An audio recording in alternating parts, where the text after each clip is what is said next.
What's going on, guys? We're stepping into the arena one more day at a time. So anyway, we're in the process of uploading a YouTube video.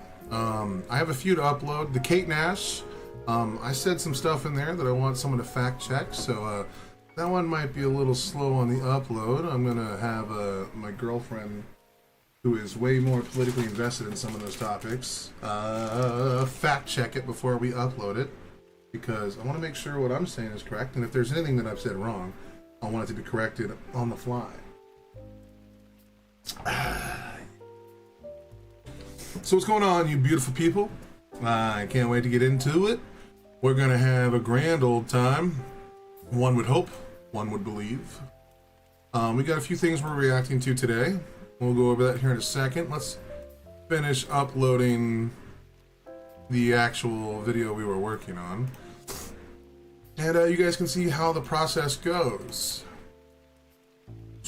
I did some splicing last night, cut up some of the stuff from the stream, and we just got to upload them now.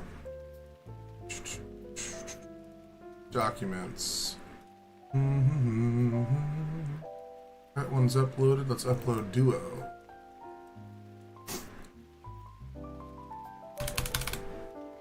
Alright. Reuse all details, please, from the last video. That reuse button is so fucking glorious, dude.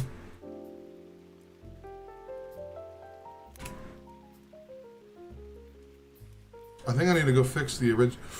Yeah, I didn't do that. Okay, whoops. Messed something up. Sounds about right. Documentos. No, desktop.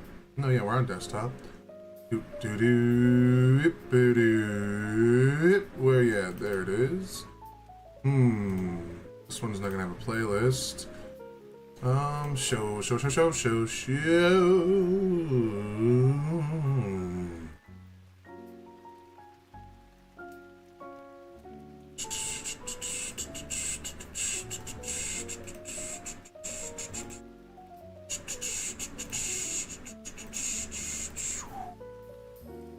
Oh, all right.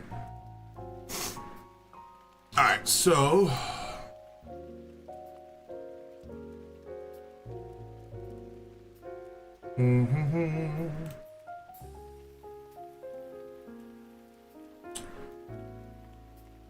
paste.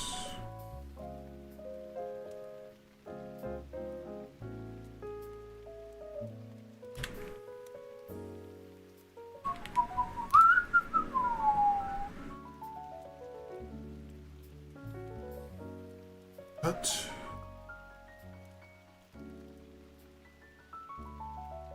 I guess I should tell the ladies over in the TTP. Oh, I have 3 messages.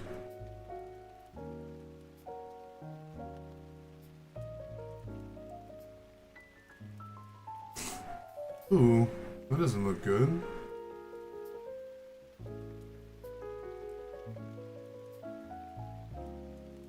It's a little strange when you have someone that send you cute little messages while you're working. Life is grand, ain't it? Alright. So, what were we doing here? We need to... Oh yeah, that's what we were doing. I'm going to tell the ladies at the TTP.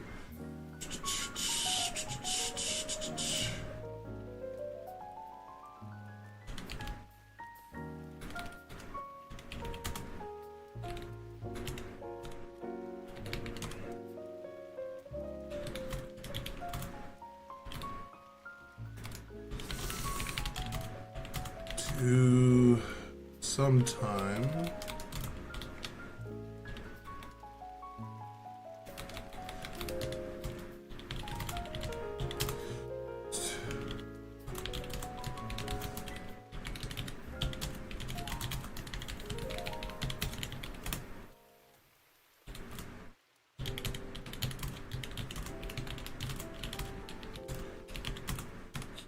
Hee hee. You know who I miss? Nikki. Nikki hasn't been around in the TTP for a while. Nikki, if you're out there, I miss you so very much, Nikki. All right, so let's finish this up so we can get to doing what we're normally meant to be doing. All right, so this one was a reaction between Brothers Moving, Minnie the Moocher, by Bam, Brothers Moving, and boom, and then since we already have that copy pasted, oh, it's already there. Now you have to go grab Cab Calloway, who is the original creator of it. A man from a different time, a different generation of people. And we're almost to the point where we can close the YouTube over there. Paste. And da-na-na-na, da-na-na-na,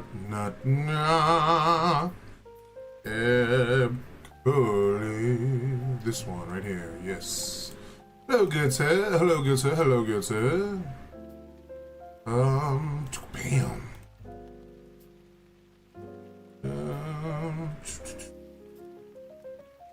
And bam. Whoops. Damn it.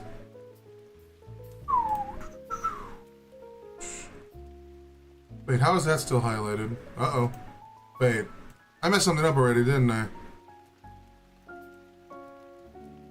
No, they have different stuff. Okay. Well, how strange, my dear. Basic moderation none, so that anyone can comment and YouTube doesn't fuck with your guys' stuff. I think that's important. YouTube likes to fuck with things. Alright, so... monetization for now. We'll turn that off for now. And then we will make sure... checks, we'll put this private. Once it's fully uploaded and all the copyright stuff hits it, we'll then make sure it's loaded. Like, for example... this one probably just finished. They didn't copyright my stuff? How strange. That's not how things usually go. And let me guess, did I not actually change this? Oh, my headset's dead. Dying. We got some stuff we got to get into today. I got a whole bunch of videos I want to react to, talk about, all that jazz. Hooty hooty hoo. Alright, so let's see here. I guess the first test we can do is just by going to the link and see if it takes me where I need to go before I edited anything. Yeah, of course. I knew it was going to be that. LCK Pella.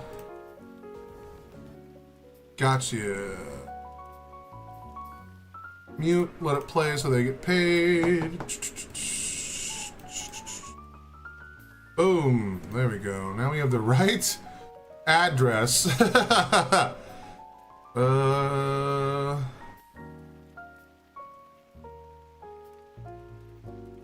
Damn, that dude's got moves. Alright. That one can close. This one can close. This one can close. That's what we're talking about. And then we still have to upload Electric Callboy, yeah, but we'll do that a little bit later. So this one's uploaded. This one's uploaded. These two must now go where they belong. Right in the cage. Wah-ba-ba-ba.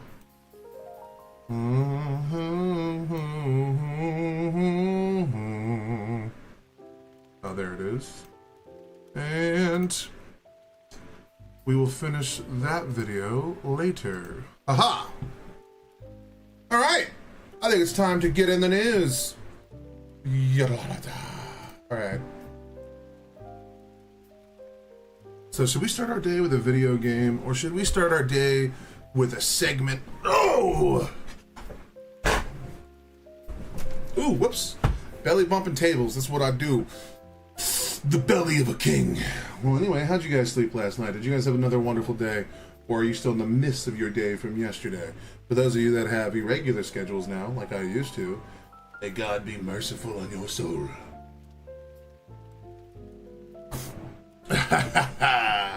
All right. Well, we don't need to have that one open. This will be our background music when we're just chatting, or is the music too loud? Does it need to go down quieter? I think that's a little more, less intrusive. All right. We can go back here now. I guess we could turn this one on. No copyright strike. Submit. Yo, what's up, dude? Lu Hong. Well, I don't know how to say it correctly. Which is crazy, because like, you think I would learn these things? You down to watch a little political video with me real quick, man? Or are we gonna try and stay away from that? Because I saw Destiny had he was making fun of Joe Rogan, and I kind of want to dive into that. But you know, if the water is too early for such topics, maybe we could chill out on that for a little bit. Just Lou is cool. All right, look, sorry, I'm so sorry. I am a uncultured American. Shit. Must grab my fair use argument. Fuck yeah, let's do it. Ah, you're my favorite. You're one of my favorites, homie. You're like the only person in all of the comments when I like make a jab at anyone, like Hassan, Dean Withers, even Destiny when I make fun of him sometimes, or all of that stuff. You're like the only one who gets it. Like you're the only one. It's everyone else is like, why is he talking about anxiety pins? It's like, come on, man. I fucking love them. Me too, man. Oh, I love them so much. They're the greatest. Well, it's like, cause like, and like, do you know who Wick TV is? I bet you do.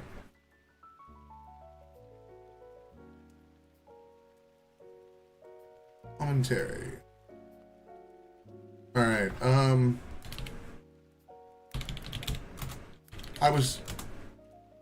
You get me. I was supposed to show up, like me and Wick were initially having a conversation about me showing up on one of his debate panels, but obviously Destiny offered, and you know it was to defend Destiny's actions about the comments that he made about the what's it called, the flooding in Texas. So I was gonna go defend Destiny's points, but obviously Destiny and counterpoints were like, hey, we'll do it, we'll defend ourselves. And like I was like, oh well, get them, bro, they are way more qualified to have that conversation. I'm just a reaction guy that plays League of Legends. Like, no sir. But I actually have Wick follows me on Twitter, or he used to. I think I made him mad during that whole thing, because I kind of was saying some kind of off the wall things on Twitter. Lost a few followers.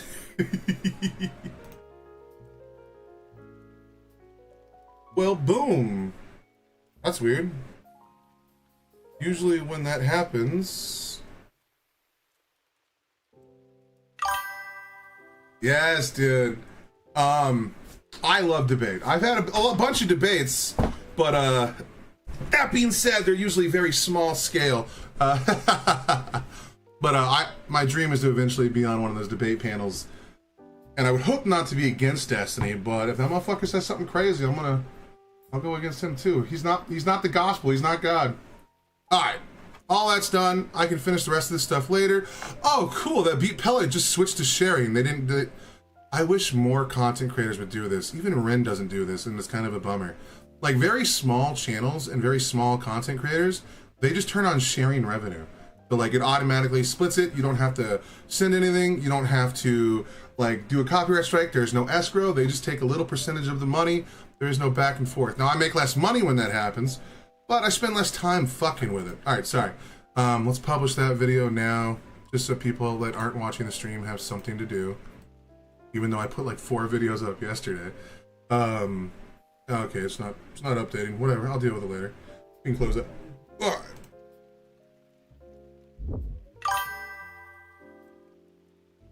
Do you think I could go against Dean Withers or Parker? It depends on the topic. Dean Withers, as much as he's a little soy boy these days, I mean, he's very gifted at articulation, especially That's what I'm looking for. He has a good command of the facts. Like for me, like my brain is old and filled with weed. So that I'm a little slower, and if I was about 10 years younger back when I didn't need notes and stuff anymore, I think I could do a little better, you know? But I mean, I would do definitely better than the MAGA guys he talks to. But our debates would be about the excesses of the far left, because I mean that's probably most of the only things we disagree on. I think his debate with that one lady was really good. That's when I dude, full stop. I thought Dean Withers was going to be the future of the left. I thought he was going to be it, man. I thought because people like Destiny and Hassan are kind of getting aged out, they're just going to be pundits, and they're going to be forced out of the zeitgeist, and they'll just be like the grandpas, you know. And then Dean Withers and Parker were going to be the ones that take over stuff. But after the Unfuck America tour, yeah, dude. But the way they handled the Unfuck America tour, maybe they did it just simply because of age. They're just so young. But the way they swayed out to those extremely radical, like left-wing psychopaths that were like just being racist to Z and thinking it's okay to be racist to a white woman because they use the definition that racism is okay because it's all about power and differences, that like those that are disenfranchised have the right to be racist and those that are white that can't be. I think that's bullshit. And the fact that he kind of towed that line and then tried to get Z Sanchez Cohen or whatever her name is, fired from the Unfuck America tour when she's been doing this stuff for like 12 years is fucking insane. Especially when she didn't really say anything that crazy. And none of the, like when I watched Destiny dig into these things, it was like, whoa. But I remember watching initially Dean Withers, because I subscribed to his YouTube and everything. I was all in after his debate with Nick Fuentes and his debate with that one MAGA girl from California on Happy Dad or something like that. It did not. After seeing that, I thought he was a little soyed. Just so damn young, reminds me of myself in high school. I was a little more, I hate to say this. I mean, I was raised in a Republican home. I remember in high school, I used to write papers defending the Iraq War because I kind of was drinking the Kool-Aid. My dad had Bill O'Reilly blaring on TV constantly. I even bought my dad a couple of Bill O'Reilly books for Christmas and stuff like that. That I don't think he ever read. Because it's one thing to listen to a man talk, it's another thing to read his work. Yeah, I feel like if you go in on a particular topic, like if it was about Gamergate or cancel culture or any of the stuff that I've been involved in for a long time, I feel like I could probably do pretty good. But like the fact that he kind of soy pilled to like, what's his name? I can't remember. Parker versus Peterson was great. Oh, Parker? Oh yeah, no, yeah. When yeah, Parker is actually very smart. I actually think Parker, that debate with Jordan Peterson was one of the worst I've seen Jordan Peterson do. Like, if you can go back to like 5-6 years ago when Jordan Peterson was going on that Kathy Newman show or that GQ magazine or that one Asian feller that just, I think he was with Wired or something like that, where he couldn't like follow the conversation. I'm sorry for saying Asian feller. I don't remember his name. It was the first time I've ever seen him and I haven't seen him since. But, there was this one debate where they were talking about why women should wear makeup in the workplace. And he wouldn't bite the bullet on why women might put rouge on their face and stuff. Wouldn't bite the bullet. I'm just like, what? Just bite the bullet. You can bite bullets. It's fine. Like, I don't know why people in debate settings are afraid to like go down a talking point. Whenever you see someone like just bite a bullet, bro, you're about to be in some scary shit. Those people have already got a counter argument against it.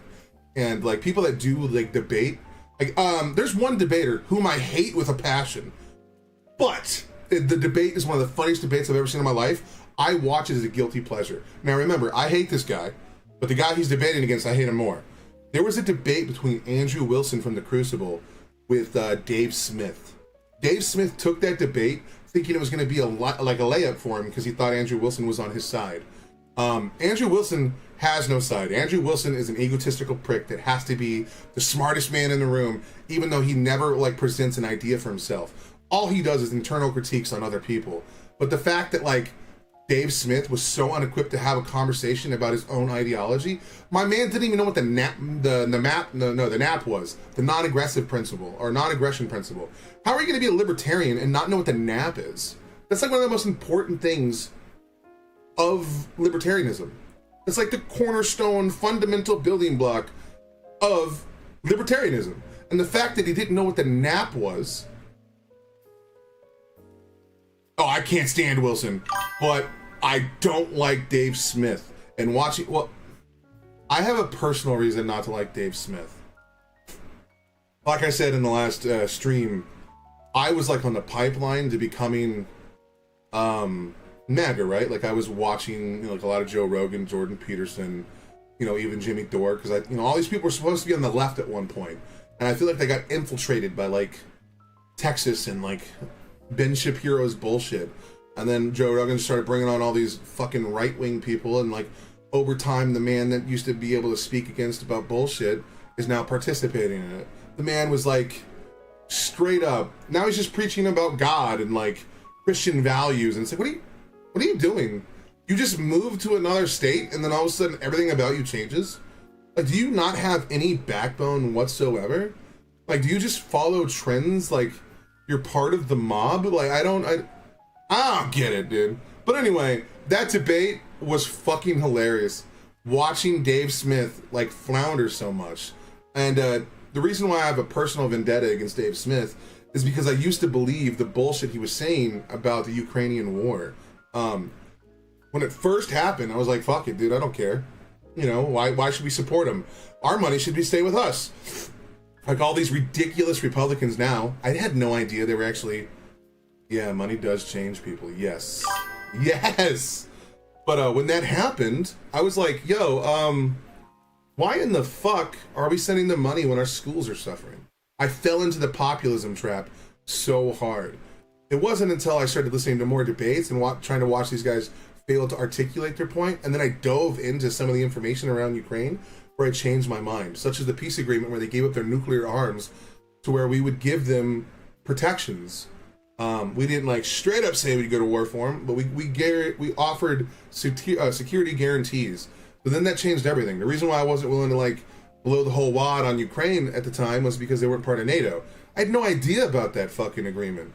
I was completely oblivious that they gave up their nukes on a shared promise that we would help defend them if something bad happened, especially with Russia. And now, because they gave up their nukes, Russia can just feel free to invade whenever the fuck they want. And that's a problem. That's not right. And I was incorrect in my initial diagnosis of the situation. And then, like, I looked at people like Dave Smith, who are people I trusted on these topics because I trusted them on the war in Iraq, to see how just now I dive into it. They're just so blatantly wrong on everything. And then he makes these stupid appeals. He'll be like, well, the government's out to get you. They're trying to control you. And then you're like, okay, well then maybe you don't want to trust the government. But then when a government official says something he likes, he's like, oh, I trust what this guy's saying. I trust what this guy's saying wholeheartedly. And it's like, why? What are you doing? Like, I thought the government yes. Oh my god, dude. You're one of my favorites. Please, thank you so much, dude. I finally get to just talk about dumb shit. Yeah. Well, not dumb shit that matters to me. But like the reason like doing political stuff is so much more funner than music, even though music has, okay, so like doing music has its own like big pluses to it. When you do music, you know, the comments, and it's not really as divisive. Like I get generally decent likes, even if I say something that might go against what people enjoy, because like their defenses aren't up when you're listening to music and you're just talking about music and what people like, their own personal preferences. But then you have to deal with all the content copyright stuff, and then you're dealing with all the back end stuff. So like up front with the watchers, I'm all fucking in, man. Yes. When like for you guys, when we're doing the music stuff, it's way better. But when we do the flip side and then we do politics, it's way more divisive, and people are at each other's throats. And because so many people wrap up their identity in their political agenda, or they're just their political alignment or whatever, they make it who they are rather than just the things they ought to work towards. So then like, but on the backside, there is no content shit, there is no copyright stuff. It's all free. I can just upload and walk away. So it's a double-edged sword, you know? But man, all right, let's see if we can get into this, because this thing, I didn't watch this or anything. I want Rogan crashes out debating guests. I want to see what this is, man. I gotta see, and then on top of that, I don't get ads because I have that level of premium, because I bought the cheapest one. So like, there are no ads. It's all uninterrupted, you know. But I just want to cover all of it now. You know what I mean? I just want to get into the news, politics, music. And like I said, over here I got a list of songs. I got to do 1.5 Chinchilla. Claire asked us to do the Mitch Ben song, and then we got a Canadian request for a Canadian musician from Buy Me a Coffee. Someone else requested a Ren and Chinchilla song, a busking video, and then someone else dropped I think it was like $5. Let's not talk about prices. Someone did a donation for cold water, and I felt so bad because they were like, "Oh, if it's okay, can I still request Chinchilla?" It's like, hey, I don't hate Chinchilla. Of course, request it. Yes, dude. If Ren went on Rogan, think about how good that conversation would be. Because no matter how much you hate Rogan, like I do these days, the man is actually gifted at having conversations typically. And just because I disagree with the political slant that he's leaning on, doesn't mean I can't speak to the strengths that the man has. Like, you should always be able to talk and praise people for the things they do right, and then be willing to criticize the things they do wrong. And hopefully the criticism isn't seen as hateful or, you know, like you trying to be a dick. As long as your criticism is coming from a place where it's like, hey man, I just think you got a few things wrong here from my own personal perspective. But like, hey, you know? All right. Let me turn Autumn Rainy Day off. Whoa, there it goes. Oh, nope, still gotta upload those videos. I'm gonna wait a little bit on Kate Nash, just so that because my girlfriend said she wanted to see it a little bit because of some of the stuff I said. I feel like he's making the turn back to being the left, well, not the liberal he was. I think he just bought into it, you know what I mean? Like, he got caught up in the hype, you know? I want to believe that as well because I really liked Rogan. I really did. I've been watching him since, like, episode 382 on YouTube. Like, back when he had, like, 200 viewers, man.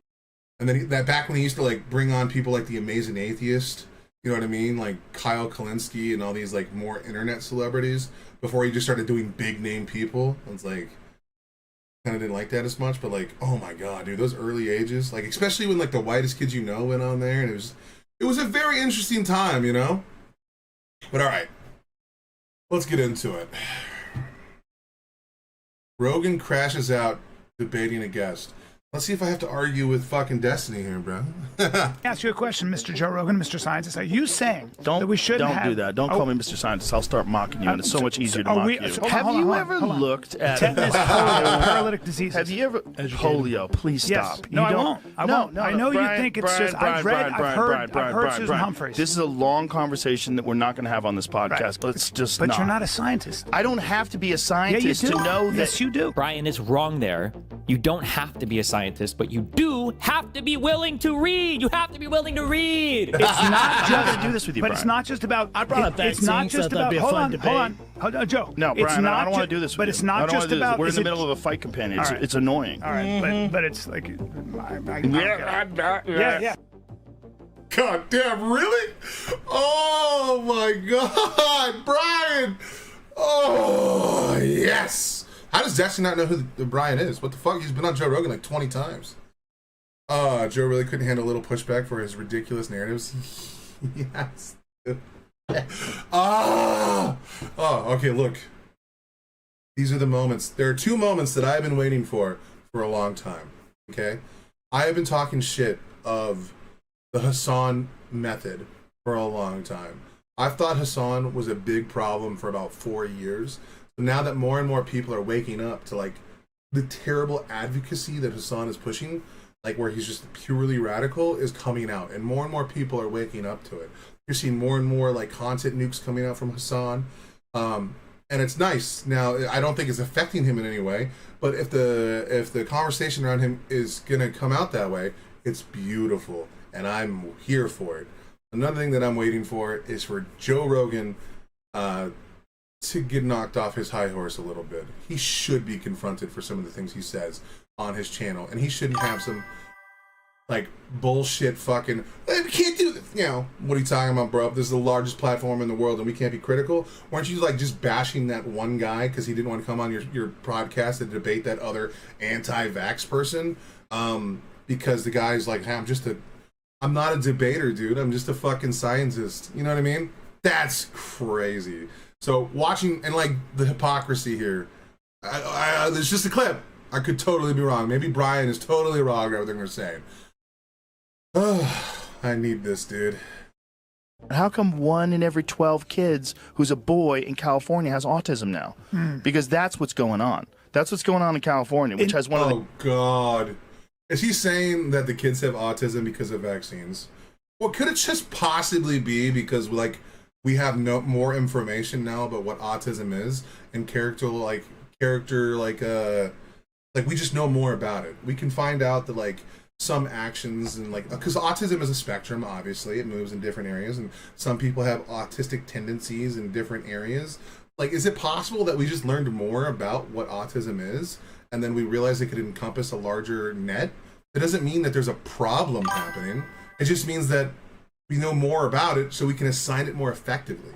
Back in the day, people that were autistic, we would just call them ADHD. Well, you know what I mean? Like, could that possibly, like Occam's razor, right? Hello? Isn't that the most logical fucking possible thing on the planet? The reason why it didn't work for Jordan Peterson to say that is because it was, like, the vaccine was given to billions of people. And only one country is showing, like, excess deaths while that other country is adjacent to a fucking war? Of course, dude. Like, that would be Occam's razor. Here, the most easy solution to what he's posing here is the fact that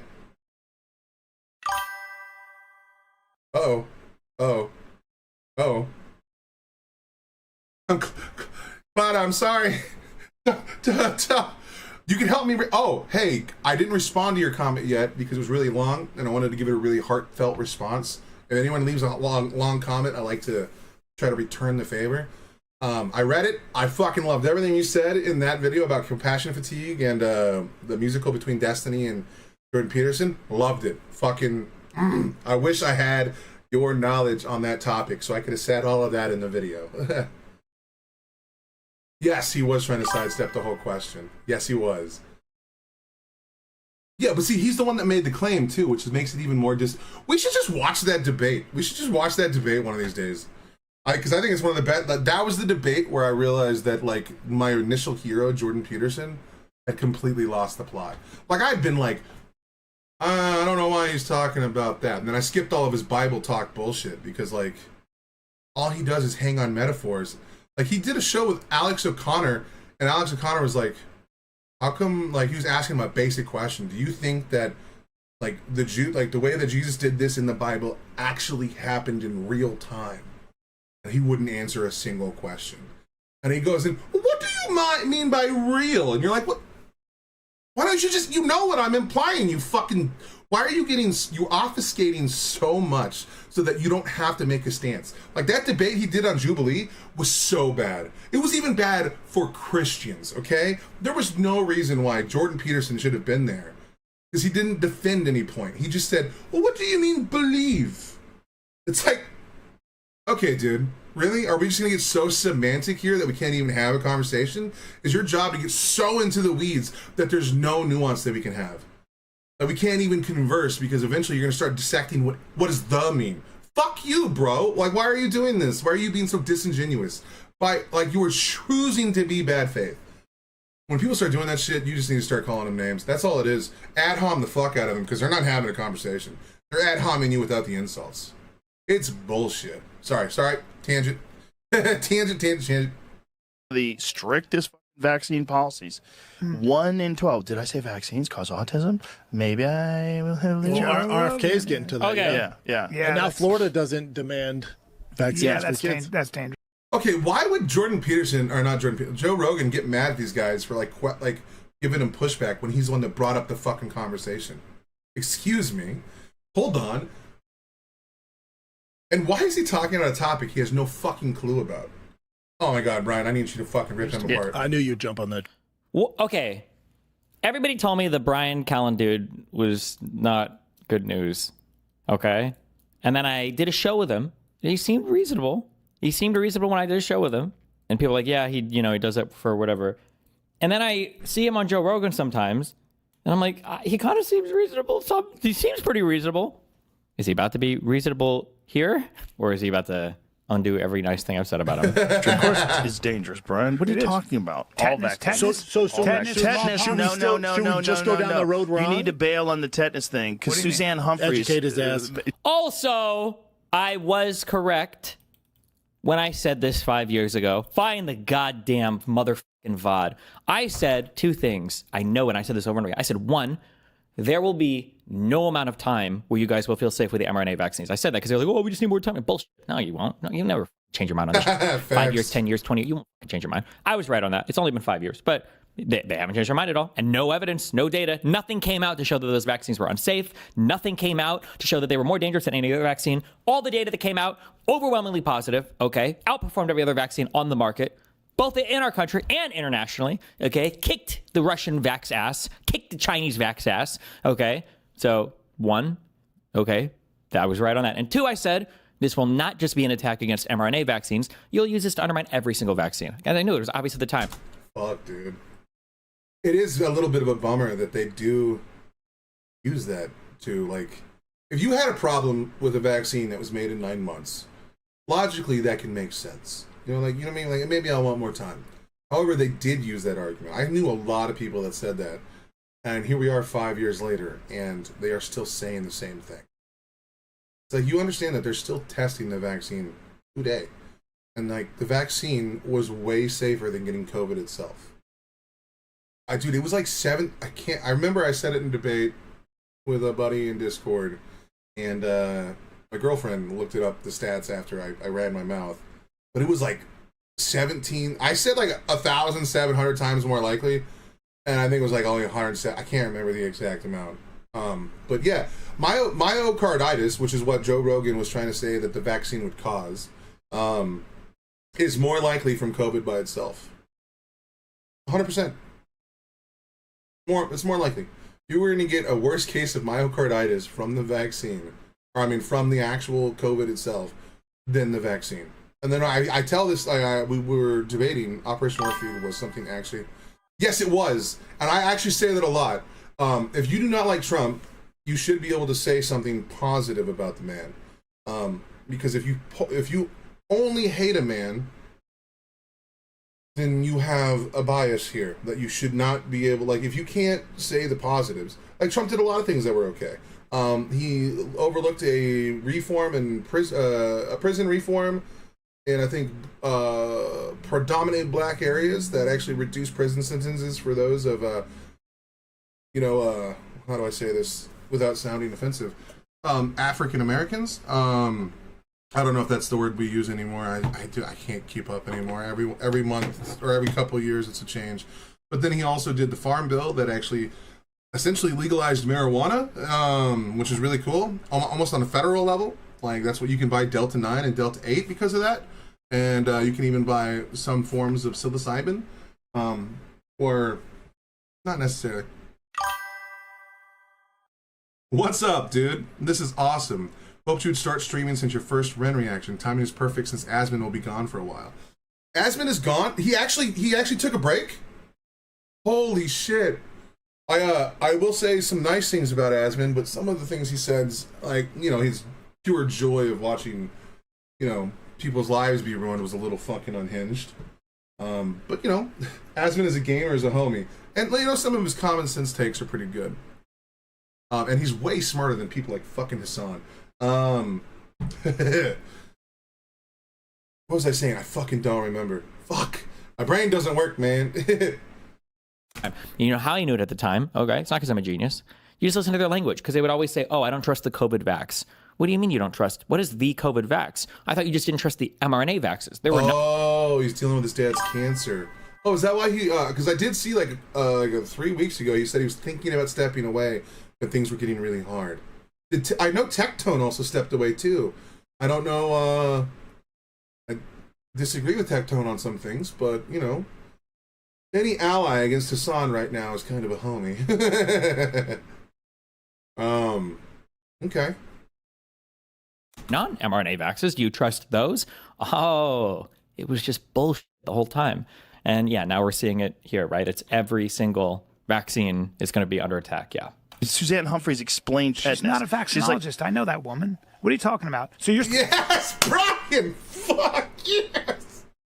Ah, it's just like that video yesterday about that guy, that nurse dude that we were watching. I don't know if he has the qualifications to speak about the things that he did. And then I couldn't even find the Wikipedia page about the man that he's referencing in an article. Like, if this guy's published papers and stuff, why can't I find any of them?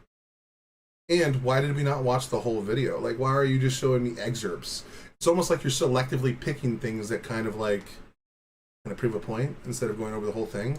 Because obviously you can say, well, watch the whole video here, which is translation. It's like, okay, but why didn't you watch the whole video? You know what I mean? You're saying we she's a medical doctor that absolutely understands tetanus. She said tetanus, all you have to do is keep the wound open and clean it. Oh, that's you such don't. bullshit. It's not Oh my bullshit. God, It's what not bullshit. Do you know how many people die of tetanus Holy every year? fucking Very. shit. What about? How many people get?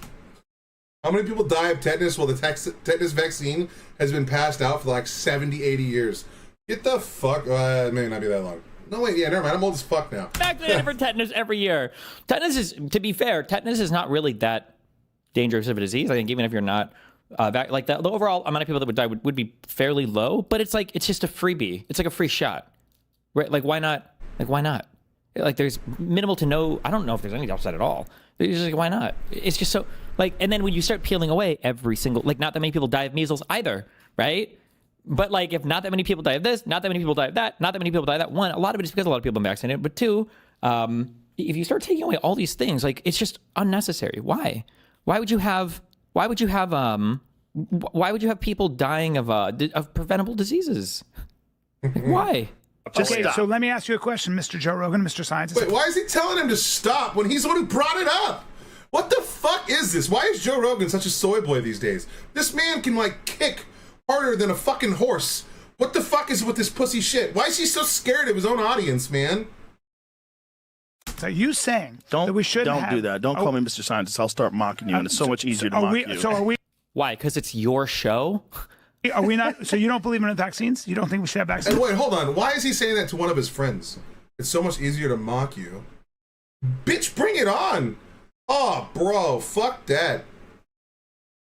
And like, it's not easy to mock you. How many hit pieces have been done on Joe Rogan? Joe Rogan has been dropped out of the top spot. It's many fucking. He's losing millions of fans. Like, so many people have moved away from Joe Rogan for his unhinged takes over the last fucking 8 months.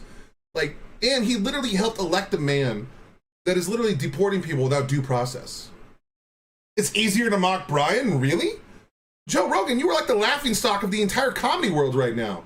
Like, going on your show may not even be a boost anymore. It might be a detriment to your career. You're a fucking hack. Your last stand-up special was so bad, I didn't laugh once. And I laughed at every one of them before that. What had happened to you, bro? You found God and now your brain quit working? I'm fucking confused, dude. How is Brian easier to mock than Joe Rogan, the laughingstock of the world? Nah, get the fuck out of here, dude. The zeitgeist around Joe Rogan has significantly changed. During COVID, he was the king of the world because everyone was locked in their homes, they had nowhere to get anything, and the left-wing media was giving you really shitty news around the Kavanaugh kid, Kyle Rittenhouse, and they overstepped and they did some stupid shit. And they had to correct since then if they want to retain viewerships.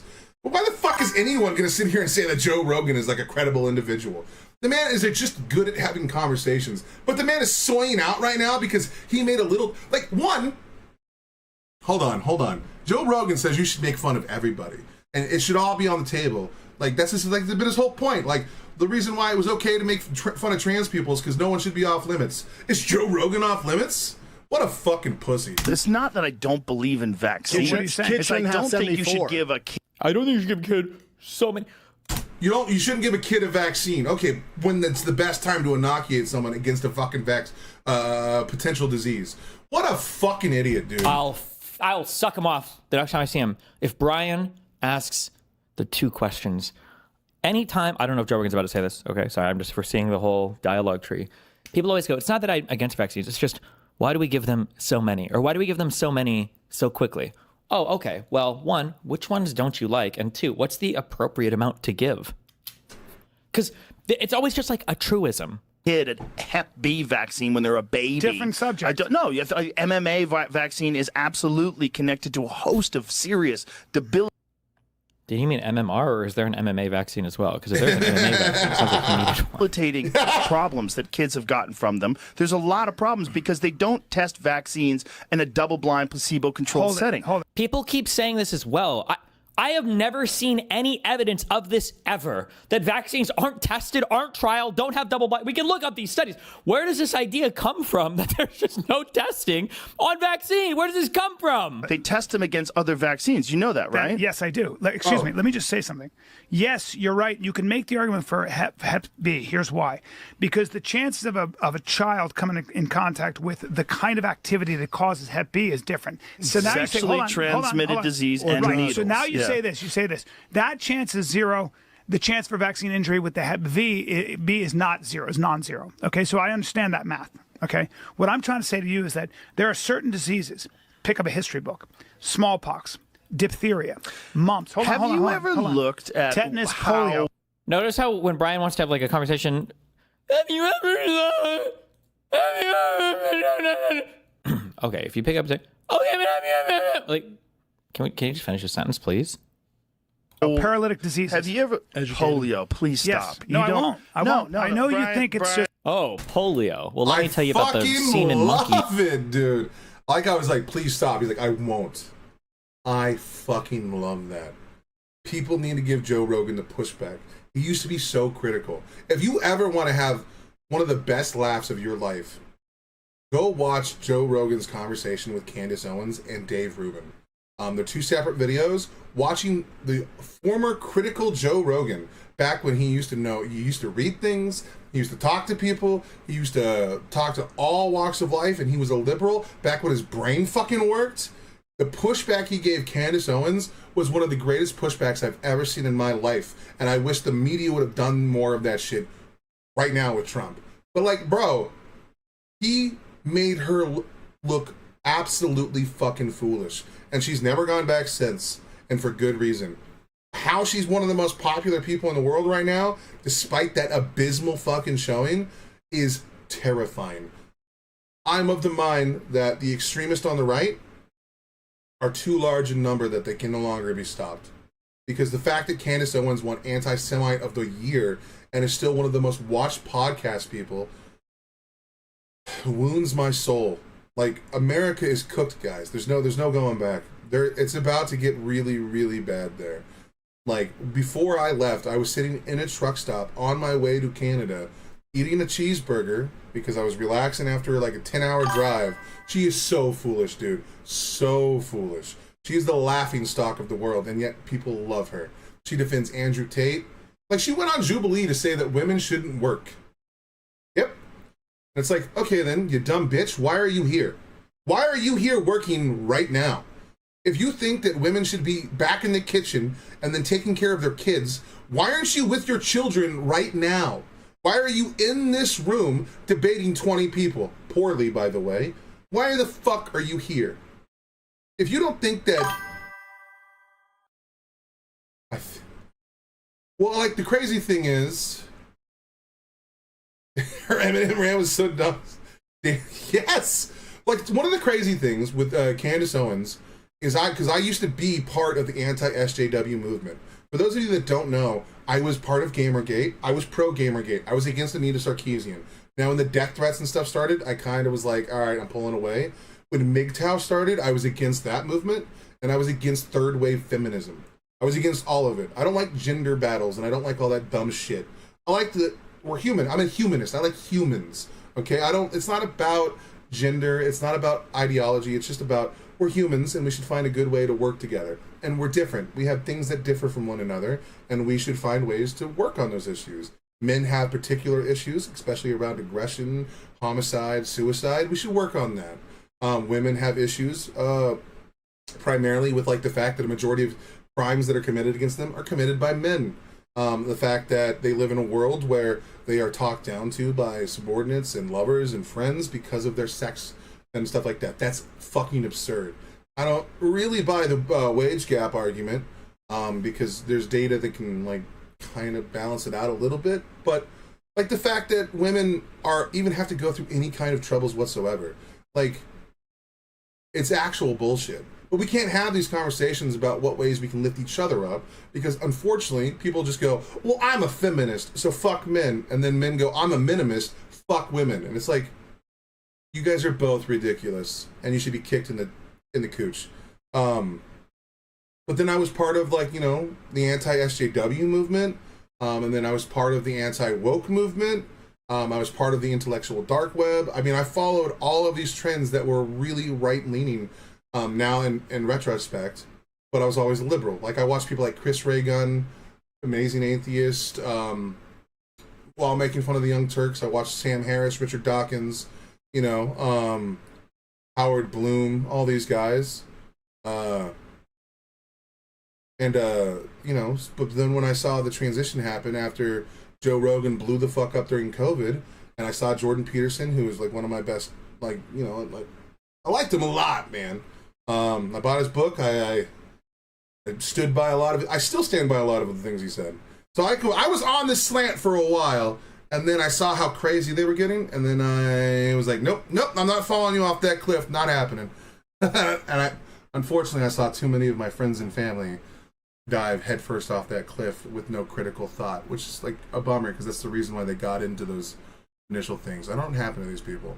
But the reason I said all of that is to say Candace Owens, when she started, yeah, he got really weird at a point. He did, dude. I think it was after he joined the... Well, look, I don't want to say it was because of Ben Shapiro, but it could have been because of that addiction he got into, and then he had to go to, like, Russia to get those that surgery, and he almost died multiple times, and they didn't know he was going to recover. And then after that, you know, Canada went after his license and got hairy for a while. And, you know, I feel like people get stuck in a moment.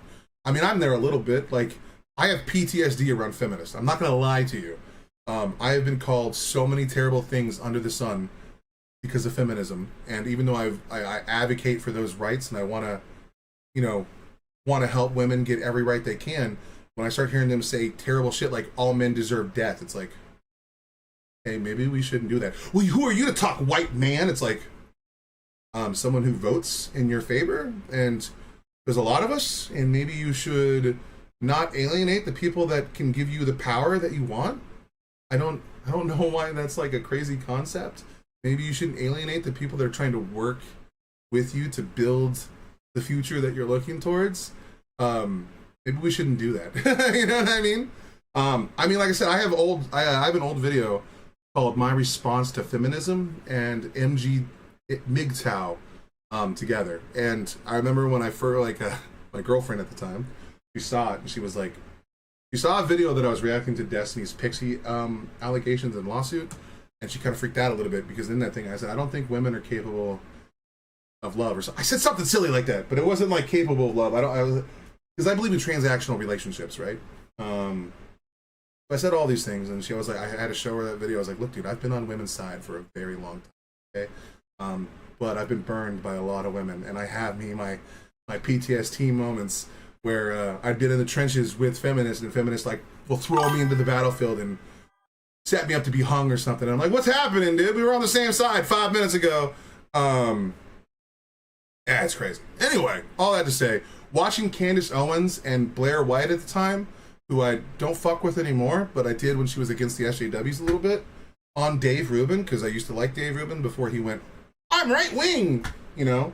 And then he got paid like $5 million by Tenet Media to spread Russian propaganda. Dipshit. Allegedly. Anyway, watching that debate was ridiculous. Candace Owens did a lot of shady shit. Candace Owens was also part of Gamergate, did you know? She also created a doxing website for anyone that says mean things to women on the internet. They gave out people's information such as screen names, addresses, and zip codes, which is not cool. And then, of course, out of nowhere, she makes this crazy change to the right, and it starts getting hosted on... But that's just crazy behavior. As a feminist, I don't claim those fucking people. I claim you. Hey, man, I am a second wave feminist. I advocate for women having to get out of the house. I'm about to start learning how to cook, so my girlfriend, I feel so bad, okay? I sit here and I do my videos for like 6 hours, and then I edit, and, well, I don't edit, I just been cut. Right now, I'm just like cutting, cropping, and moving videos around, and she'll come home from work and then make dinner, and I'm like, what are you doing? Stop that. Like, I will learn to cook. You worked all day. All I did was sit on my ass and talk to the internet. Like, you were up moving around with kids and doing a bunch of crazy stuff and running around and, you know, and like doing crazy wild stuff, you know, and like you're exhausted. Why are you coming home to cook? Fuck that.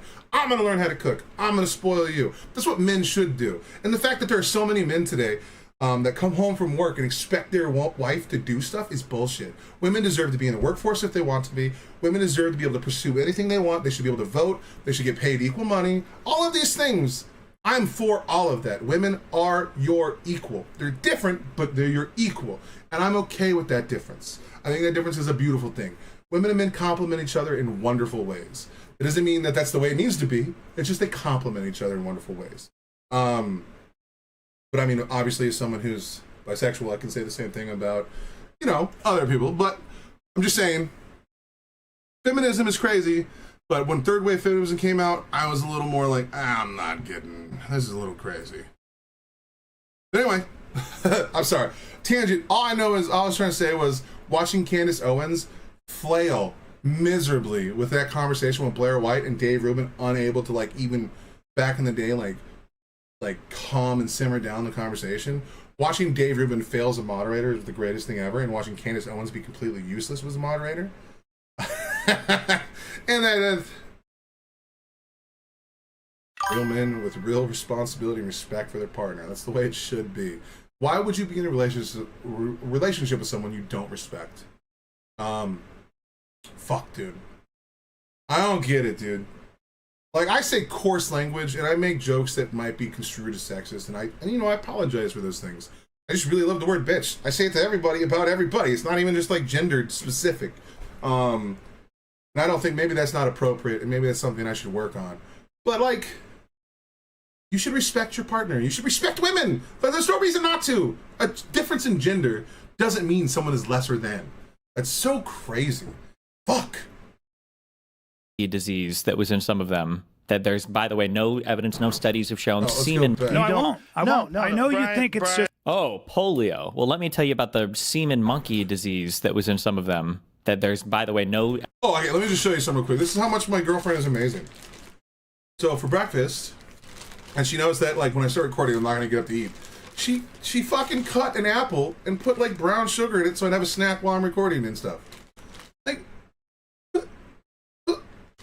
what is kindness? You know what I mean? Like, this is crazy. I'm sorry, I was a tangent. I just saw it and it made me think about it. Evidence, no studies have shown that anybody has an increase in cancer or anything else. Also, polio, that got eliminated because people washed their hands better. Idiot. I've heard Susan Humphreys. This is a long conversation that we're not going to have on this podcast because I'm going to get angry because I've researched this for years. Oh my God. Oh, God. Researched this for years, and the retard still doesn't even think we went to the fucking moon. Give me a This is like the Hassan equivalent of I've researched Israel Palestine for years, but I don't know where any of them are on a map, and I don't know what the Western Wall is. Kill me. Right. It's just But not. you're not a scientist. I don't have to be a scientist do. to know that. Yes, you do. No, shut. Brian. Yes! Make Joe Rogan squirt. Oh my God, this is pornographic. Ooh, this is a little inappropriate to be streaming, actually, I think. It's wrong there. You don't have to be a scientist, but you do have to be willing to read. You have to be willing to read. You cannot get all of your information from these dog shit podcasts. Maybe there are good ones out there, but not these. Not these ones. Brian, shut the fuck up. I don't have to be a scientist to read research to understand. What is the last research paper you've ever read from start to finish? Any of them. There's none of them. And you know how you could tell he hasn't read a single one? Is because they always ask the same level 1 questions that's dealt with in the discussion section of every single paper. Where I need to start using that level 1, level 2, and like level 3, like, because I say surface level stuff, and that just, I don't think it hits the same. Because surface level just, it sounds like another, like a mini insult. Like a level 1 question demands you to dive further, and that's when you get into the semantics. Like, so for example, like there are times where having a semantic argument is important. I totally agree with that. But then there are times where the semantics are meaningless. So for example, if I say, hey, I'm coming over tonight, and you're like, I'd be like around 9, and I show up at like 9:30. It's not like around 9. You should have just said 9:30. It's like, oh, hold on, we don't. Or like, I ran over to see what you were doing because I thought you fell. Like, you didn't run. I saw you walking. Like, okay, but that's not really relevant to what we're doing right now. The important fact is I showed up and I came over as immediately as soon as I heard it. You knew what I was implying there. You knew what the inference was. Their semantic differences aren't really important. But like when you start getting into the difference of like an actual debate and you're talking about like, abortion or, various topics, like where the semantics matters. Like the abortion debate is a really good example. I personally believe that, a woman should be able to choose what her body is. But around 20 weeks is when consciousness is developed. And that's, typically good. You have to know how to interpret what you're reading. I don't know if you don't define level 1, level 2, etc. It feels a bit pointless to me. Maybe. I think it's good to point out the start of an argument, like the surface level, like, hey, this is my proposition, and then when you like start digging into it, and you start getting into like more of the semantic differences. There's a reason why the left cannibalizes itself so much. It's because there's semantic differences or minor differences in execution, right? Like, let's say I'm a social democrat, but I don't like, or I'm a liberal social democrat. I'm kind of like in between on those things, right? And I can get along with a socialist because we believe, by and large, a majority of the same principles. But once we get to a certain threshold, there's a difference in what we're doing. And that difference exacerbates a greater deal because we're supposed to be in agreement. I think it's called the bigotry. No, not the bigotry. No. The bigotry of the small differences. I can't remember technical terms. I need to get a fucking dictionary when I'm doing this shit. We're like what kind of research? Well, I guess if it's on like MetaVex or RDMV, there's like 2 open servers for like for like preprints or whatever. I don't remember what the 2 sites are called, but like people say things like, oh, they did this vaccine and then this thing happened. They did this treatment, this thing happened, and who knows why this happened? What do you mean, who knows? Every discussion paper for every single thing ever related to epidemiology or disease or whatever is going to have a section where they discuss where the hypothesized cause of action is or mechanism of action is, or they're going to have a thing for follow-up research, or they're going to talk about other things that they studied to see why a particular thing happened. But nobody's aware of any of that. They don't even read the abstract. They read the first sentence of the thing that pops up on a website.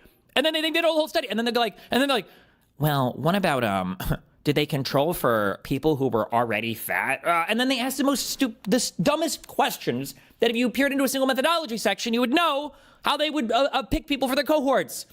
Understand that they were spraying DDT all over the country when everybody was getting polio.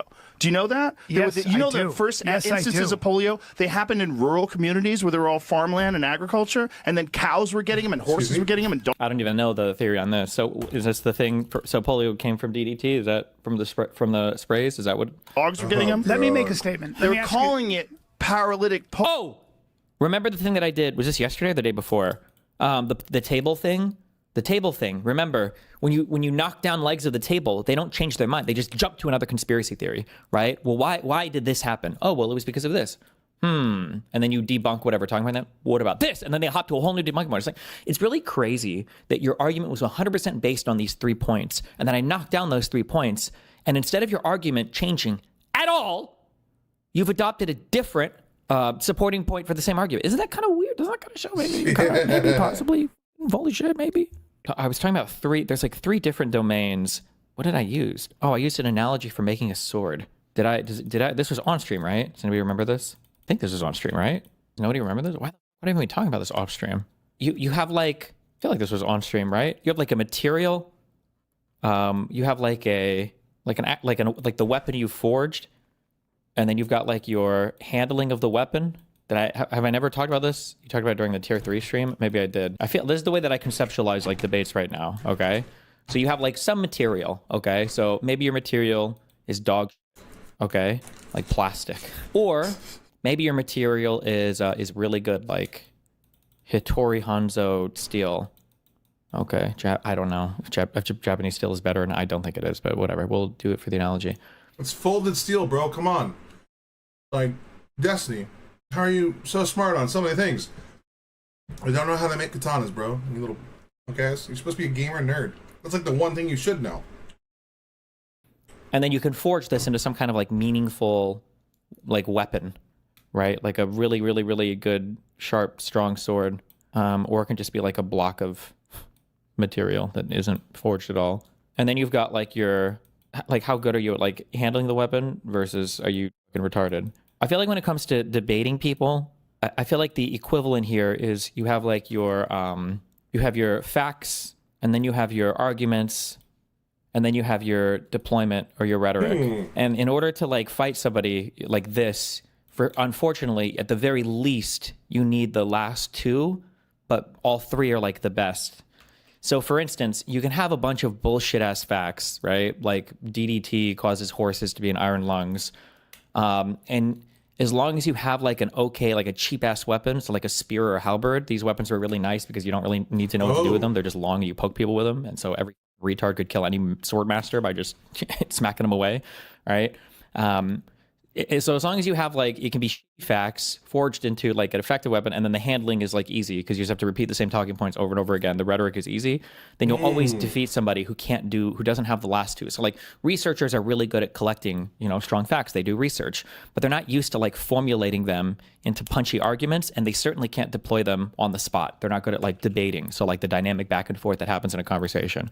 In an ideal world, you get somebody who can do research, collect really good facts, and then spend some time writing them down to formulate good, punchy arguments, and then is capable in a live environment of dynamically moving back and forth and responding to the other person.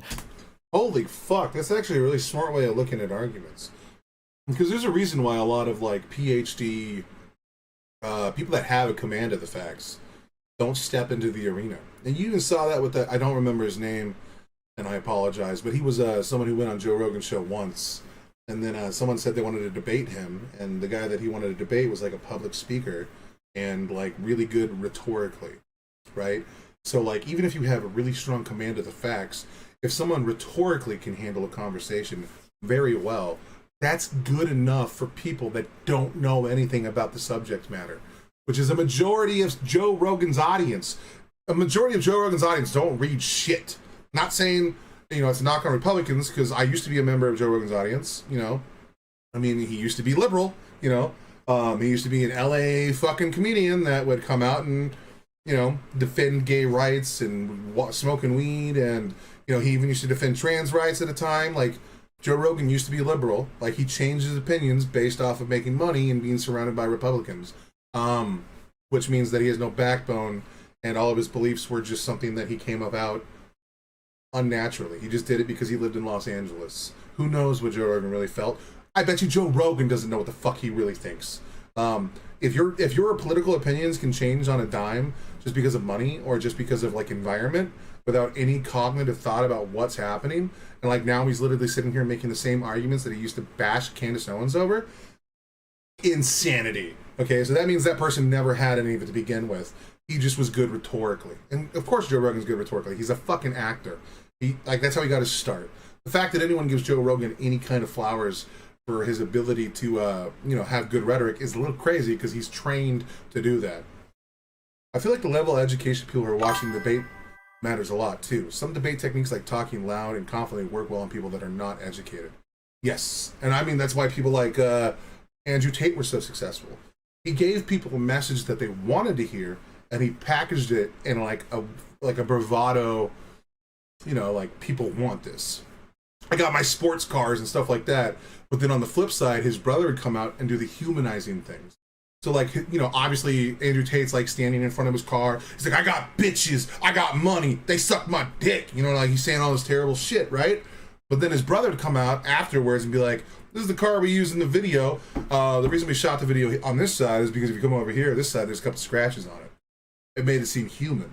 It made it seem like, oh, these guys aren't monsters. But then, like, you start getting into the details, and you're like, these guys are fucking monsters. But they played the rhetoric game, or the rhetoric game, very well. And then, of course, they knew what they were doing. They'd been communicating with men, acting as women on, you know, essentially catfishing men while using women's bodies and then taking half the money, which is total bullshit. He even lied to the women's faces. Like, the man is just a fucking monster, and he deserves to be slapped around a little bit. Just a little bit. You know what I'm saying? I mean, I may not be the guy for it. But, you know, hey, Andrew Tate, you want to come to America? Or, I'm not in America anymore. You want to come to Canada? Swing on by, man. We'll throw bows. You know, you probably win. But I'm a big motherfucker too, bro. Because I know he did that to one fat fuck before. He showed up at his house. He doxed him. And then the guy, you know, called the cops and cried like a bitch. But for good reason. Like, who knows what the fuck Andrew Tate's going to do. The man has essentially, like, hit squads and shit. For people who are like, ah. But yes, rhetoric. I feel like rhetoric is too powerful for people that don't know the facts. And why would people know the facts? Because, like, in order to know the facts, you have to study, you have to read things, you have to get into it. And now we're in an age where just questioning the status quo is the way that it needs to be, and it's bullshit. It's not correct, man. It's not cool. I think that in this environment, the what the did I just push?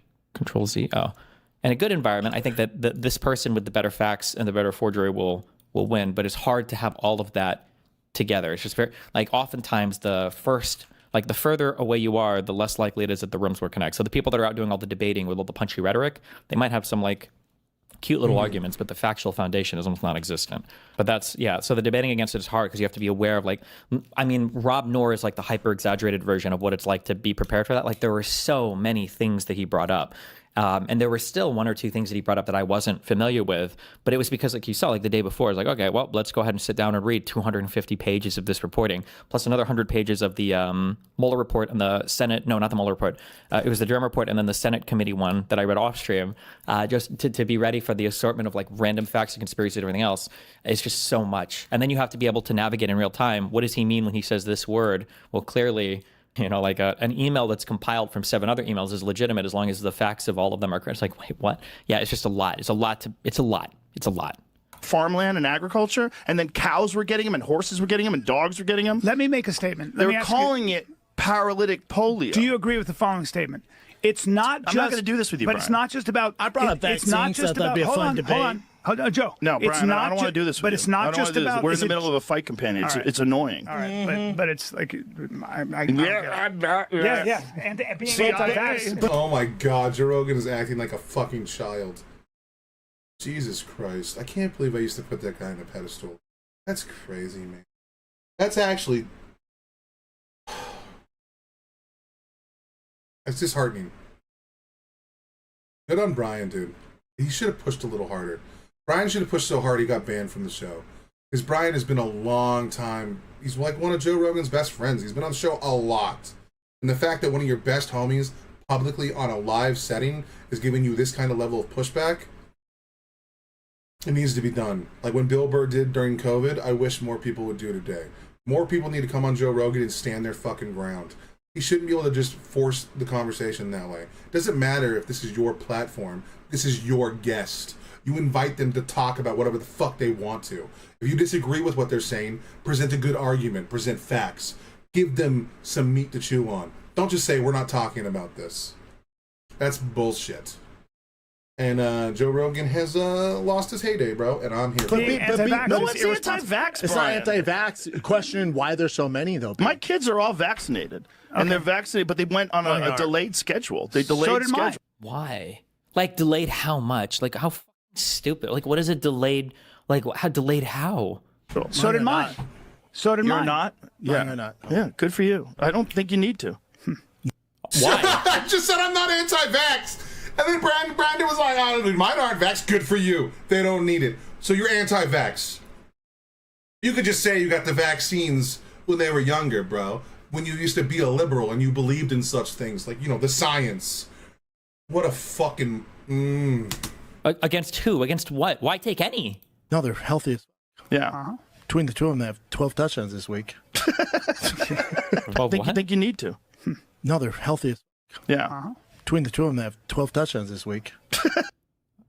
12 session? Is that like a thing? I don't know what he's saying. Am I retarded? 2 home runs. Oh, 12 touchdowns. I think And I have 12 touchdowns this week. Oh, okay. Also, like, how cooked are you that Brandon, the laughing stock of the comedy world, or he was kicked out of comedy because he was fucking awful, who gave up his MMA career, is the one that's siding with you in this conversation. Now, just because this guy's a moron with comedy doesn't mean he's a moron with everything else. They could both be right. Who knows? Maybe they're both 100% right, and vaccines are bad, and no one should get them. But, like, when the dumbest guy in the room is on your side, maybe you're on the wrong side. I'm just saying, you should use that as a red flag and go, what the fuck is happening here?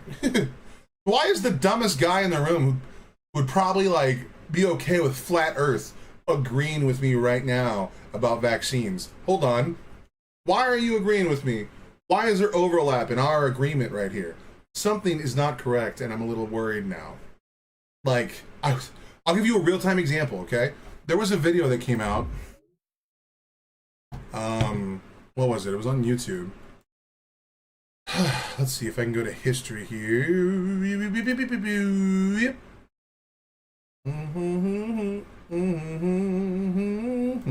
Oh, whoop, wrong one.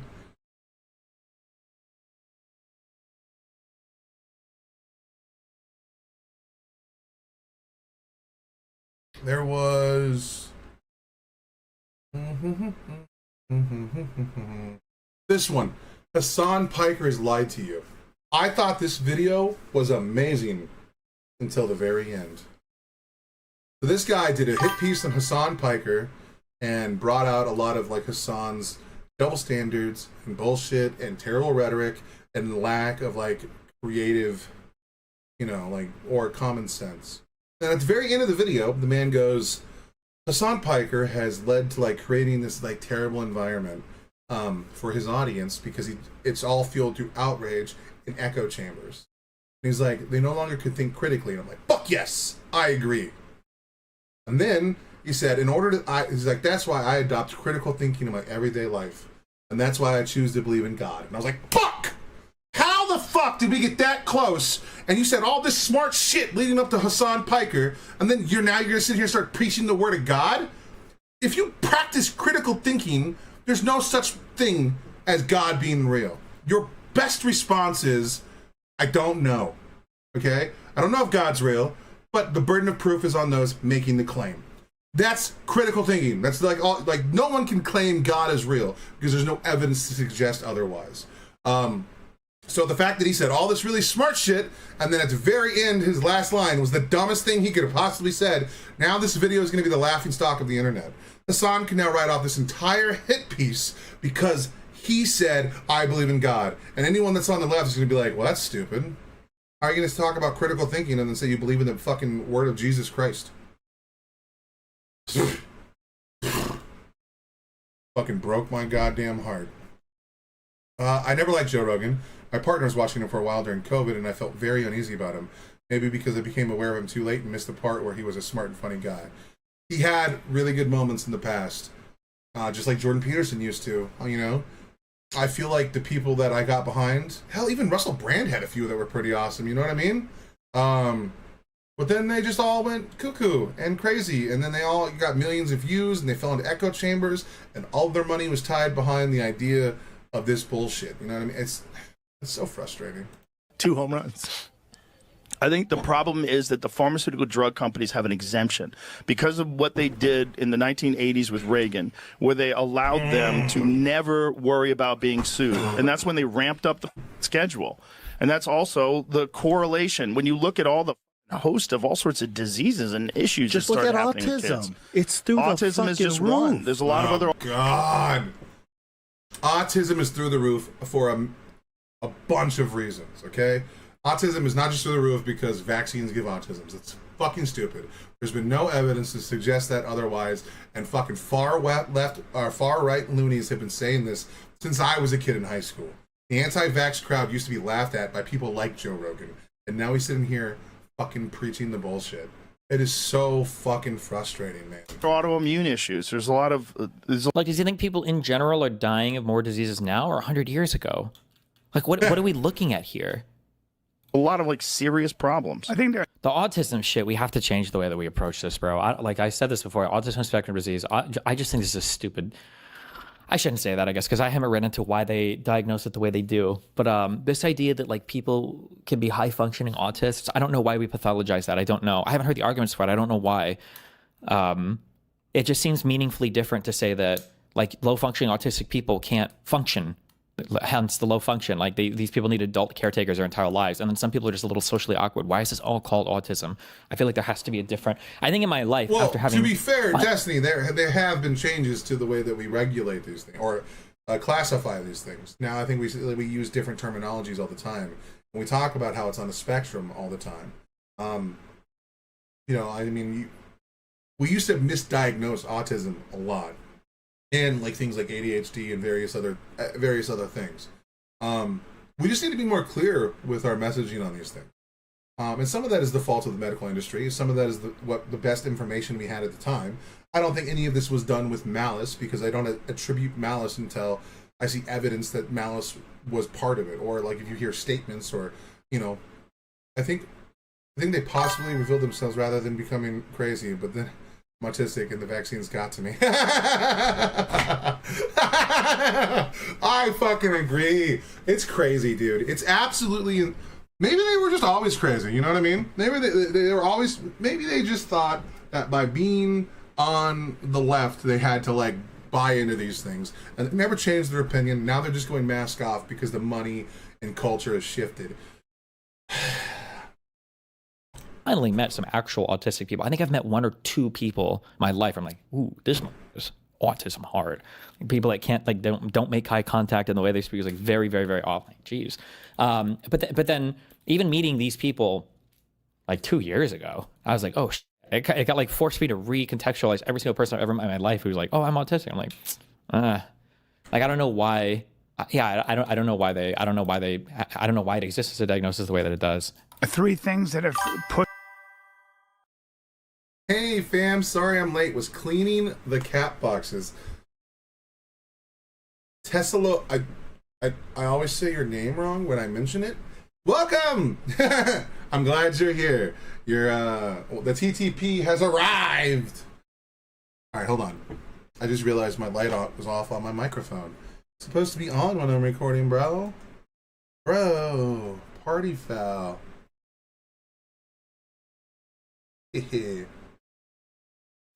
Bullshit. You've met a ton of autistic people.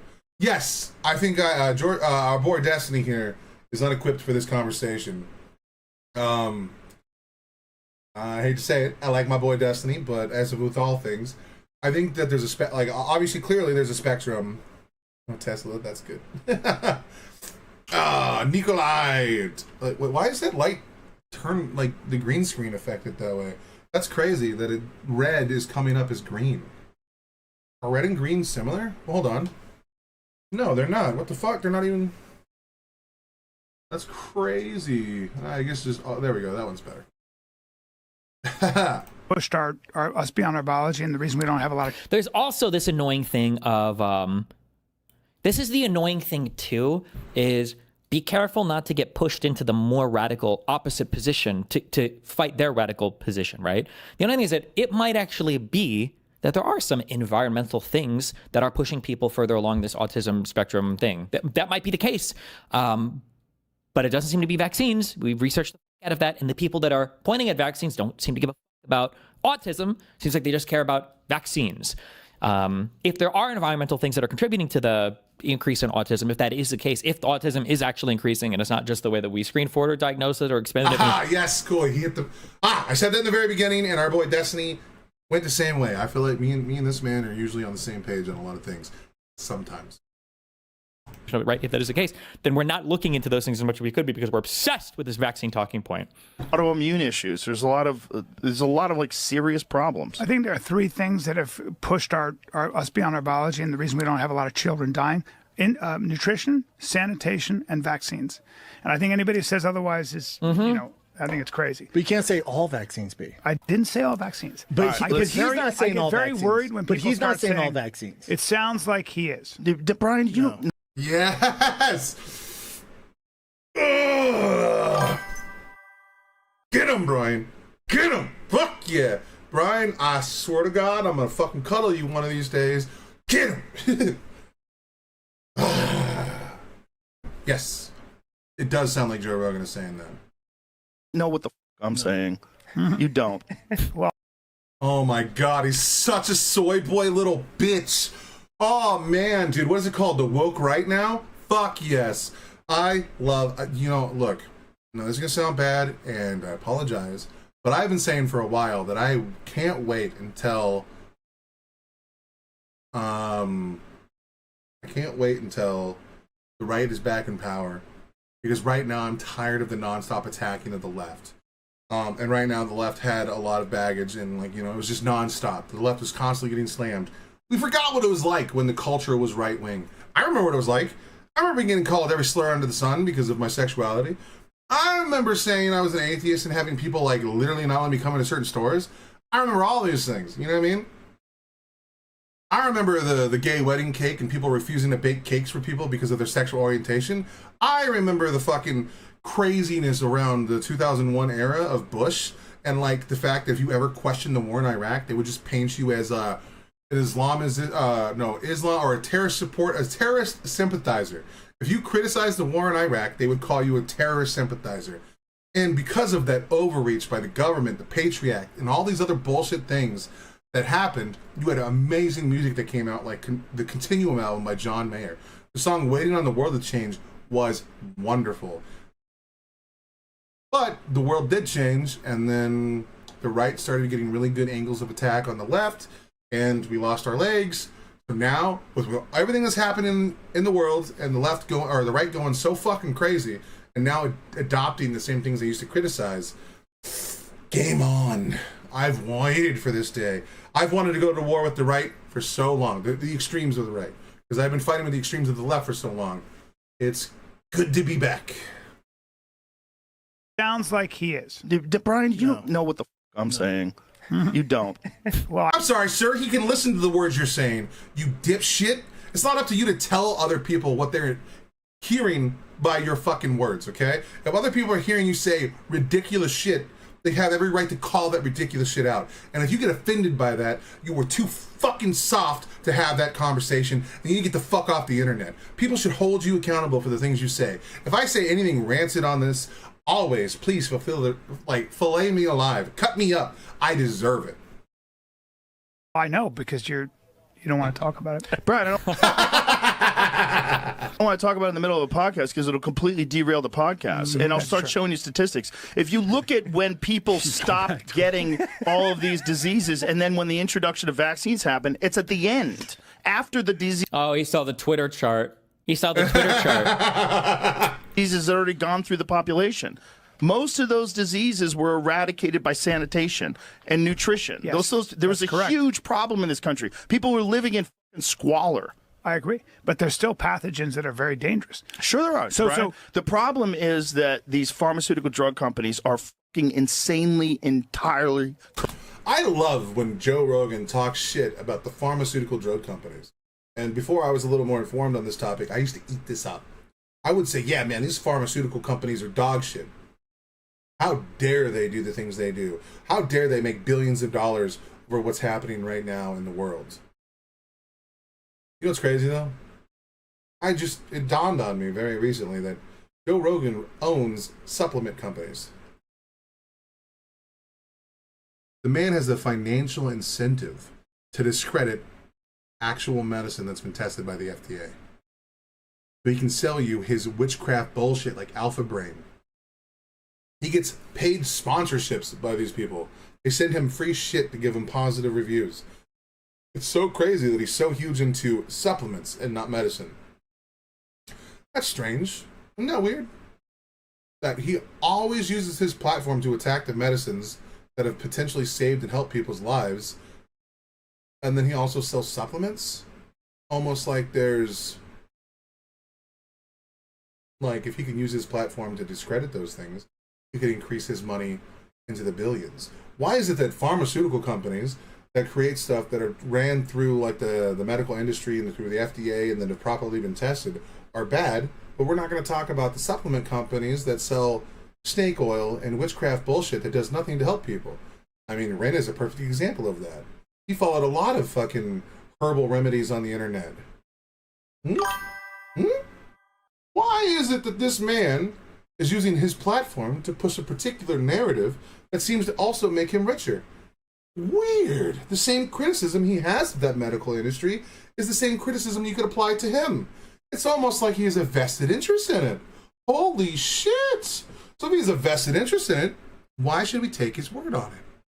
He has financial, fiscal responsibilities to push that narrative. That's a little strange. Wild, eh? Is that these pharmaceutical drug companies are fucking insanely, entirely corrupt. Oh, and none of the supplement companies are? None of the companies that you're partnered with that give you a lot of fucking money are? Only the medical industry. I got you. Don't forget to buy Alpha Brain. All right, buddy. You fucking has-been. Pharmaceutical drug companies are fucking insanely, entirely corrupt. Really? Insanely, entirely corrupt. Well, how long do you think Joe Rogan's been on TRT? Is he public about it? Or does he cope? They have been corrupt for a long time, and there's a revolving door between the FDA and these pharmaceutical drug corporations. Is that because the FDA kept shooting down your Alpha Brain as being actually effective?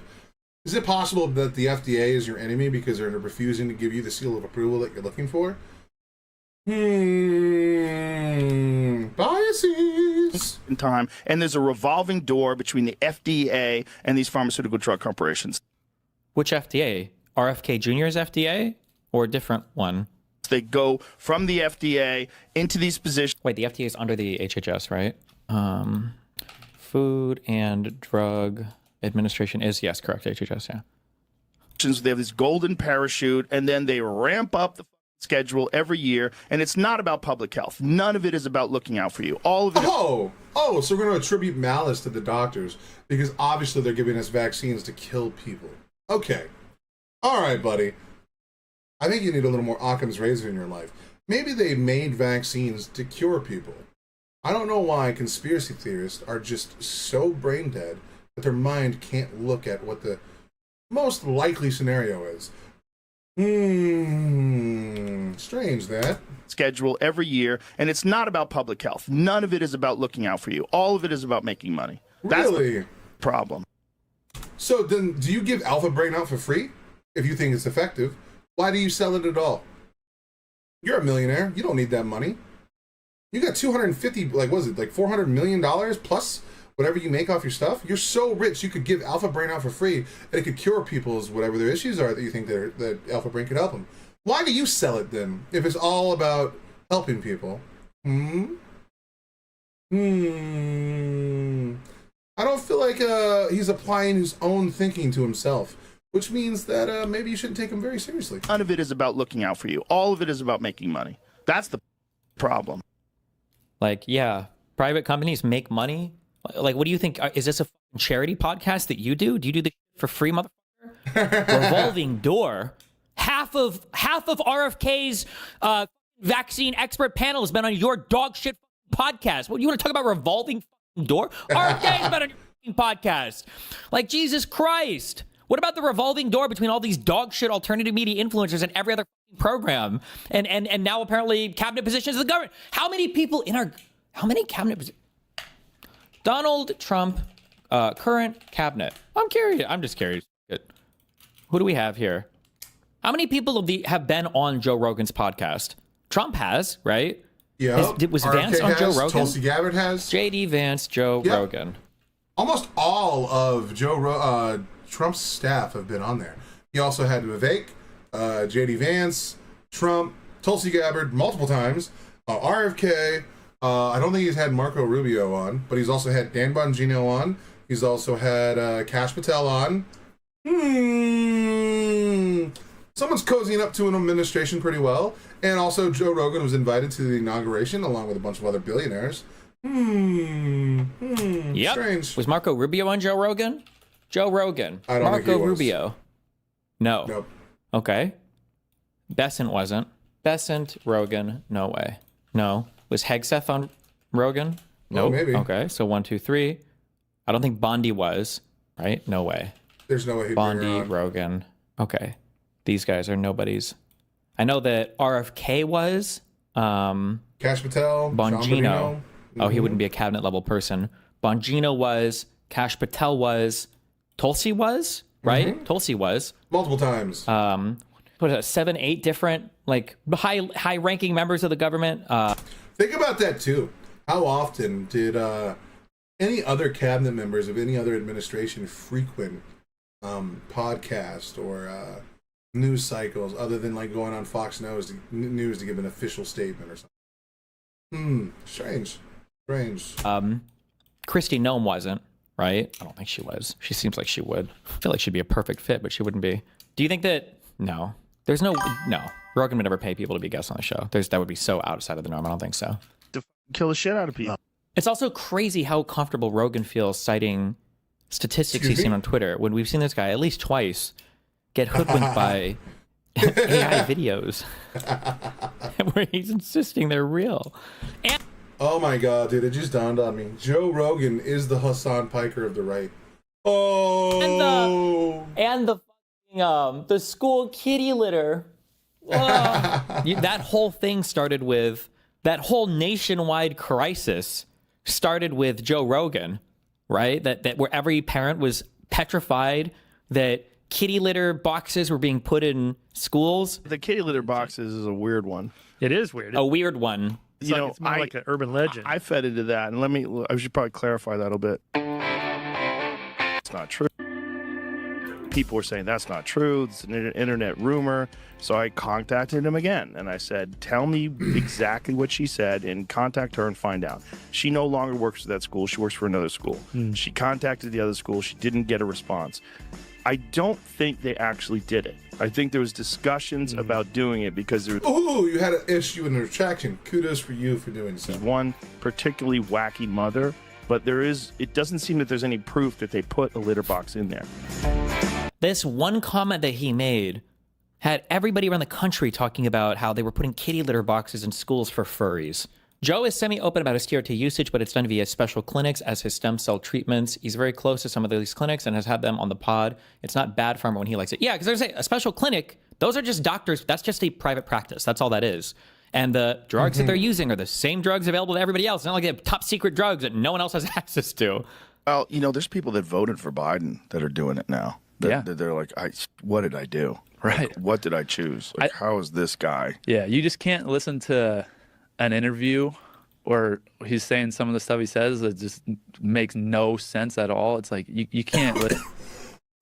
All that to say, Biden was one of the best presidents we've had in about the last 50 fucking years. All right? Think about this, okay? Biden took office at a time when the global pandemic was still in effect, okay? The pandemic was happening. There were a lot of things going wrong. And I have every incentive to hate Joe Biden. I lost my job over a vaccine mandate when I was working at Cox, okay? I hated Joe Biden at the time. My internet was called Let's Go Brandon, okay? That was the name of my internet router that I used at my last house, okay? I was, like, the first 2 years of Joe Biden's presidency, I was against him. I didn't like him, okay? 100%. I thought he was a weird dude. But then I watched his presidency, and things changed. His CHIPS Act was outstanding. The way that he almost recovered our economy was outstanding. Our inflation due to the massive spending we did under Trump was really bad. And somehow, despite all of that, despite a financial crisis, a housing crisis, an actual pandemic, and half the country wanting to kill the man, and literally spreading misinformation and lies, while his own son was being investigated by his own department head that he left in fucking office instead of kicking him the fuck out so that he would continue the investigation into his own kid.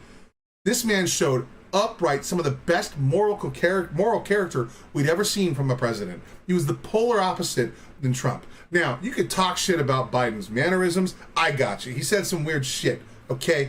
He did some weird shit. That's all I'm going to say. Yes, the Inflation Reduction Act. Dude, Biden did so much shit and he passed bipartisan bills. He almost passed border reform until Trump called up someone and said, don't pass that. Trump like slammed the border bill, because had Biden passed that, we probably would have never had another Republican president for at least another 20 years, especially after the fucking insurrection on January 6th, okay? Full send it. I said it. I believe it. That motherfucker led an insurrection. I don't give a fuck about anyone's feelings on that topic. That is 100% true.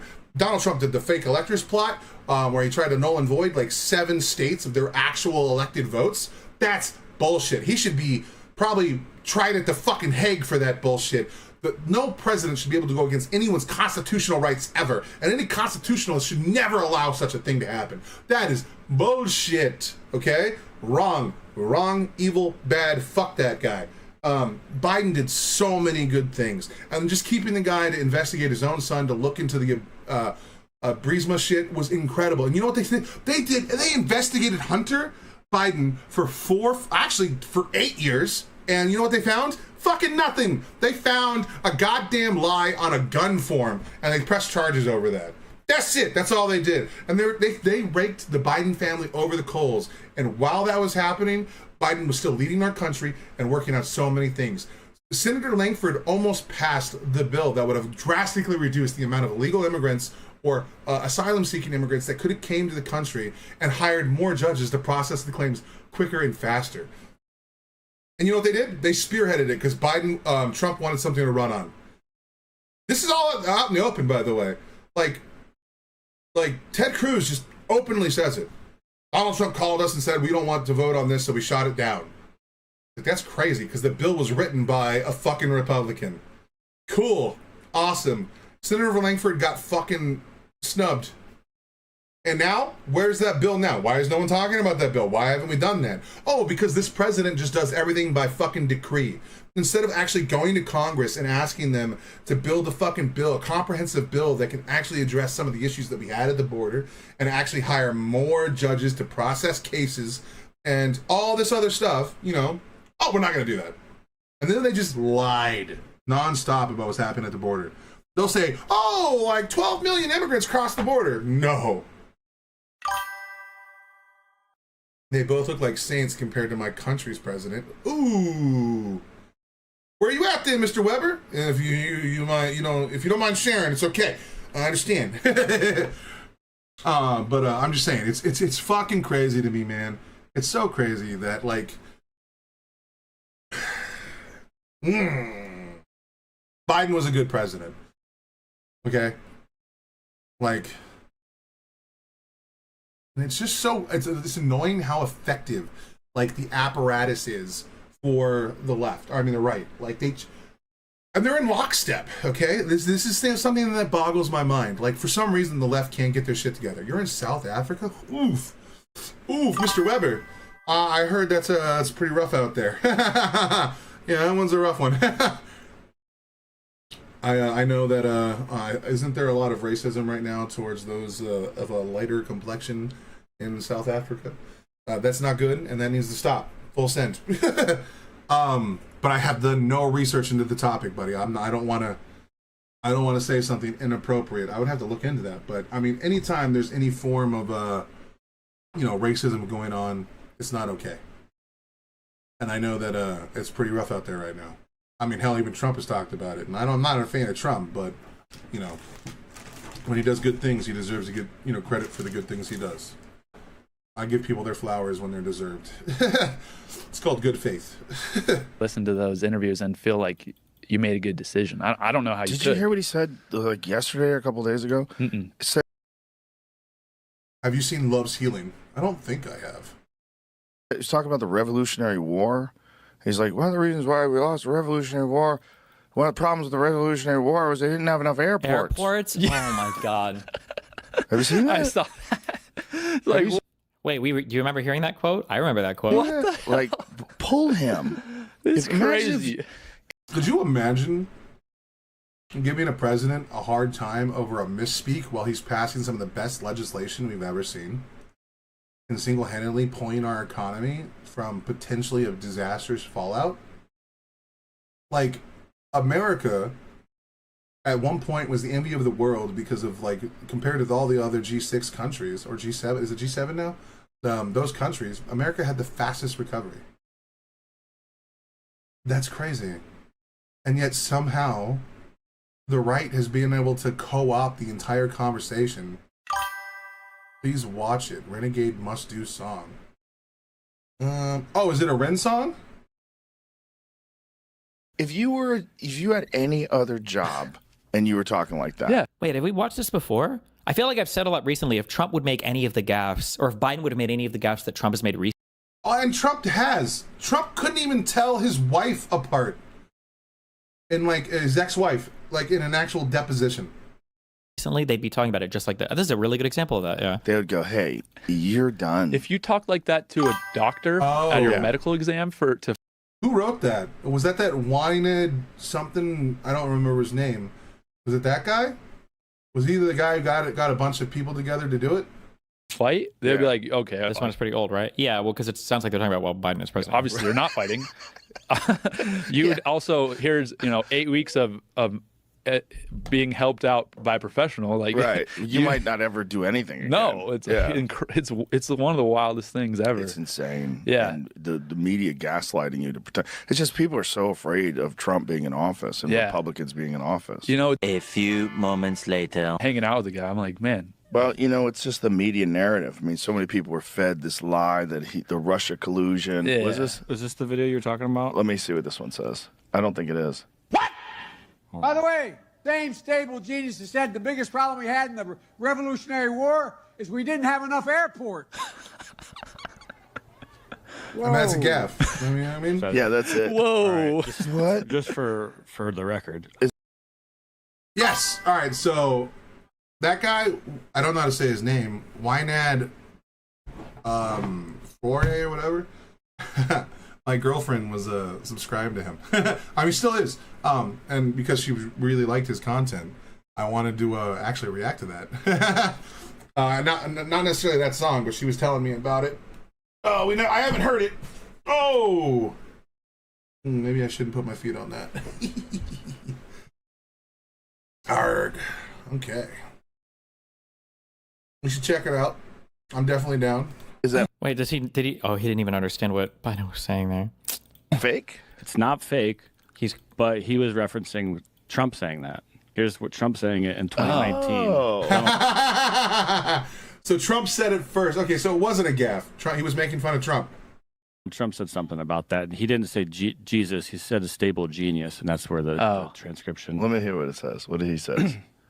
In June of 1775, the Continental Congress created a unified army out of the revolutionary forces encamped around Boston and New York, and named after the great George Washington, Commander-in-Chief. The Continental Army suffered a bitter winter of Valley Forge, found glory across the waters of the Delaware, and seized victory from Cornwallis of Yorktown. Our army manned the airports. It ran the ramparts. It took over the airports. It did everything it had to do. Yeah. So, Yeah, he did. But I feel like that's you could say- There's also a tribute to Joey Dale Records. Also excellent. Okay. Did you see how this whole time they were bashing Biden because they said Biden did a goof and that he needs to be fired and that he's not equipped for the job? And then when it finds out that it's actually like he was just mocking Trump. Oh, he made a mistake. Trump doesn't deserve to be fired. Trump's cool. He's allowed that. The double standard here is insane. tell to it sounds like a little different. He's like, you could tell he like messed up his words, but Yeah. Oh, he messed He's up a- his words. He messed up his words. How come that same charity isn't given the joke? You fucking hack fucks. Do you see it happening in real time? How are you supposed to watch this as a sane person and not feel crazy? Right? Like, do you guys not see what you just did there?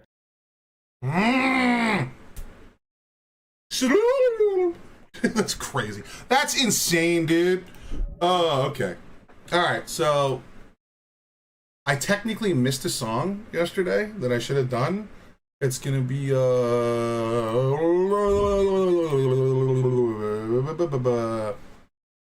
YouTube. All right, it's called 1.5. Chinchilla. Is that what it is? Is the only one live?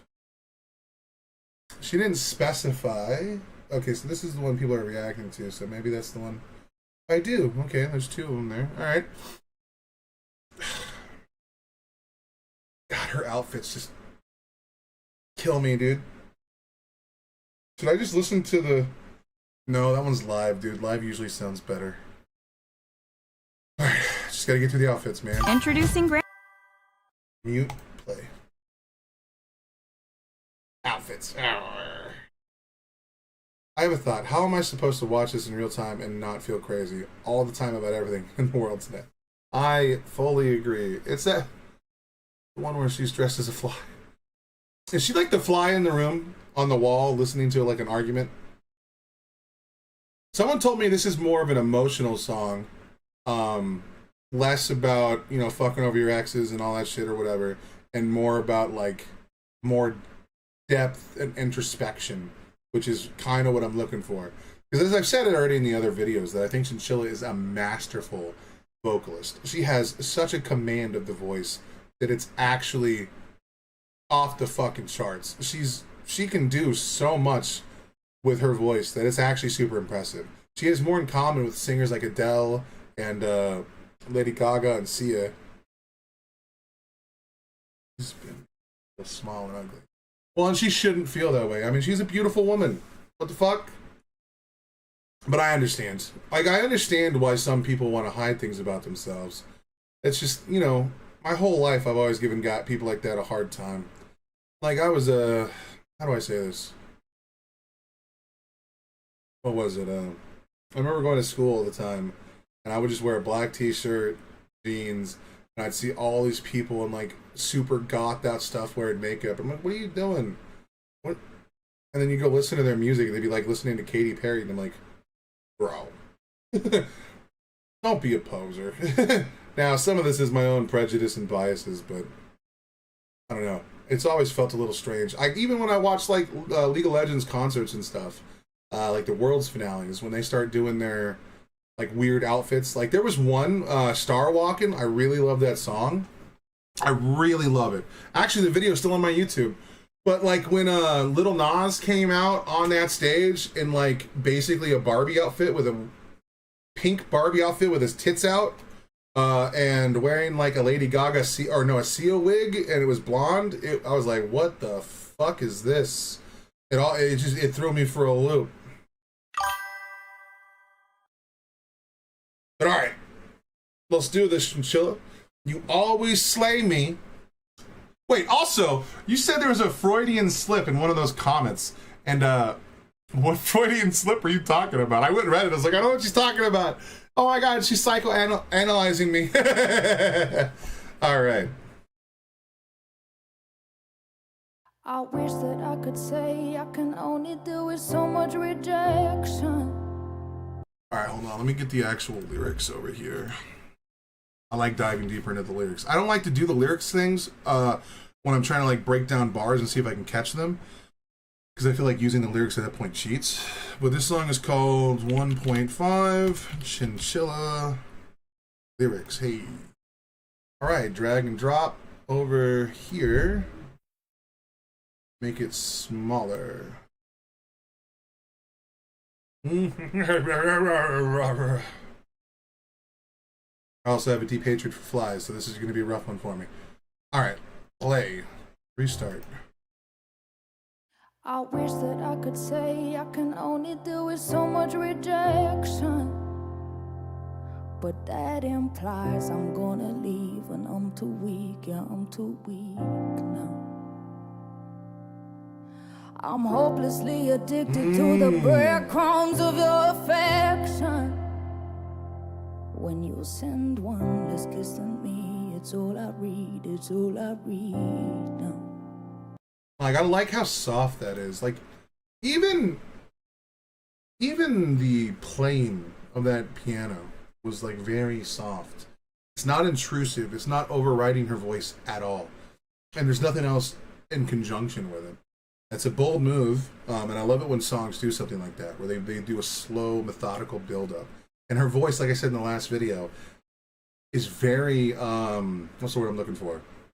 It cradles the song in a way where it feels so complimentary. Like, it's hard to say. Like, there are so many singers out there where their voice just doesn't feel like it's a part of the instrumentation.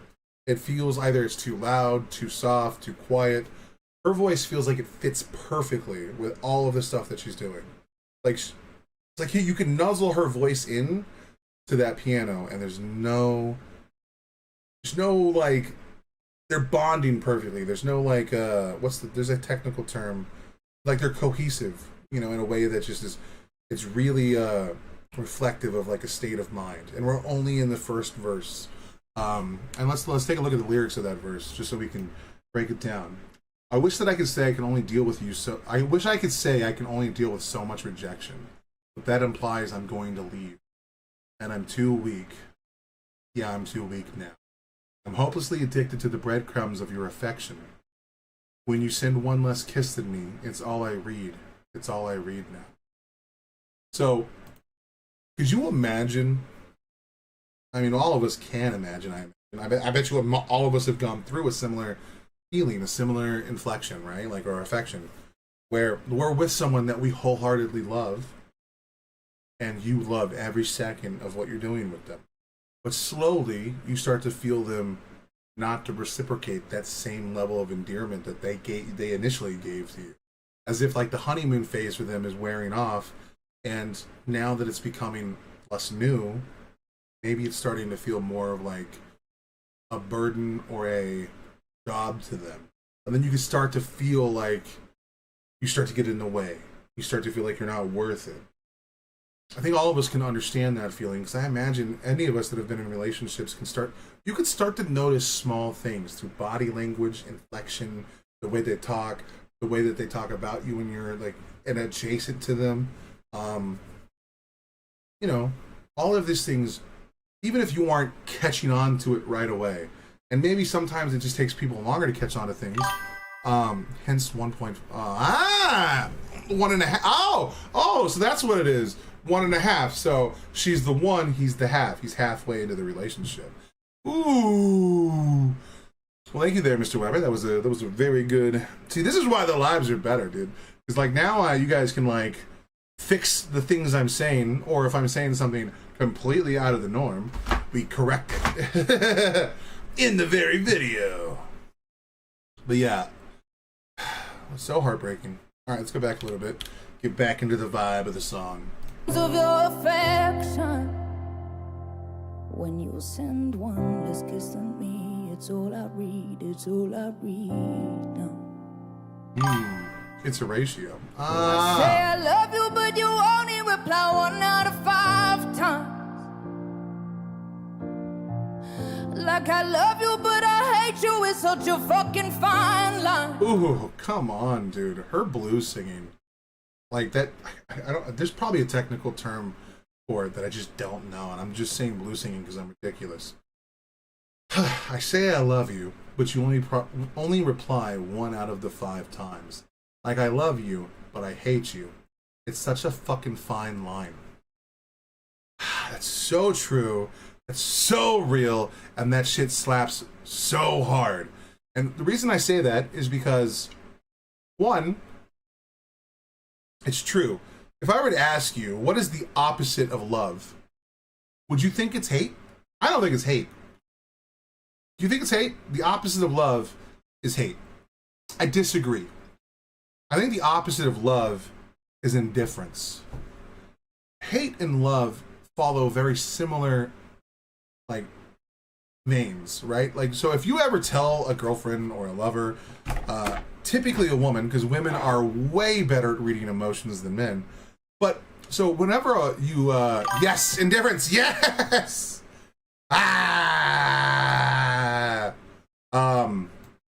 If you ever were to, this website is now not letting me drag it. What's happening here?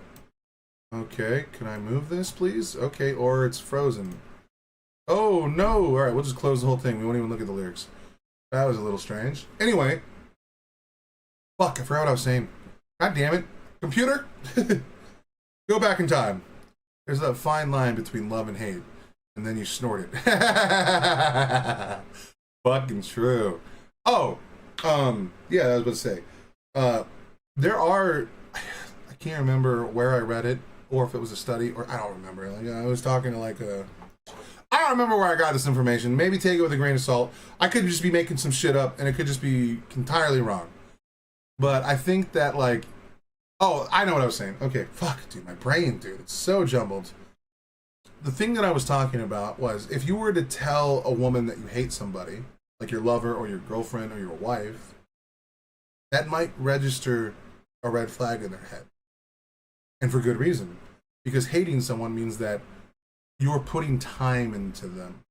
Like, the amount of effort it takes to hate someone is almost equivocal or equivalent to those that love people. Like, people that hate watch Destiny or hate watch Hassan or hate watch Asmongold, they're doing the same thing a fan does, but instead of just giving them loves and like, hey man, giving them their flowers, they're just talking shit. Like, they're still effectively supporting the thing that they're against. They don't understand that, like, that hate that they're putting out there is so close to, like, you know, that love that they could have for something. So it's a very interesting thought process that hate is so tightly close to love. Like, they're kind of on the same wavelength, like on emotional or your output.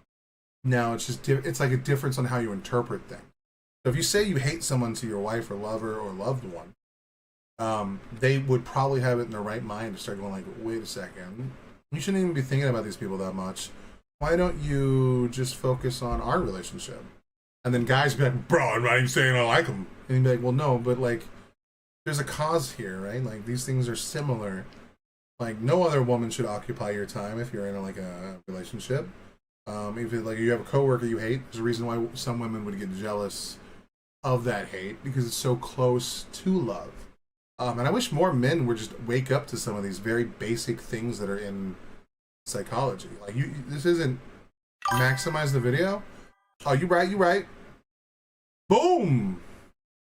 Yeah.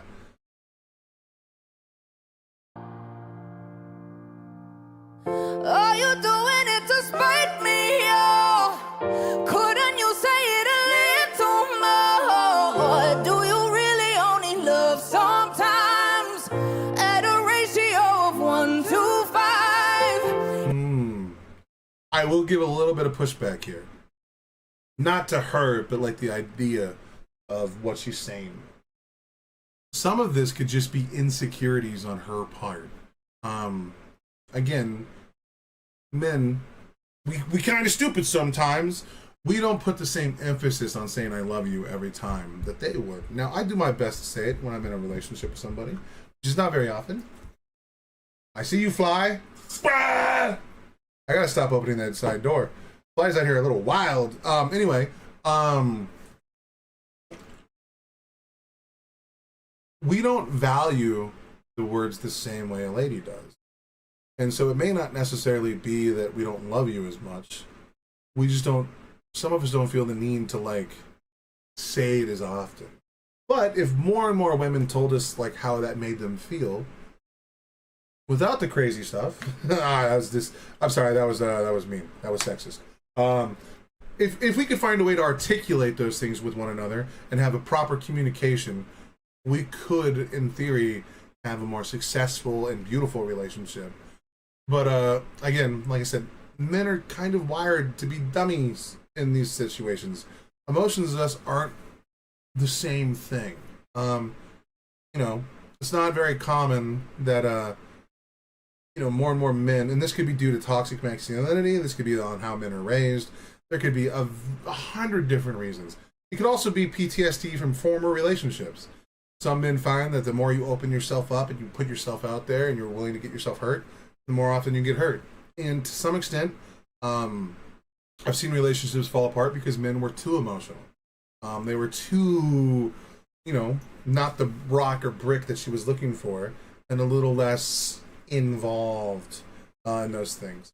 It might just be a cultural thing that we have to tear down. But I think it's beautiful that men are becoming more and more involved in these things as we tear down some of the other elements surrounding that. I think that men should be more open with their feelings, and expressing those emotions doesn't make you less of a man. Crying does. No, I'm joking. I'm fucking joking. I've been fighting. Do you really only love sometimes? At a ratio of 1 to 5. Is the person I've been fighting for emotionally unavailable? What if... Ooh, I like that she put that in there, because it's not necessarily like the guy is being an asshole. It's just that maybe he's just not emotionally matured or available. Yeah. Mm-hmm. We've been so emotionally unavailable. What have we been so divided by? Love me once, I love you back 5 times. I don't know how to keep to my own bare minimum boundaries. Oh, okay. Now she's even being critical of herself here, because unfortunately, that's where the way typically relationships work. It's very hard to pull yourself out of your perspective. It is so hard. It is sometimes impossible. And I mean, I get that way. If I am in debate mode, you are going to have a very, very hard time to get me to see your perspective. Because right now, it's not about your perspective. It's about mine being correct. Now, if we're in a conversation, I can see your perspective a shit ton. But as soon as you put me in the ability to where I have to, like, put my perspective in a way that I'm trying to say mine might be the correct way, or the way that we might be leaning towards, debate mode Will is an asshole. I will openly admit that. All you have to do is watch me on Twitter for even 5 minutes. I am unhinged and I say mean things. But that's in debate mode.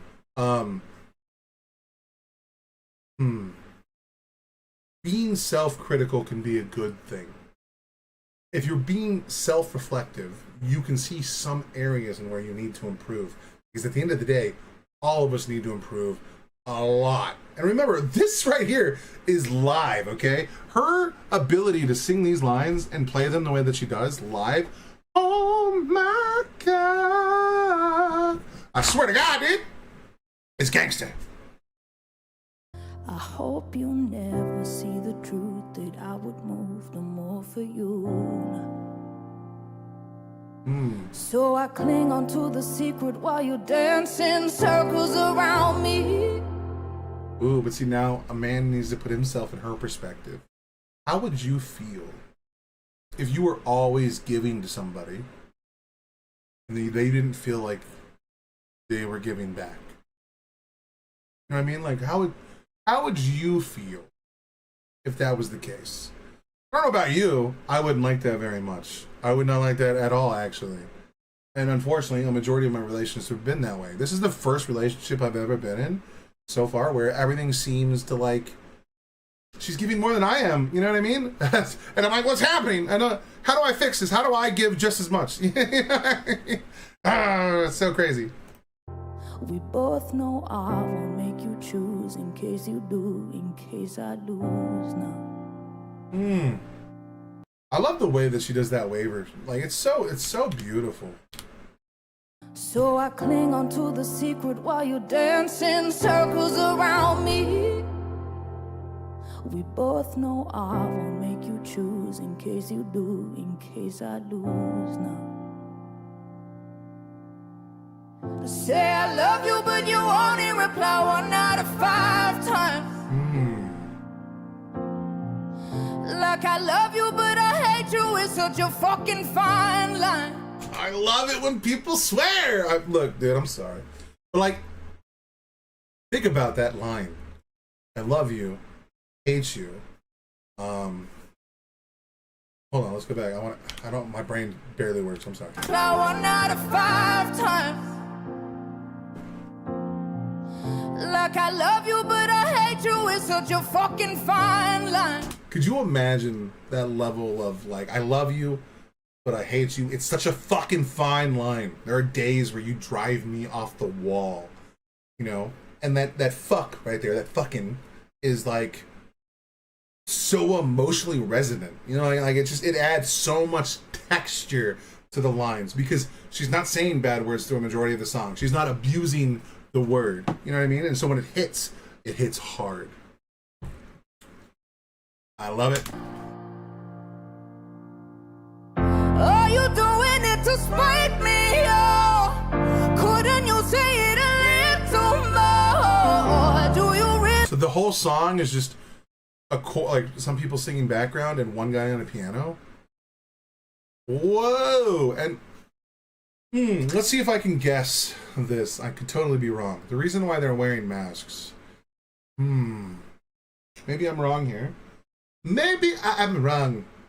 But I like to think that maybe she's wearing masks because her love for the person she's with is so strong that they're all not real anymore. People lose the texture of their face. Maybe that. I like that idea. I could totally be wrong. Maybe it's just. I don't know. Couldn't you say it a little more? Do you really only love sometimes? At a ratio of 1 to 5 is the person I've been fighting for. Emotionally unavailable. What have we been so divided by? Love me once, I love you back 5 times. What you got?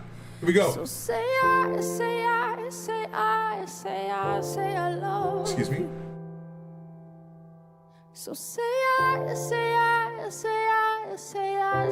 love you. I like so fucking soft. All right, so this is my prediction for the song. Watch me get some egg on my face. A vulgar word well placed and said with just enough vigor can express far more than its polite equivalent. Bro, I'm gonna need you to just take over. Like that was like one of the most beautiful sentences I've ever read in my life. I'm gonna, you know what? I have like about $1,200 left of all my money. I'm gonna buy you a plane ticket. You just take over the channel, bro. You got this. Like I don't know why I'm here. That was beautifully said, homie. Holy shit, dog. Holy shit, Mr. Weber. Oh, hey-oh. So say I Oh, I was gonna say my prediction for the song is the whole song has been incredibly soft. It's very like melodic. It's very like almost sensual. You know what I mean? Like it's cradling you, right? I feel it's gonna get explosive towards the end. Like I said in the last video, I was proven wrong that time. She did something a little different, but she's got the chops for it, man. I bet you she could do some of the most impressive belting around. I believe it. I'm here for it. Please, maybe I'm right. Not often, but let's see. So say I love you.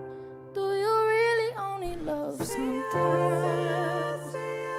Oh. Did you hear them girls in the background? Holy fuck!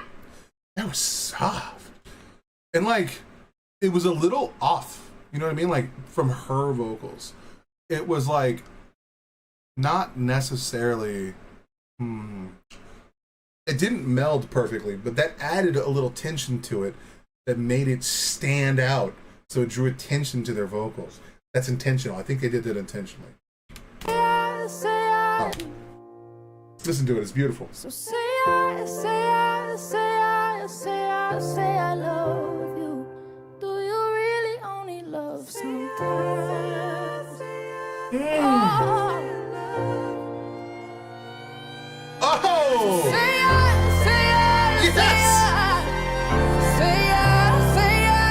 love you. Say I love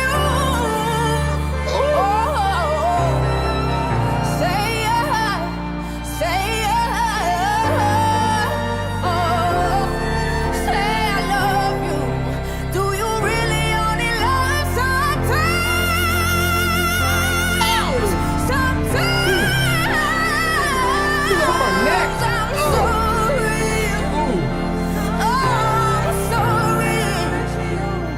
Damn, dude, I got injured.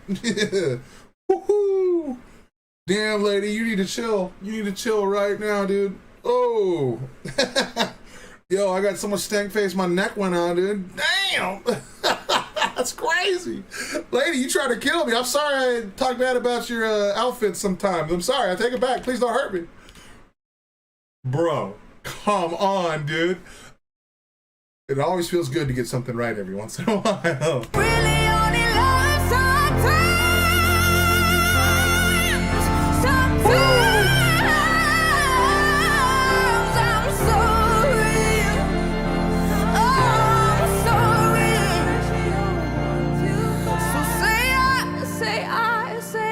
So say I love you. Whoa. Do All you right. only love sometimes? Oh. And then she ended it with a soft kiss. Come on, dude. All right, let's go. One more. Listen to that softness as it drifts away. Come on, bro. Say I love you. Do you really only love sometimes?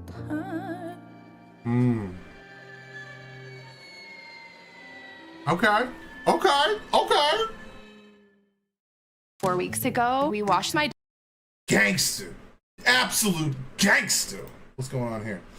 Not all, but most of Ren's videos are shot in Brighton and Ren and have pics in the most iconic locations. I'll respond to those temporarily, but right now we got Vibe Reacts did that one. Well, of course. I mean, obviously he's doing a lot of them. I mean, I'm the one just catching up to the game. You know how it goes. Oh, all right. So that one is done. Dilute. Ooh, we have that song by Mitch Ben. We doing it. I'm sorry. We doing it. Boop, boop, boop, boop. Unless it's like 2 hours long. Oh, it's only 1:15. Come on now. All right, Mr. Mitch Ben. I've heard a lot about you. You up to bat, baby. Let's see what you got. Vaccinate your kids. Ooh, that kind of plays into that Joe Rogan thing we were talking about. I did it. Look, hey, Prada, okay? Listen, my dear. I enjoy, if I don't enjoy a song, you know what? Here, I'll just prove it to you, okay? I will prove it to you. Okay? Let me just do this. Go to my dashboard on YouTube. We're going to go back 2 years ago where I was very mean to, and I only have to go back so far because I'm doing so much Ren stuff these days. I got to do more Illa Min chapters, honestly. I'm falling behind. Whereas, Paint the Town Blue, okay? Do not go watch this song, okay? No one should go watch. I was very mean. I was incredibly mean to this song. Let's just say it has 25 dislikes. I tore this song in half.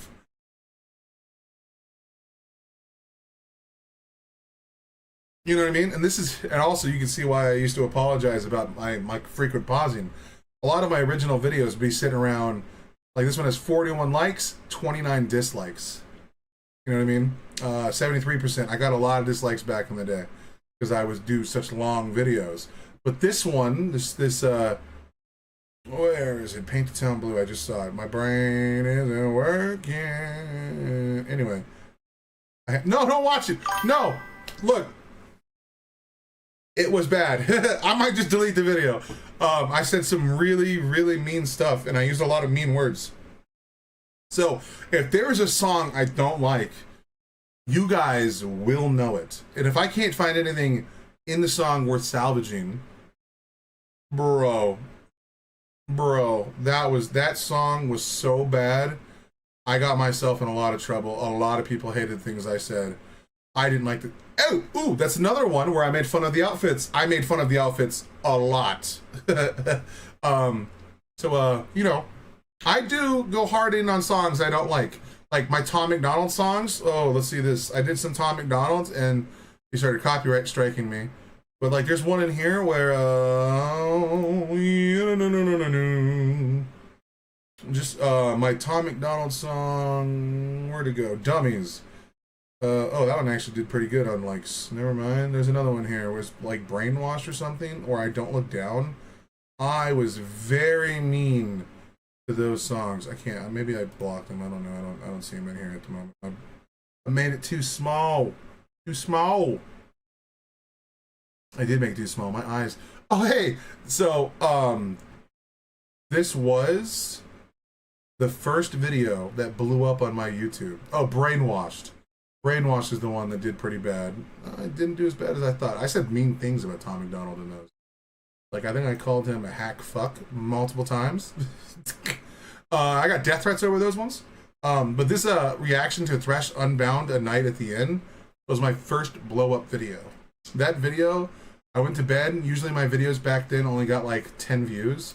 Like here you can see 35, 36, 67, 72. Like these things didn't get shit. I did that Thresh video. Oh my god, that shit blew up. And then after that, people told me to watch Pentakill. And then to this day, my most viewed video is still the whole concert to Pentakill. Like, Ren doesn't even touch my top 5. Like, this was my first blow up, and then I got that job at Cox, and I quit making content, and it all fell off. And then I went back to doing like 20 view videos and stuff, and I was like, fuck, dude, I fucked up my whole career. And then all of you guys came around and was like, nah, we're gonna give you a second win, fat boy. Tom is a hack, though. He is, bro. I fully agree. I fully agree. But all right, I apologize. I got off on a tangent. We're going to watch Vaccinate Your Kids by Mitch Ben. Let's see what our homie's working with. I've never watched anything from this guy, but I'm eager to learn. So, ladies and gentlemen, please welcome Mitch Ben. I'm not sure how many listeners we actually have in the United States. This is mainly for them, but it does apply to everyone. Yeah, because America's got this stupid thing called anti-vax bullshit, and they're like run by a ridiculous evangelicist. You know what I mean? We just made like a department for religious people in our government, which goes against separation of church and state. Ha ha! Vaccinate your kids, bloody vaccinate your bloody kids, bloody idiots, vaccinate your kids, bloody vaccinate your bloody kids. I know you read some vague statistic that said it might make them autistic, but if you'd paid attention, you would know that was all debunked 10 years ago. No, it's not some grand conspiracy by Big Pharma, it's just chemistry. Yes, it's toxic, that's how vaccine works, you ignorant jerks. So, vaccinate your kids. Oh my god, ignorance is true. Sorry. Chemistry, yes, it's toxic, that's how vaccine works, you ignorant jerks. So, vaccinate your kids, bloody vaccinate your bloody kids, you bloody idiots, vaccinate your kids, bloody vaccinate your bloody kids. See, there's this thing called herd immunity, you're endangering your community. Measles can be passed along and to kids whose parents weren't as dumb as you. Yes, you have the right to choose, but still, not to make your friends and neighbors ill. Measles isn't just like getting zits, you can die from it. So, vaccinate your kids, bloody vaccinate your bloody kids, you bloody idiots, vaccinate your kids, do what you already should have did, just bloody vaccinate your bloody kids. Hell yeah, dude. Hell yeah, brother. Man, I tell you what, dude. I liked it. It was cheeky, it was fun. Obviously it's not like a high class song or anything, but it's like a vibe song, you know what I mean? Anytime you hear someone spread misinformation around vaccine, I'm just gonna send them that video. Fucking vaccinate your kids, dipshit. Yes, it's your choice, but I'm making it for you right now. Quit being an asshole. Quit killing people. Fuck. Pricks. Monsters. All right.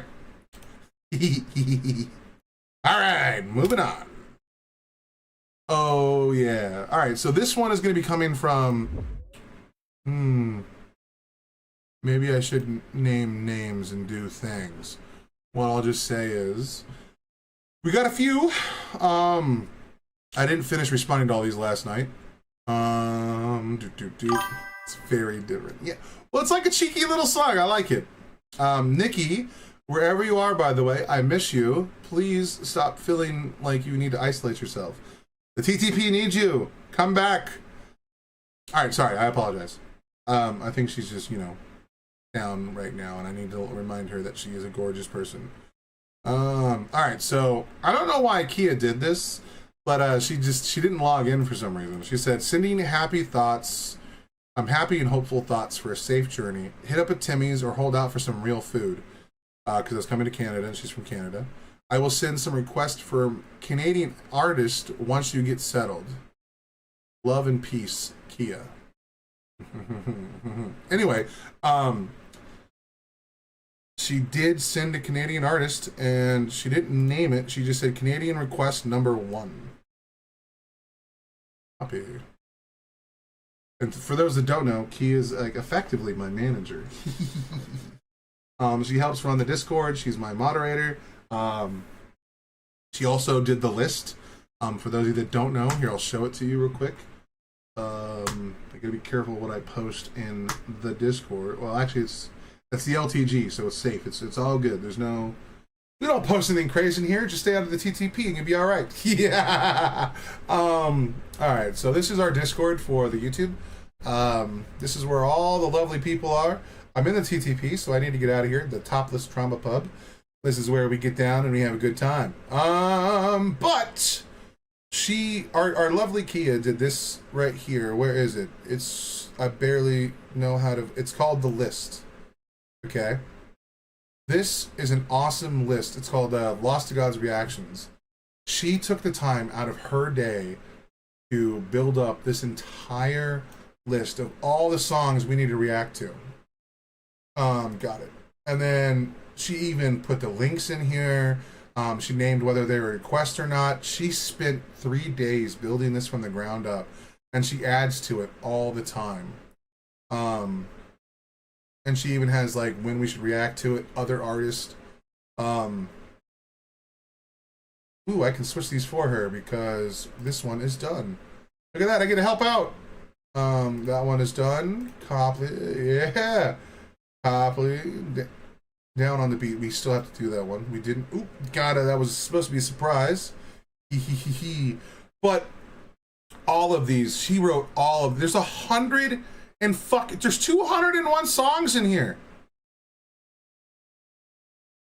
Guys, the amount of time it took to look up all of these and went and got the fucking like links to all these things. This took so long. Hey, my buddy's playing Dragon's Dogma. Wonderful. He does play video games still. Anyway, the LTG is where we gather and we talk, and we even did a few. I think we did one when we were doing a release for Red, and we went and watched the not the chapters. What were they called? Like the videos around Screech and Jenny and stuff.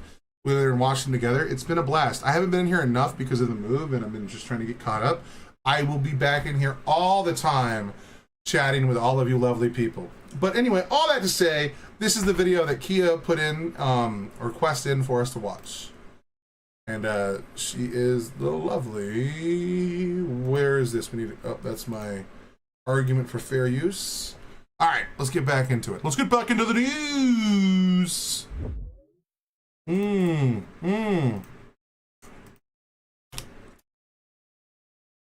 Two $6 buddy bundles. So I didn't realize A&W was up here. Like, it's a little crazy, honestly, when you think about it. Because A&W in the States is called All American Food or something like that. It's, you know.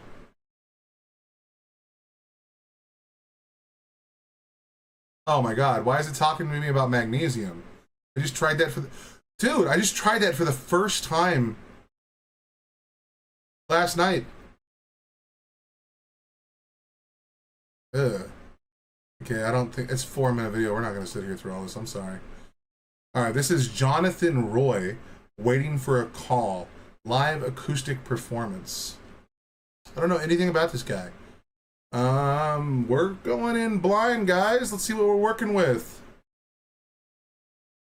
Volume's good. Sound settings are good. All right, playback speed is normal.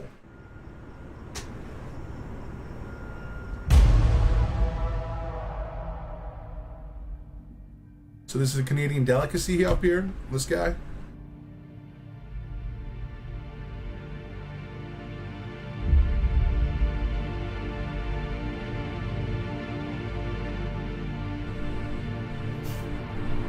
I like the shot.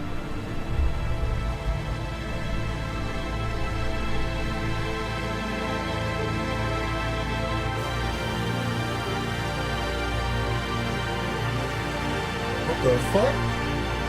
Oh no, it's interpreted dance. I mean, it's beautiful, but it doesn't work as well with my brain. I don't. Okay, let's just get it.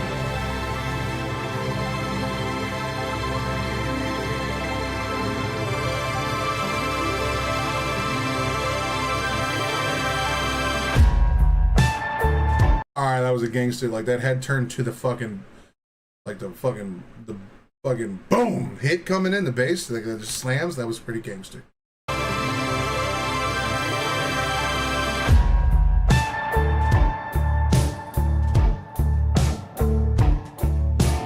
Whoa, that's trippy.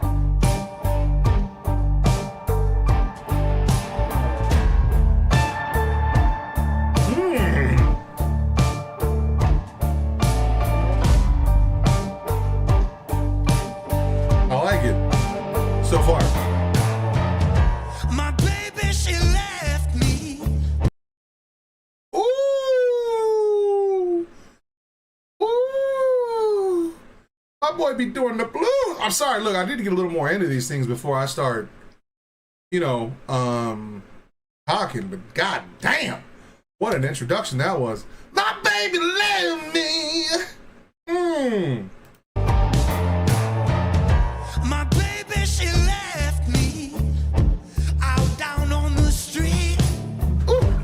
Broke my heart and let me bleed. God damn.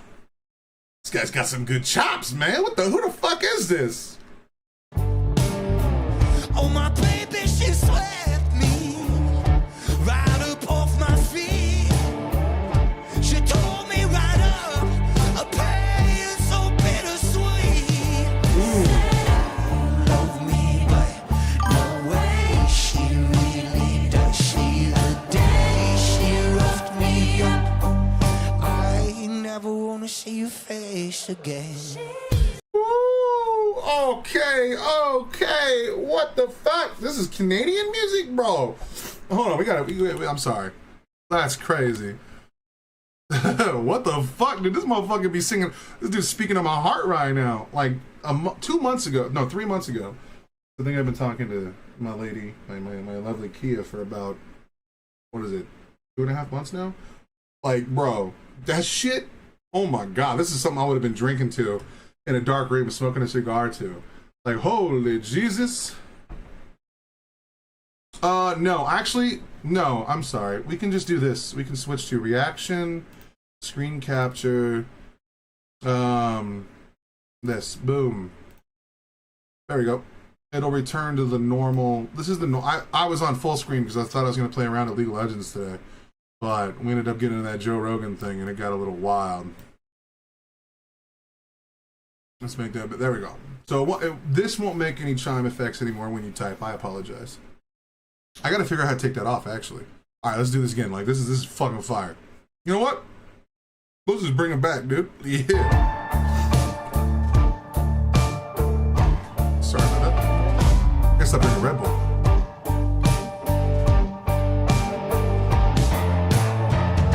My baby, she left me out down on the street. Broke my heart and let me bleed. Oh, my baby, she swept me right up off my feet. Ooh. She tore me right up, a pain so bittersweet. Love me, but no way she really does. She the day she roughed me up. I never wanna see your face again. Got me going back home, sipping all alone, just a bit stoned, sitting by my phone. Yeah, dude. For a call that will never come. I'm already looking forward to his little explosive moment at the end when he gets wild with it, dude. Ooh, I'm ready for it. Whoa, what the fuck? I guess it fell apart. How did it ever start? Was it meant to be?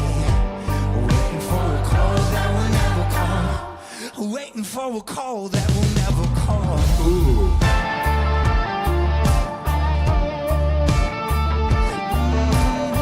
there's so much atmosphere to this. His voice has such a jagged, rugged edge to it, but it's so soothing at the same time. It's hard to like put my finger on, but it's soulful, man. It speaks to that motherfucking core to a person going through some shit. You know what I mean? God damn, I can't tell you how many times I've been on the receiving end of a relationship that ended so poorly. Honestly, I've never been in a relationship in my entire life that didn't end with like a catastrophic end with like severe cheating on their part. Like I'm telling you, man, I'm burned for a good reason, dude. I got jaded around relationships and love and so many other things, but I always believed that it was something worth pursuing. You know what I mean? Like it's so crazy when you think about it, but I swear to you, watching some of your chinchilla reaction, noticed you were live and just wanted to stop and say I enjoy your reactions. Well, thank you so much, man. Hey, we live every day, Monday through Friday. I'm gonna try and do around 9:30 to about 3:30 every day, and this way we can always be doing this stuff. We cover a little bit of stuff, just so you know, but sometimes we do politics here, sometimes we do music, sometimes we do video games. It's just everything up in the air, baby. That's how we do around here. But I'm here for you, and thank you so much for stopping by, dude. I love you. I hope to see you again. We just did a chinchilla song, actually, a little bit ago. I think it was called 1.5 or 1.5 or something like that. That one will be posted sometime tonight. I still got to post Electric Callboy and then Kate Nash.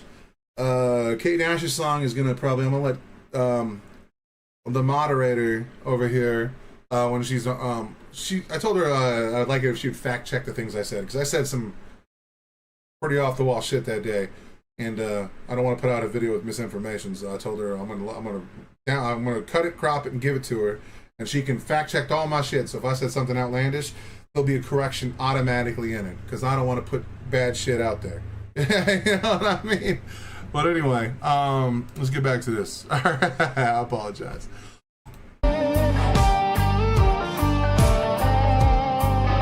It's coming, baby.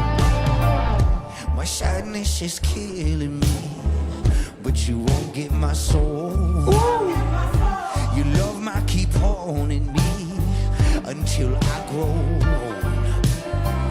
Oh, my baby, she left me, let me down those streets. She took my heart, down my mind. We'll have to get that one. Don't know how you do requests, but have you ever heard of Blue October? Aren't they the song that they had the song "Hate Me," right? That's not, I've heard "Hate Me." I've heard that one. You can always just do a request. So it is kind of dickish. I do apologize. The requests that I make sure I do as soon as possible are the ones that go through Buy Me a Coffee. But you can always put a request in the comments, and when I'm skimming them, I'm slowly start adding them over here, because we're doing like 6 to 7, 8 videos a day now. So now there's no reason not to get through stuff. I can't guarantee you how quickly the non-paid ones get done, but that just depends on the amount of paid ones that I have. But obviously, man, if you want to put a request in, just throw it in the comments, and I will happily check it out. The only Blue October song I think I've ever heard was "Hate Me." There might have been one other one, but I don't remember. I never really dug into them too much. But I remember I used to be on my PSP downloading music. That's how I would find a lot of bands and stuff. There was a website I used to use, but I don't remember what it was. And then you'd always get like the wrong songs and stuff. All right. Oh, wait, maybe he doesn't get explosive. Maybe he just gets softer as he goes. Okay. Let's see what he got. Took my heart, down my mind, never be free. Got me going back home, sipping all alone, just a bit stoned, sitting by my phone, waiting for a call that will never come. Even they're doing good. And look at this lady's energy, bro. I fuck with this. This lady's getting wild with it. Look at this. Yeah, girl. Yeah, groove with it.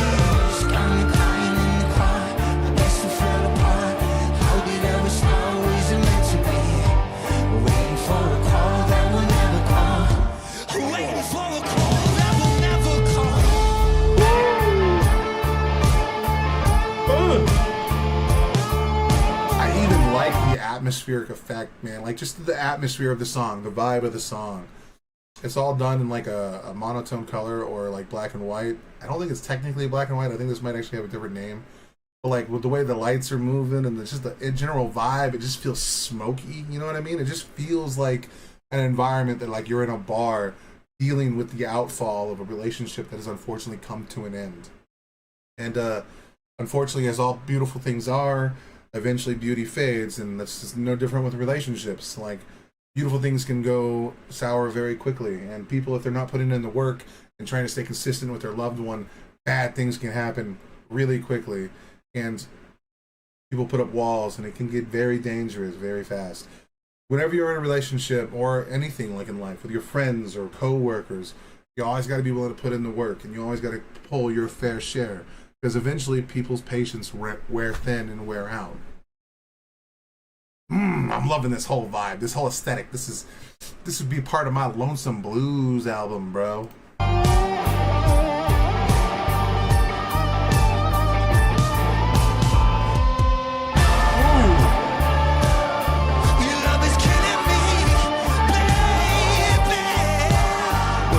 Your love is killing me, baby. Oh yeah, come on, man. There's so much like vibe and power into it. Sorry. Your love is killing me, baby. I'm falling apart. Say you love me, but no way. She really does see the day. She roughed me up, was the day. You tied me up in the dark. This feeling stuck on my flame. It's strong enough through the pain. I won't give up, and I never wanna hear her name again.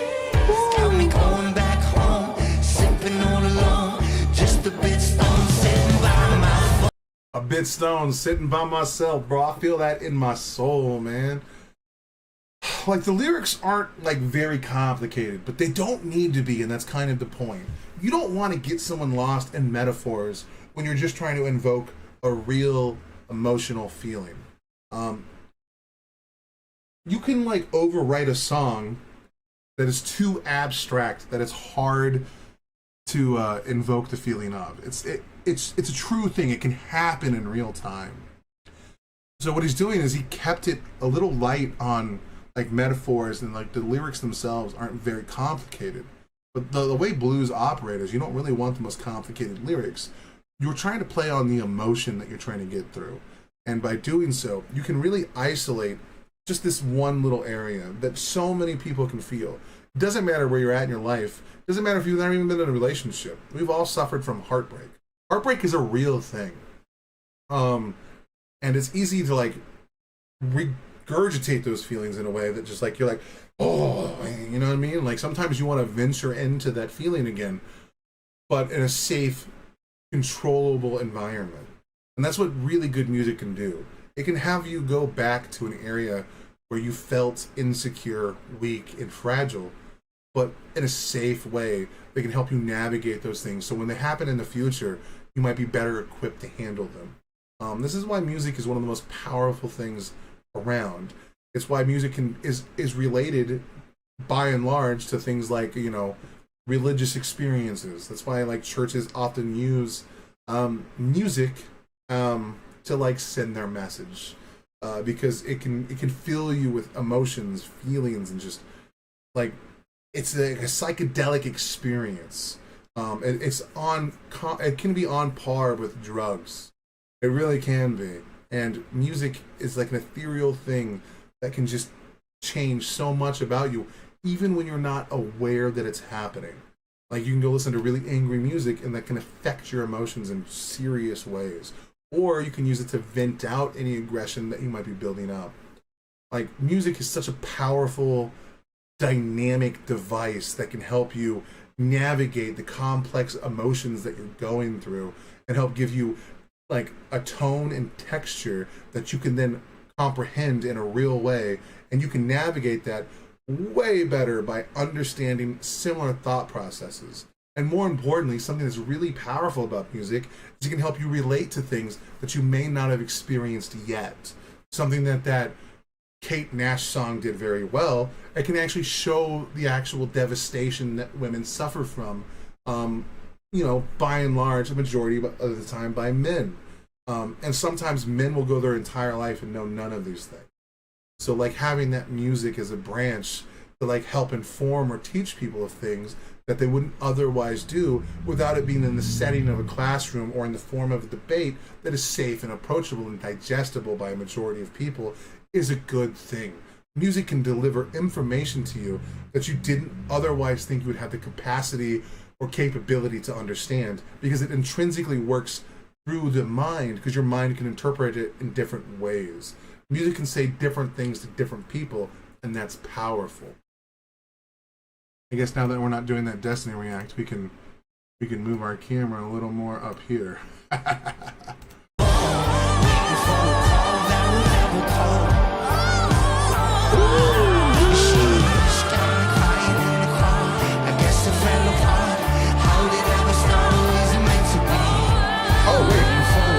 Wait, whoa. She's crying in the car? Was there a switch up here? Is this man showing the other side of the different perspective just outside of his heartbreak? Oh, probably why music was heavily regulated until recent history. That does make sense. And people like the FCC and other government entities, look, I don't attribute malice. I'm not saying that they were trying some better to have never loved at all. I don't know about that one. I agree to some content. I don't know, man. First let me get to the other point. I don't think that the government was like trying to like stop people by saying, and I'm speaking about America. You are obviously in a whole different situation over there, buddy. I can't speak to that. You know what I mean? But I think by and large, music is dangerous for some people because they feel like, like Elvis was a pathway to the devil at one time. The Beatles were a pathway to the devil. Video games were a pathway to the devil. You just heard that constantly. I think that most of it was just fear, not necessarily like control. But yes, fear is a form of control. So you're right. I will cede to you, my friend. Better to never have loved at all. That's a dangerous one. I agree with the sentiment. But I don't know, man. I've learned so many valuable lessons from the relationships that I had been in the past. There weren't many of them, but the ones that I did have, I feel like I learned so much from them. But man, the heartache when they ended stuck with me for so long. And they caused real damage for future relationships. Knights and Satan service. But that being said, I don't know, man. I think that the lessons I learned made that journey worth it. And becoming the man I was after those relationships. You know what? Here, I'll show you guys something. I'm switching back to the old way. I apologize. So if you type something, it might make a little bing. But this one I like to have because this is like a full screen thing that shows what I'm doing while I'm editing videos. I'm going to figure out how to turn that off, though. This is the letter that I was going to say goodbye to. And this is something that I wrote way back in the day from a former relationship. I'm not going to say her name here. That's not happening, but I'll just read it to you, okay? I think I'm back to normal. It's crazy how people can come into your life and alter so much about you. Make a home in your life and with a blink of an eye. And this was written in May 17th, 2014. Let's do that again. Make a home in your life and with a blink of an eye, they're gone. You just have to hope you can hold on to the memories and lessons. Here we are talking about that same thing more than 10 years later. We went on our way for good reasons, for damn good reasons. But I'll never get back the tiny part of me that I gave to her. The only difference between me and her is that I will learn my lesson. I will learn from defeat and better myself. I won't let her bog down what might be the best thing I could ever find, the next one. The next girl to enter my life. I only hope that the next is the last. If not, she will become another life lesson. I have a song, a poem for her. So as I sit here in my car, inhaling an addiction of choice, killing myself through the sweet nectar of Red Bulls, I look forward to my future, with a gleaming light in my eyes. To all the women of my past, thank you. Because of our failures, I will one day find someone that combines all and everything I need and want. I won't settle for anything less. Now, I said this, what am I, 36? I said this at the age of 25. And then she saw it on Facebook and said something mean. So my response was, and I'm not going to name any names, that's not meant mean or bashing anyone. We failed as a couple, and I have to learn from that failure. It's nothing against you or me. With my relationship, I'm not looking for a temporary fix to a shitty situation. I'm looking for someone to spend the rest of my life with. So in what I set out to do, I failed. I learned a lot from our time together, and I hope because of it, I will be a better man. Our fates were not meant to remain intermittent. I meant to say intertwined. I think that even your relationships that failed can be a beautiful thing. Like, there's so many lessons in it that teach you about who you are. You just can't let the negative aspects of a relationship traumatize your future girlfriend or your future lover or boyfriend or whoever you're dating.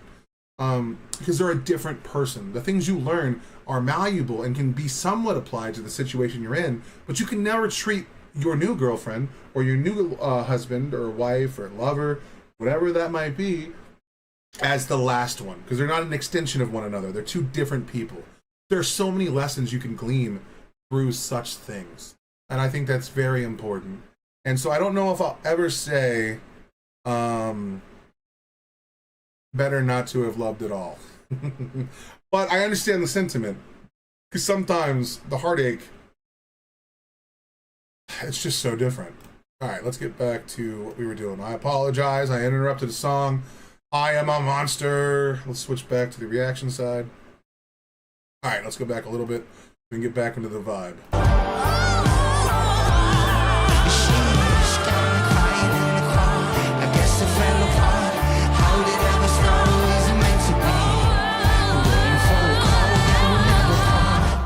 Waiting for a call that will never come.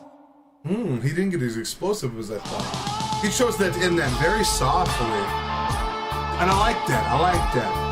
Again, we talked a lot about how Ren does that all the time. Like Ren will end very soft, and he uses those noise, that sonic sound, that sonic vibe that he has very, very well. And it's very similar here. He was more not restrained, but he showed a lot of discipline in what he was doing. I would not have been able to help myself. I would have went wild with it, and I would have made a fool of myself. Oh shit, got on mute.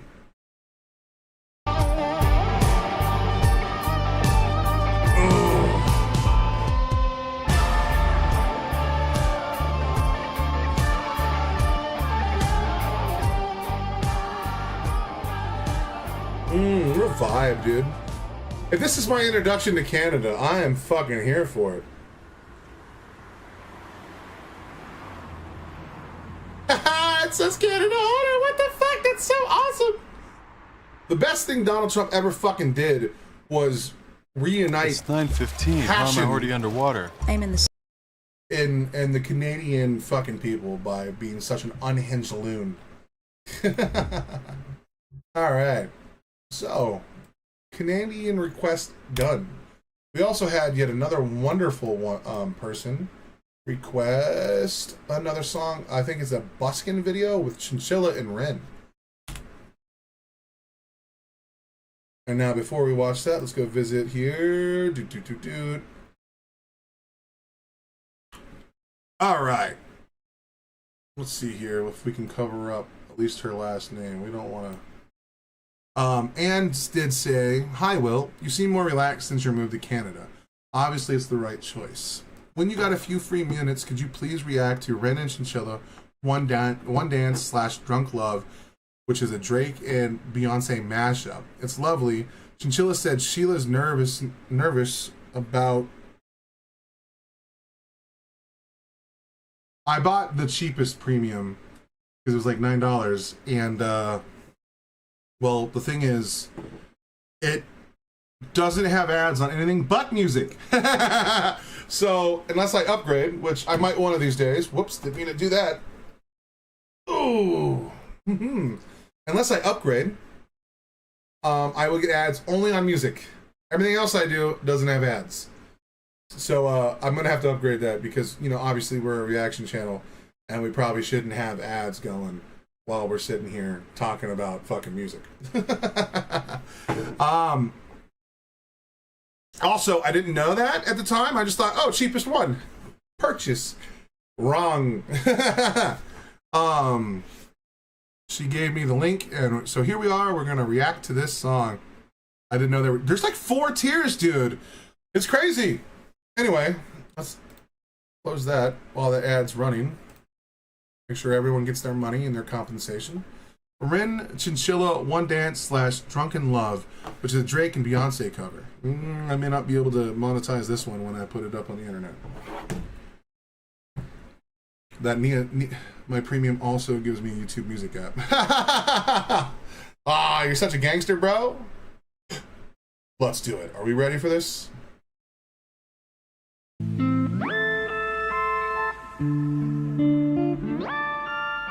That sounds wild, dude. I love pedals, bro. I love pedals, dude. One of these days, to bust out that guitar. I have to go buy an amp, though.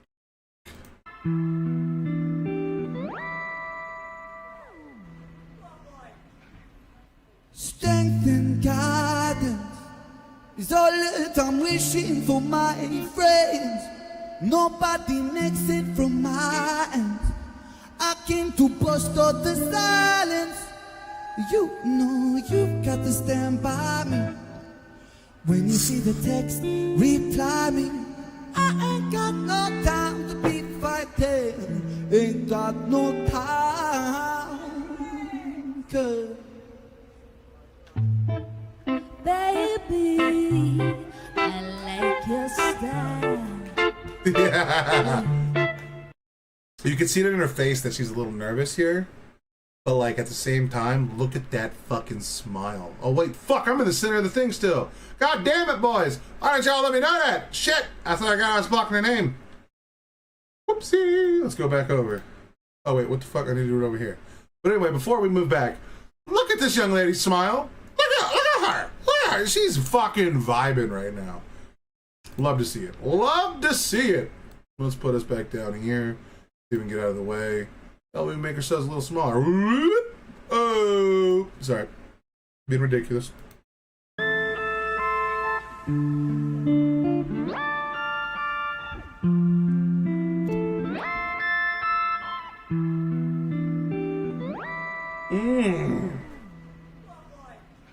Boy.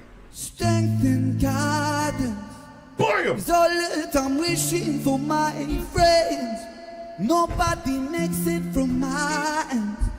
I came to bust out the silence. You know you've got to stand by me. When you see the text, reply me. I ain't got no time to be fighting. Ain't got no time. 'Cause baby, I like your style. Yeah. Baby, I like your style. That was dirty.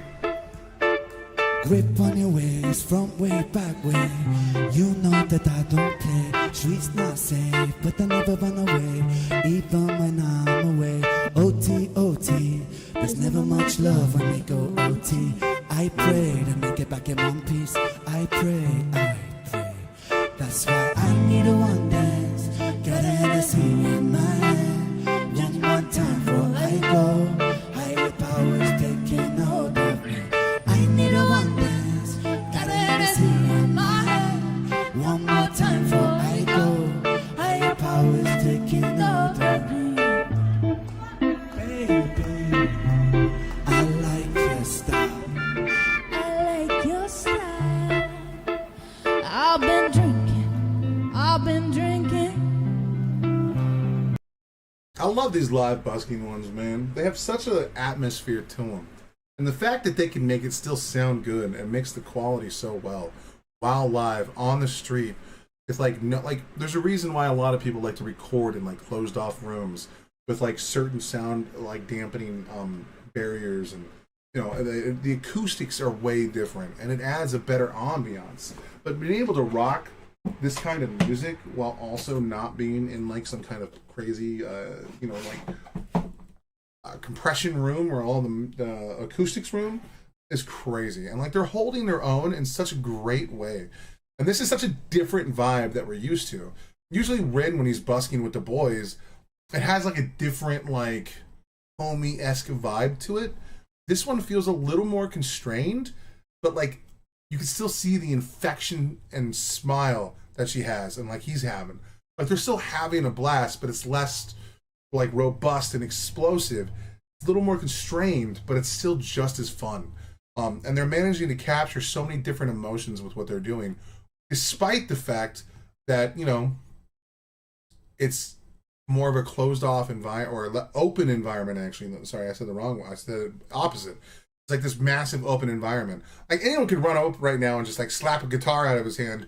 Song ruined, you know what I mean? Or some asshole could just come up and start screaming at the top of their lungs, you know, over the music and stuff like that. The fact that they've managed to get the people of this town to also play along with the music in a way that's like enthralling and like it adds so much community to it while also being deep, enriching music. And they're doing wonderful covers so far. This is awesome. I get filthy when the liquor get into me. I've been thinking, why can't I keep my fingers off it, baby? I want you. Switch up, baby, come on. Why can't I keep my fingers off it, baby? I want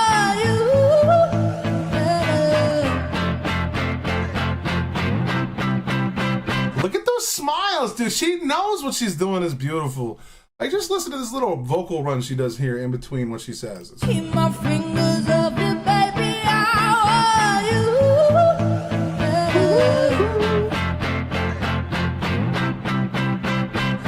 Hey, we be all night.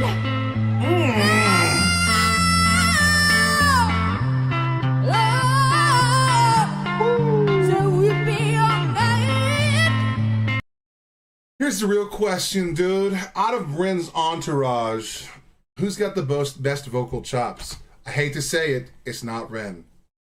Rin is a beautiful singer. He's got some banger bars, and he's got a beautiful voice. But I think it's going to come down to Tompkins and our dear here. Was it Sam Tompkins and Chinchilla? I think they're the two biggest powerhouses vocally that Rin kind of parties with. Romaine's got a different kind of vocal cadence. It's powerful. It demands your attention in different ways. But I think his best blend is also with his vocals and guitar playing. Because his licks are fucking top tier.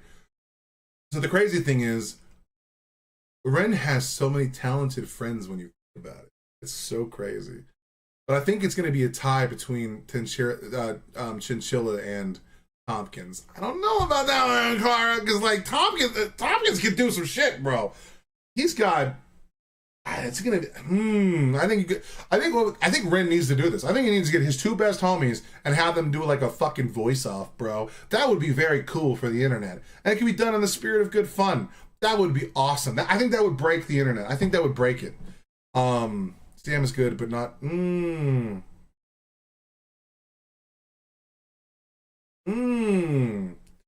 Check Ren's interview with the charismatic voice. He spends a ridiculous amount of time mixing his busking sessions to the sessions to sound this good. 100% Chinchilla. Agreed. Sam is good, but not Chinchilla's level. Sam and Chinchilla are equal at the top. I think that might be where it is. Maybe this could just come down to preference. And I've heard a lot less Sam Tompkins. I could be wrong, but I think I've only heard like 2 or 3 songs. And I will say Sam's video that he did with Ren when they were busking, and that one, the black and white one, wasn't as high quality as this one. This one seems a little bit more on the, like, maybe they didn't mix Sam's voice as well, because like she's coming crystal clear here. All right, I'm sorry. Get back to the music. So we be all night.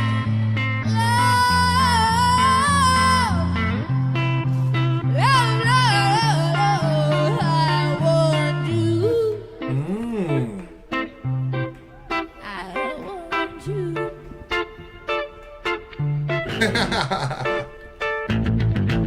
Ooh.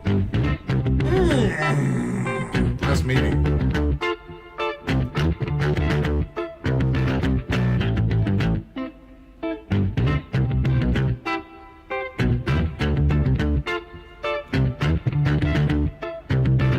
Strength and guidance, all the time wishing for my friends.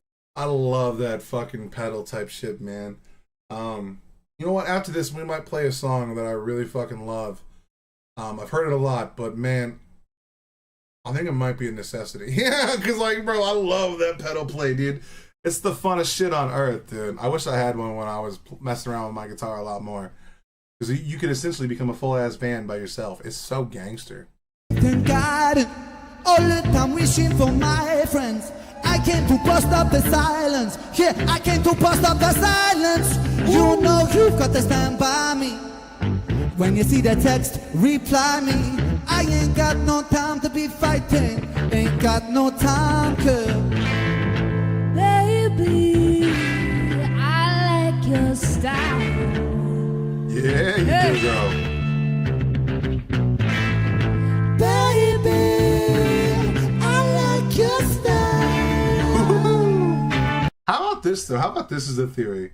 I feel like Chinchilla, because many people have told me that she wears her outfits as like a persona to help her get over her like anxiety and stuff like that. Her nails are like a part of the character known as Chinchilla. How about this, though? How about the fact that when she's with Ren, she doesn't feel the need to have those? Because like here, she doesn't have it, and she's fucking slaying it. I've never seen her smile this much. She's fucking vibing. I feel like her doing songs with Ren like this is a huge step in a direction to make her far more comfortable. And more importantly, so far this is my favorite version of her. Like that last song was Gangsta that we did, was a 115 or whatever. This one is Gangsta. I love this vibe that I'm getting. There's no show here. This is just a beautiful woman with a beautiful voice enjoying a beautiful world. You know what I mean? This is awesome. And I think that like maybe Ren can act as like this like a booster for people's like inner feelings coming out in real time. Like right here, she didn't feel the need to put on the nails. Maybe she did, maybe they came off, who knows? I don't know the story behind it. But this so far, this is fucking fire. I'm loving all of this. Now, obviously, it's a little live. It's a little more muddy. It's not like, you know, as vocally clean as it was before in the last song. You know, obviously that was in like a closed off room with like they had more control of the ambiance and shit like that. But this right here, if I saw Chinchilla doing this all the time, I'd be a #1 stan. I'm putting that out there. I'd be #1. This is the lady I want to see. Not even like Chinchilla. Isn't her name like Daisy or something like that? I feel like this is Daisy right now, just having a blast. And she got addicted. Yeah. You can tell, man. She's having a blast, man. Like, you don't need the spotlight of 1,000 people watching you on a stage. You just need a handful of people that genuinely enjoy what you're putting out. Like, dude, you guys, I don't want my channel to ever get so big that I can't read chat or I can't respond to comments. Like, bro, this is perfect the way it is right now.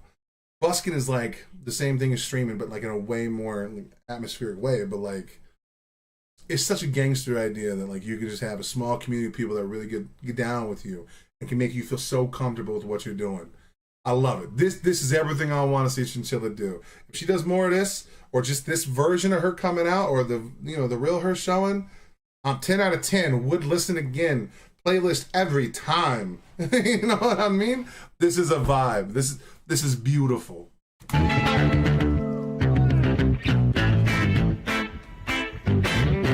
Said I like your style. I like your style. I like your style. Baby, I like your style. I like your style. Look at him. That was an adorable little face, man. What the fuck was that? Why are you looking so cute, dog? What the fuck? I like your style. I just want to give him a hug, man. You know what I'm saying, bro? Like, look at that. That's adorable. I like your style. I like your style. I like your style. Ooh, that's even cute, too. So, like, the thing she just did there, she was pointing at Ren, obviously, because Ren is, like, this uplifting person, like rising tides, right? But then she slowly turned to the audience and pointed to all of them, implying she likes their style too. Now that's beautiful. That's beautiful.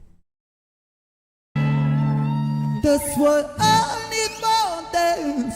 Got the energy in my hand. One more time before I go. Like, look how tuned she is. She's just she's loving every second of it. Higher powers taking hold of me, girl. I need the world dance. Got the energy in my hand. Just one time before I go. Higher powers taking a hold of me. Yeah, dude, even Ren knew he was doing good right there. Look at his like little facial tweak that he does. It's actually, oh my god, this is just so full of cute energy. Like, this is fire, dude. I think these two bring out the best in one another in such a playful way. Hold of me. Ooh.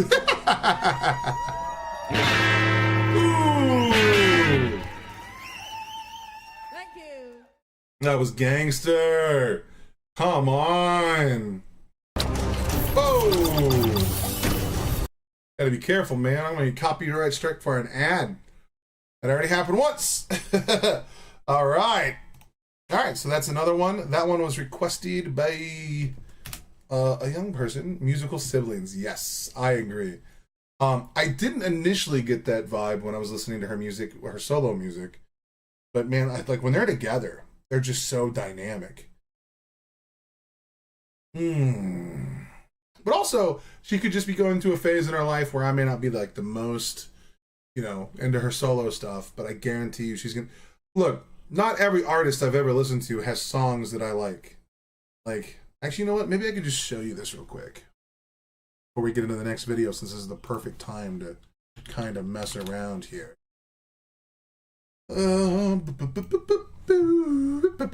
Something went wrong. Here we go. I'll just show you my playlist here. So like a lot of my playlists of some of my favorite bands and stuff only have like one song from a group in here. Other than a handful of people get multiples, but the majority of my favorite songs, like I only get like, like one or two from an artist. So me not liking every one of her songs, not liking, but like me not gelling with every one of her songs is okay. Like let's see here. Ohio is for Lover. This is my emo one. Silverstein, My Chemical Romance, Story of the like Front Porch Step, streaming music, which I no longer can use because I get ads. But Inebriated and Reeling. Okay, well this is gonna have a lot of Sublime on it. And then music from my middle school days.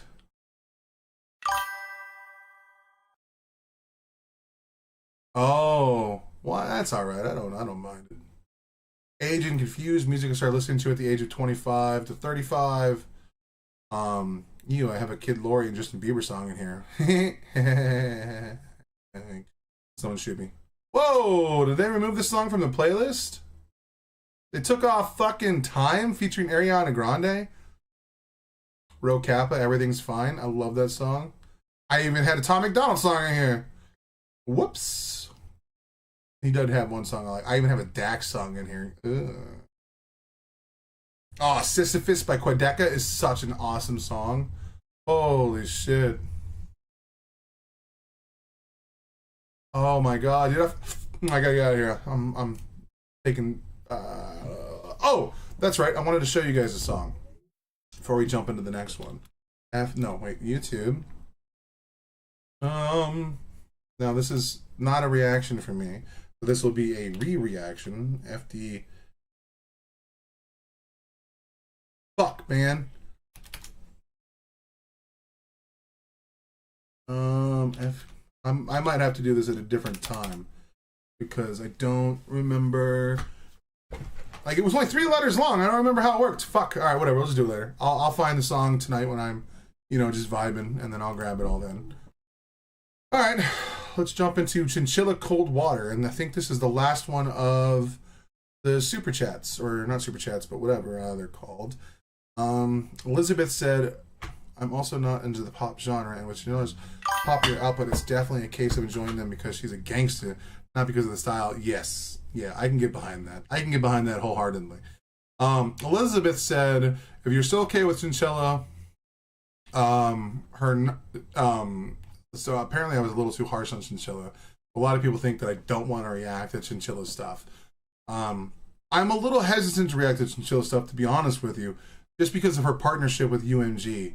However, every time I have to go through like higher levels of like copyright stuff, but it eventually works out. So I mean, it's not that bad. I just, you know, they're gonna deny my first appeal, and then I'm gonna have to go into the 7-day appeal. And if someone at UMG wants to be a dick, they can say no, and then it acts as a copyright strike, and it could cancel my channel. That's the only reason why I'm a little scared to do Chinchilla Music or anything that's partnered with UMG, which is a bummer because one of my favorite bands, Bad Flower, is now distributing through UMG as well. And I plan on doing a pretty big video on it called Song Stuck in My Head, which I'm still working on one right now from Noah Gunderson. That's really cool. I took a page from Uncle Ray, and I started doing like, you know, more of those deep dives that he said I should do. Where I can get really close to the thing and be like, this song came out in 1991. You know what I mean? So I'm trying to do like an actual music essay on why that song means something to me instead of it just being a reaction. I mean, I know enough about the song. Reactions should be just genuine reactions, or something like that. But like I'm trying to do like an actual video that I've been working on for a while about this. I would show it to you guys, but then it would spoil things, so I don't want to do that yet. Anyway, this song, Cold Water, was recommended by Elizabeth. If you're still okay with Chinchilla, her non-video Cold Water is beautiful. There is a live, but the sound is horrible. It's beautiful, and no distractions with video. Okay, this way I can't get hung up on an outfit. I did respond. I'll get this one very soon in the next few days. I promise. I can't wait to see it. Thank you so much. And we have it sitting right here. As soon as I sent that message, I already put it here. And we're about to watch this and react to it, and we're gonna get down with it in real time. And then after that, I think we're all caught up. Other than, I don't remember what that one was. What is this? I don't remember what this is. You know what? We'll do that after.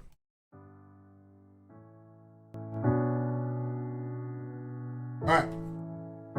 Oh, since it's just this, we should probably grab the lyrics since there's nothing to really watch and I can just focus in on the Cold Water.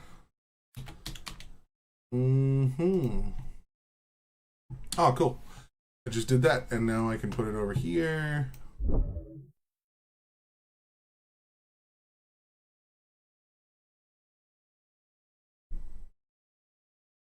And boop. And let's switch over to the reaction one so no one gets any annoying beeps and all that jazz. Here we go. Let's get into the news. Had to make a decision and made it somehow.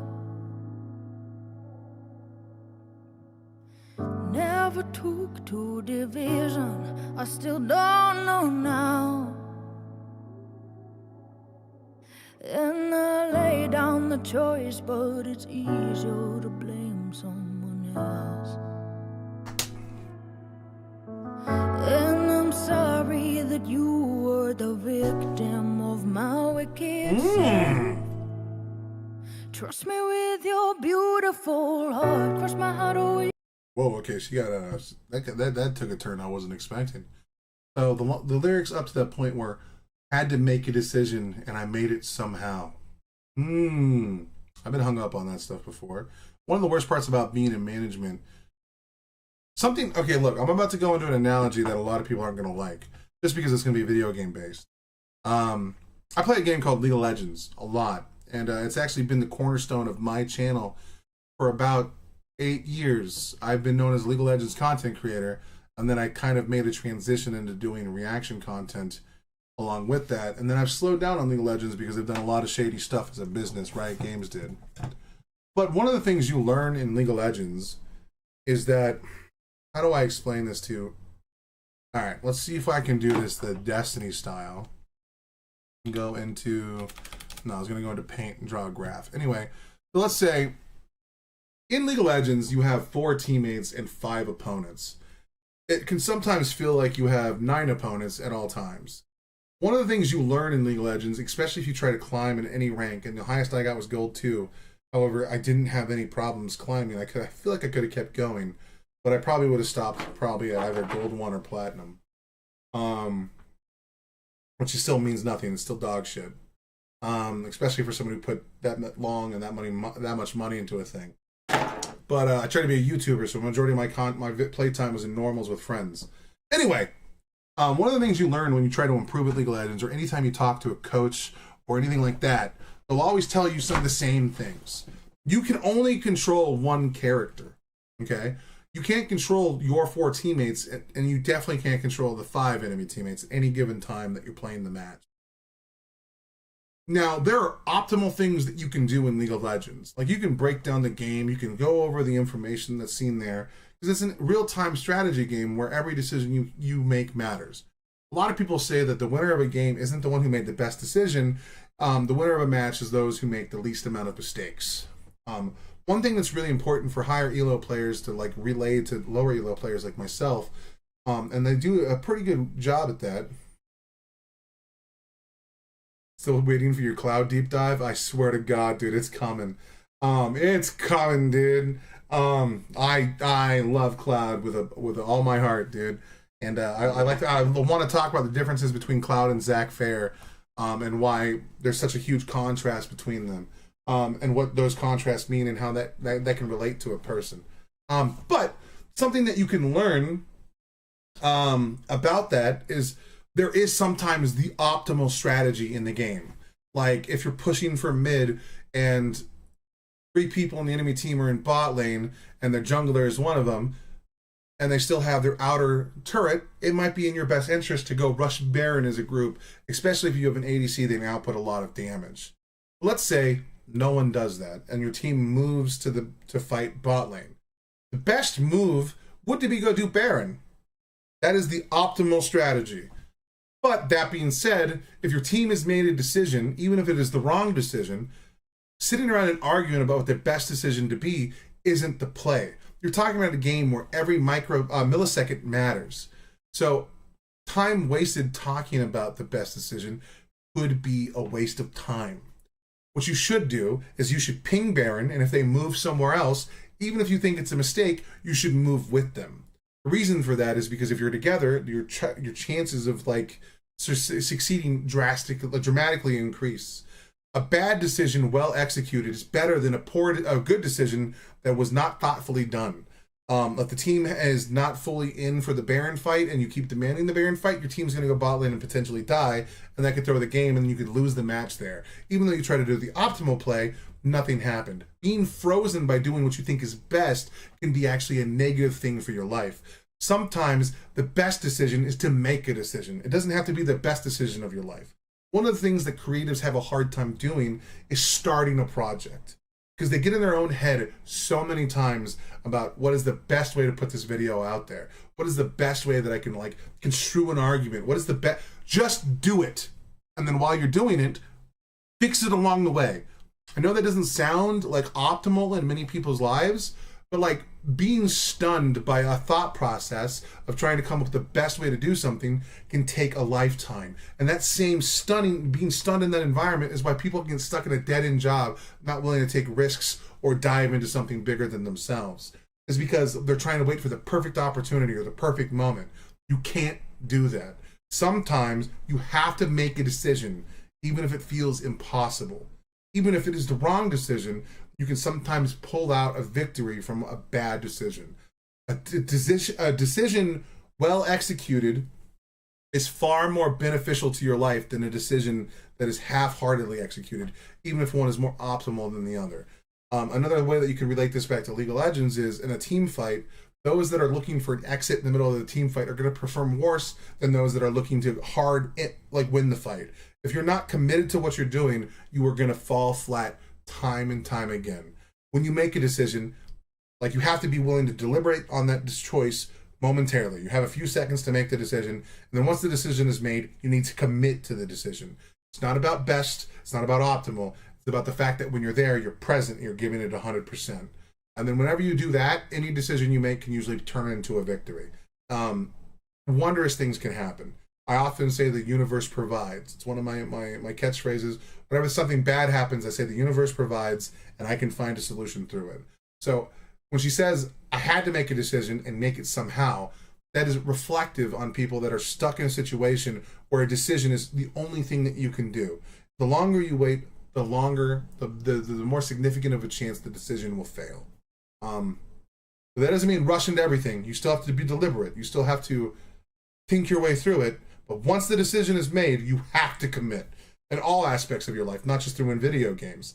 There's a reason why video games are used like this, is because you can apply what you learn in video games to everyday life. But the problem is many people don't do that. Many people hear video games and they're like, well, obviously a child's thing. No, there's deeper stuff here. Then the next line was, never took the division and I still don't know now. And I laid down the choice, but it's easier to blame someone else.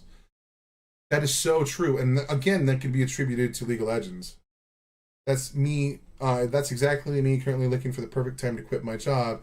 And I bet on myself for almost a decade now. Exactly. You ever guys see the movie Collateral? There's a movie called Collateral with Tom Cruise and Jamie Foxx. And Jamie Foxx in the movie has like a picture of like a beach somewhere that he wants to go and open a bar or something like that. And Tom Cruise sees it and goes, oh, what's that? And he's like, oh, it's my future thing. This driving this taxi is a temporary thing for me. And he's like, oh, how long have you been driving taxis? And he's like 5 years. Okay, buddy, that's not temporary.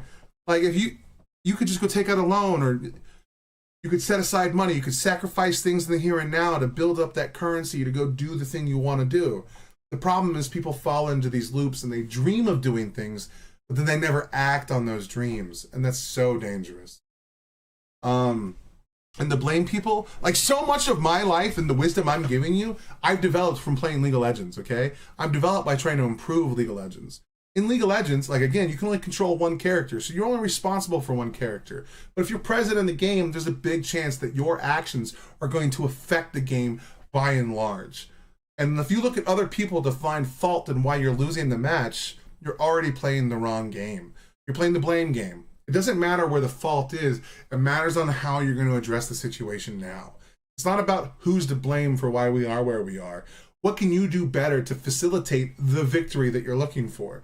So when she says something like, but it's easier to play the game blame, that's so true. It's so true that it's actually painful.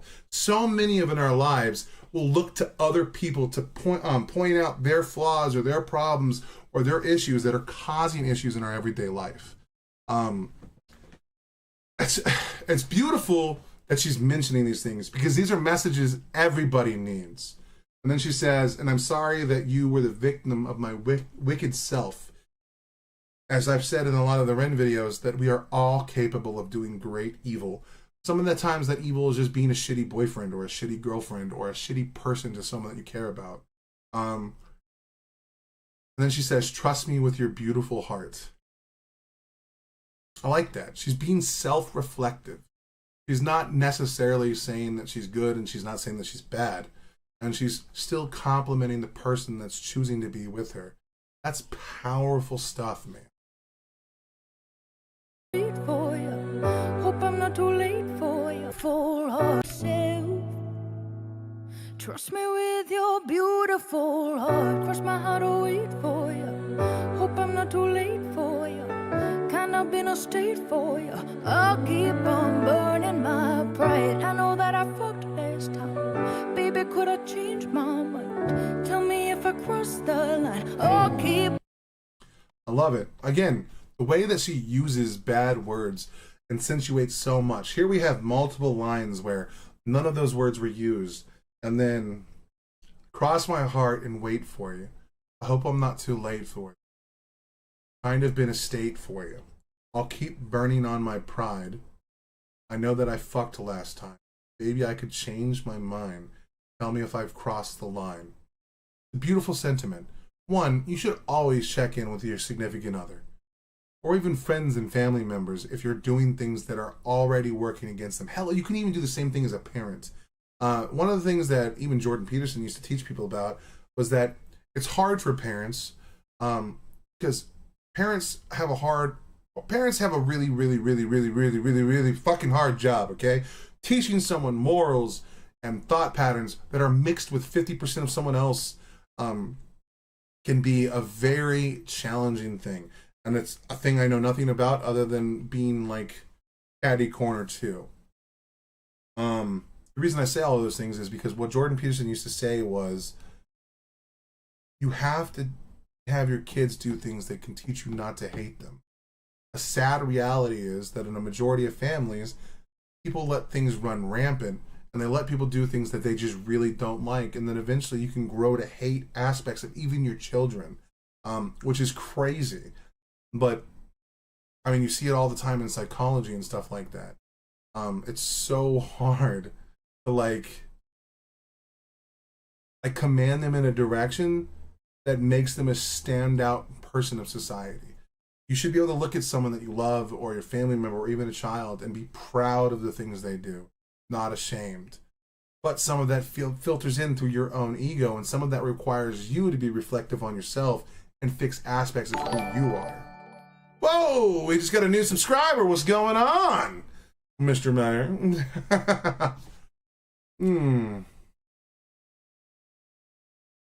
All right, let's get back into the news. On jumping in cold. If I cross the line, oh, keep on jumping in cold, cold water. Maybe when I'm freezing, maybe then you'll lay down your head on the cold, cold shoulder. Trust me with the feeling, and trust me with your beautiful heart. This is like a chaotic song in a small way. It's so fast for how slow it is at the same time. Her vocal cadence is twice that of like the piano. So it almost has like this weird like offset that demands a deeper level of attention to it. It's actually kind of a cool contrast. I fuck with this a lot, actually. Her voice, as always, is just gorgeous. Soft, powerful, and she does these cute little fucking powerful, what are they called? I like to call them vocal runs, but I think that actually has a unique definition for what it's for. I could be misusing that title. But like the way that she can just bounce around and play within the pocket that she's trying to hold is just, it's outrageous, man. It's fucking talent. It's raw talent.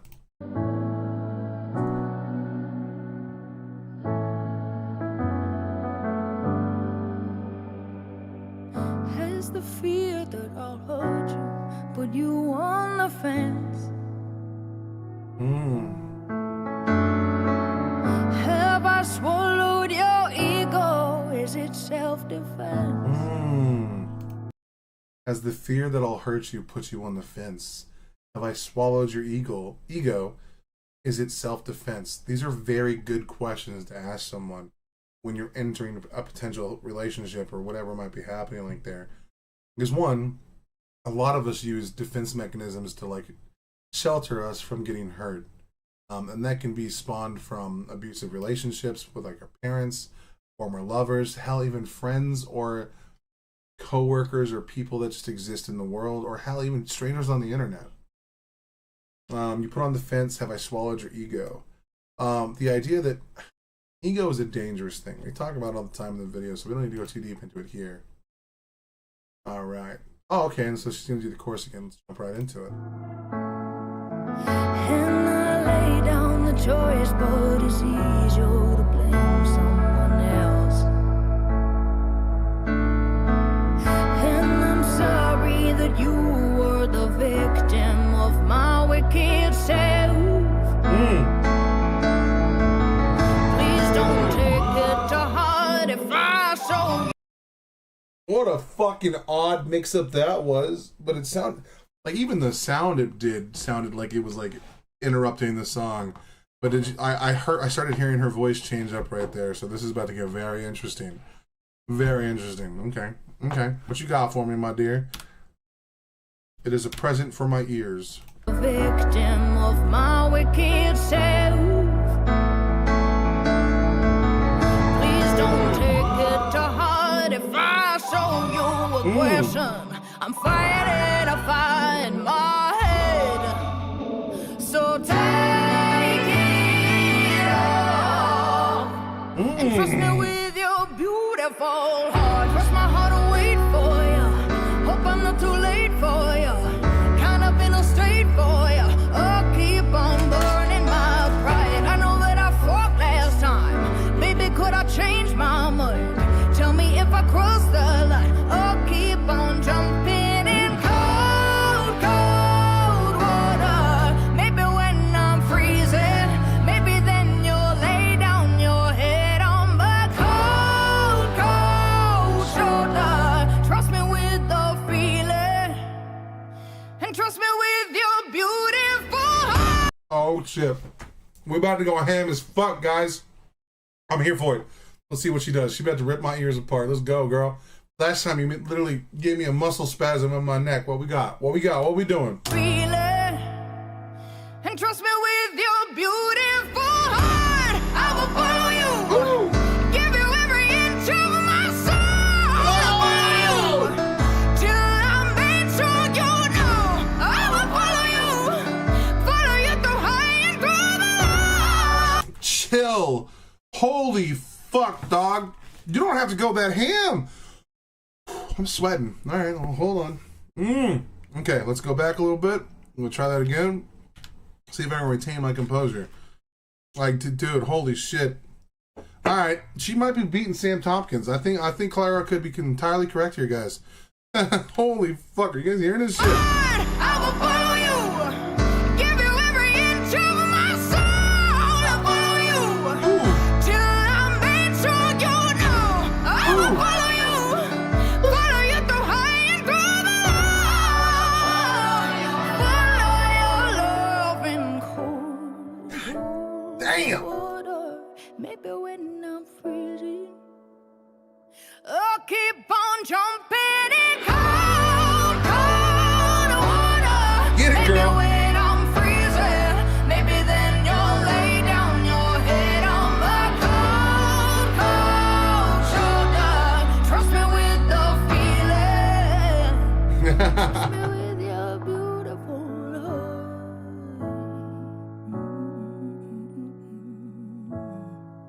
All right.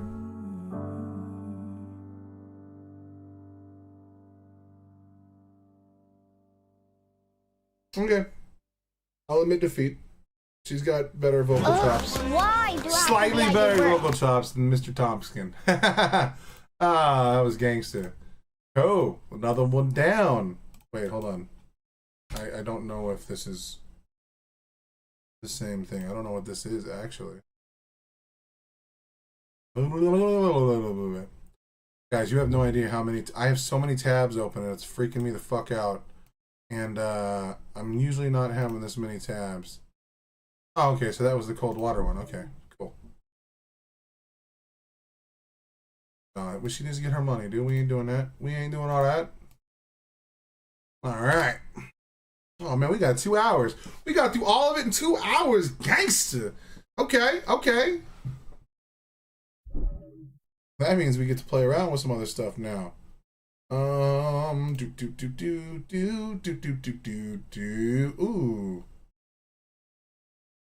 Let's do this.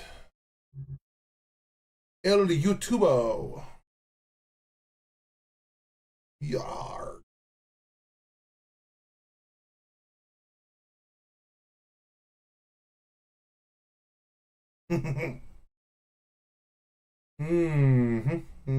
There was one thing in here I wanted to show you guys. Oh, cool. Someone else did a higher end. And of course, there's a gorgeous chick with 20,000 views. Glorious. We already did a reaction to him. You know what, dude? Let's do our reaction to Ben Kaplan. I've heard this song before, but someone told me this song, actually, I think it was Kia, that he had a live version of this song. Oopsie, the wrong thingy. I don't know why I'm so bad at it. So Ben Kaplan apparently is a Canadian. I did not know that. I saw a video of him. We did the what was it? The flood music video. I thought it was fucking amazing. I was literally mid-chapter writing, and I was looking for a song to listen to while I was writing a chapter. And I saw one of the coolest icons I think I've ever seen in my life. And it was the one for the thumbnail, and it was For the Flood. So I listened to it, and it was a fucking tremendous song. It broke my heart that it didn't get the views that it deserved. But one thing that was really cool about it is that Ben Kaplan did not put any copyright on my video at all. He's even more giving so far than Ren was. Like, there was nothing that showed up whatsoever. Didn't even have revenue sharing. He didn't give a shit. And he put a lot of money into that video. That's crazy. You never see that. I'm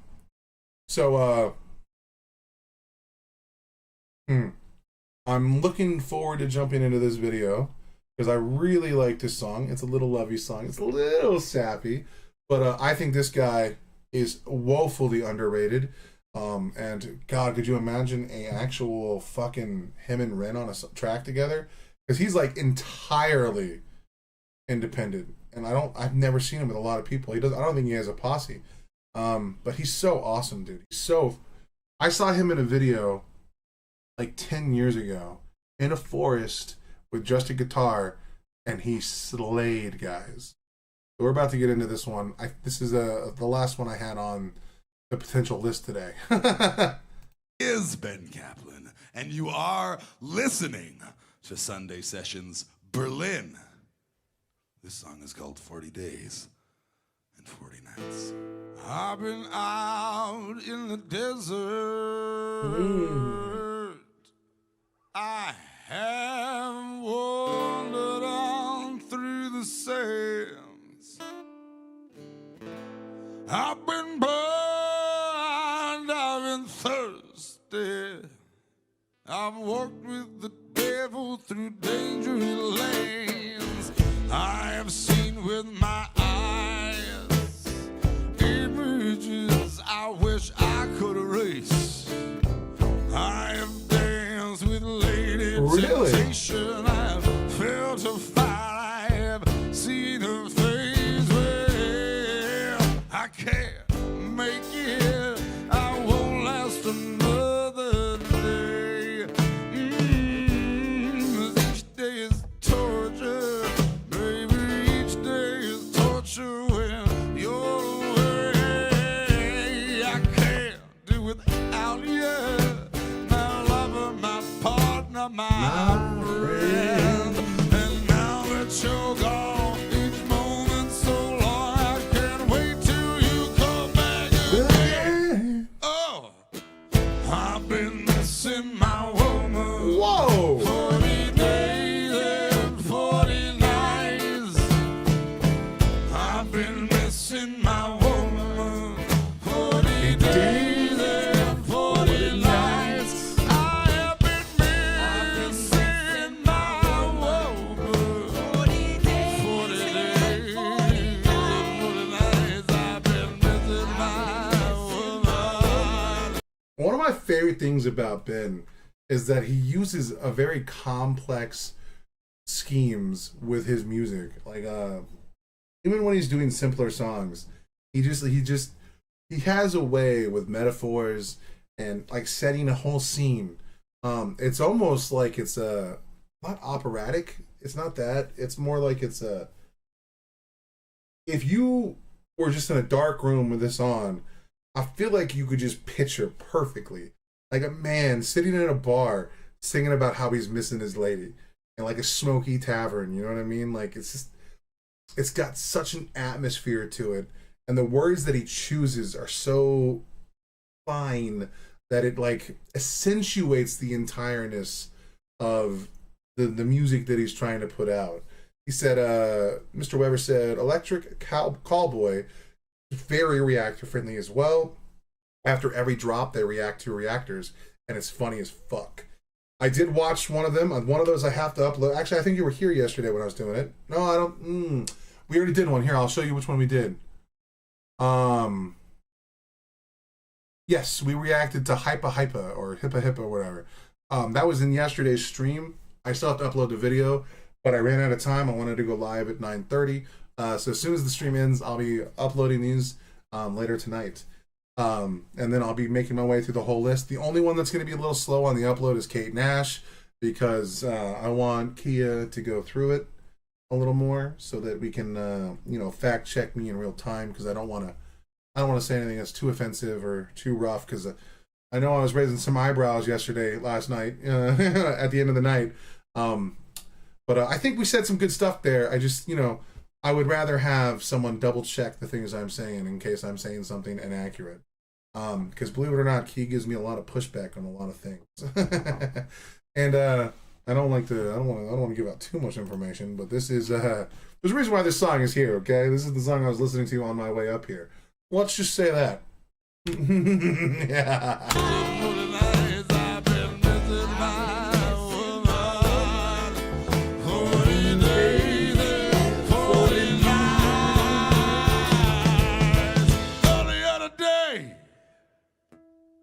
Heard somebody say, yes, we can. Let true love exist anywhere. The other day, heard that same man say, God damn. That any man is a liar who says he desires to be with one woman the rest of his day.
Rocked the boat, felt the sting of the rain.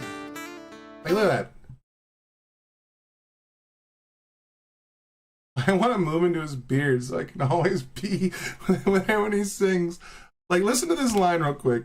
And you're crazy, lady.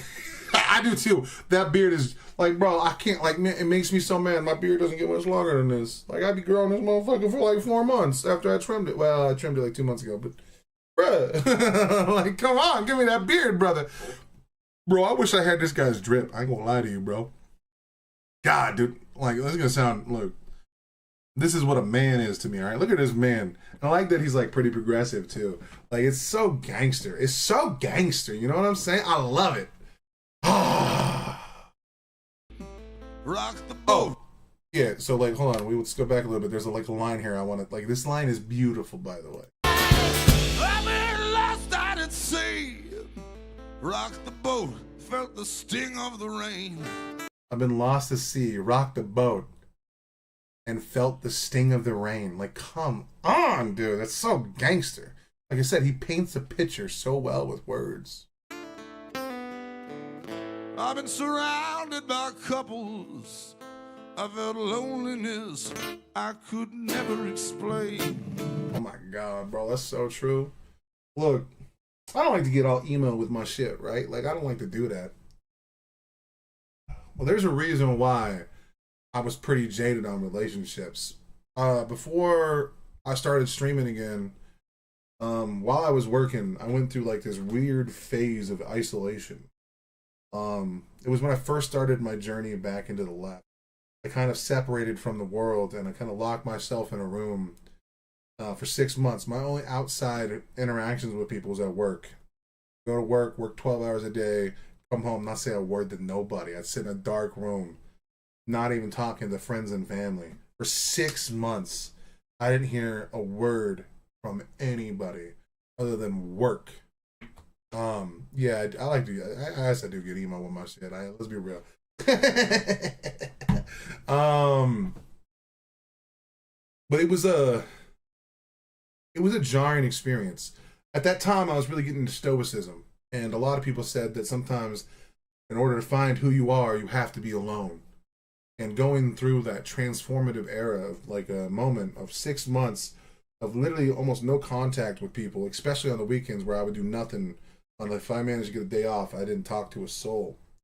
I didn't join Discord with the homies. We didn't play no video games. I sat alone in a dark room. And that loneliness crafted some shit in me that, like, I think I felt like by the time of it, when it was done, I felt like I was reborn as a new person. Loneliness can be good for the soul because it helps you realize the things that you're missing, the things that you want to nurture to build into something bigger and better. But eventually you have to pull yourself out of that loneliness. The hard part is it gets comfortable. And then it gets hard to want to pull yourself away. Oh shit, I realized that window's been open. People have been hearing me in here raging and screaming this whole time. I'm sorry, Canada. But yeah, dude, I've had some levels of loneliness that I've tried to write about in the past, and I couldn't get anything out because like words can't really encapsulate the feelings that like I was feeling at the time, you know. I felt in my heart the flood of despair overtake, not knowing for sure if I could endure. Also, this young lady over here, I don't know who that is or anything about her. She's kind of fucking slaying it. Like, listen to how long she's holding these notes, man. This is impressive. I felt in my heart the flood of despair overtake, not knowing for sure if I could endure, overwhelmed by the value of I will say, if I see a moose, I'm taking it down. I don't care. People say I can't do it. I'm going to break that motherfucker. I'm going to tackle it. I've seen a bear do it, and I'm basically a bear. All right, I'm sorry. Being ridiculous. God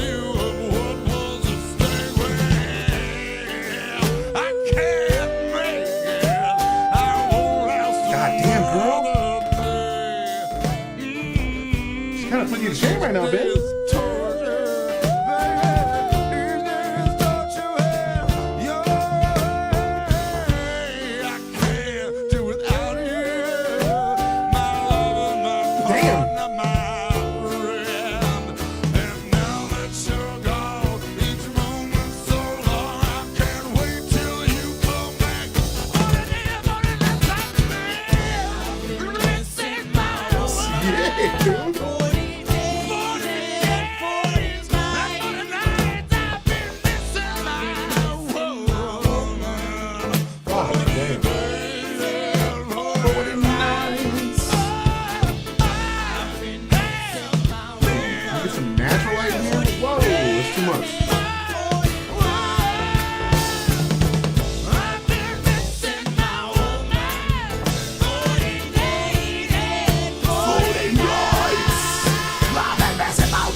Let's go.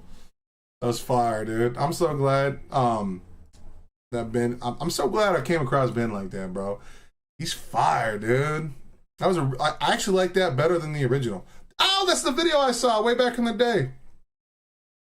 Got 15 million views. Jesus Christ. Oh shit, that's my sleep song, bro. We don't talk about that. All right.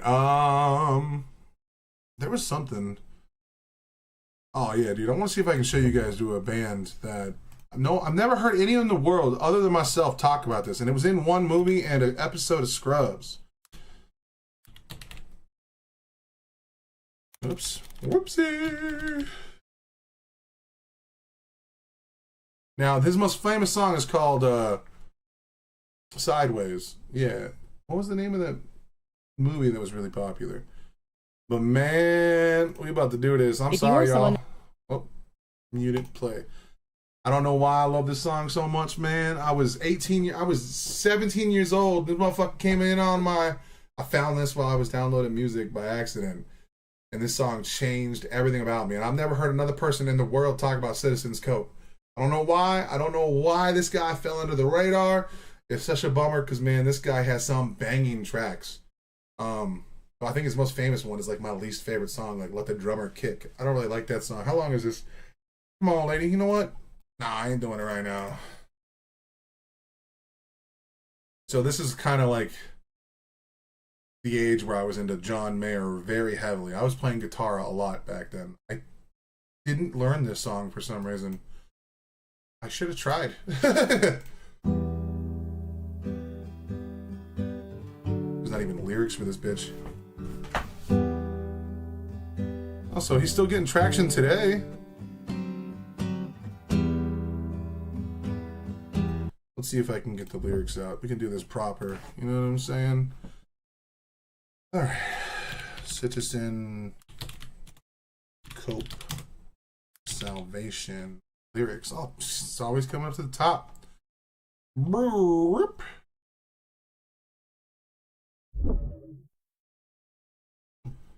All right.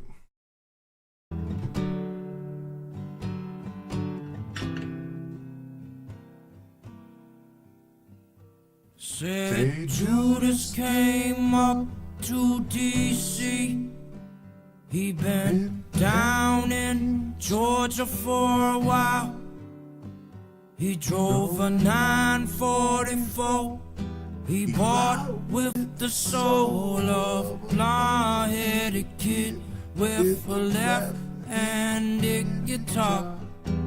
Now he's looking for me. Citizen C-O-P-E. Sign the dotted line, please, for the fake 50. Now Judas answer me, since I was ESP. Haven't you been listening? Salvation. I love it, dude. It's such a... Say Judas came up to DC. He'd been down in Georgia for a while. He drove a 944 of a he bought with the soul of a blonde-headed kid with a left-handed guitar. Now he's looking for me. Citizens, C-O-P-E, spelling his name, Citizens Cope.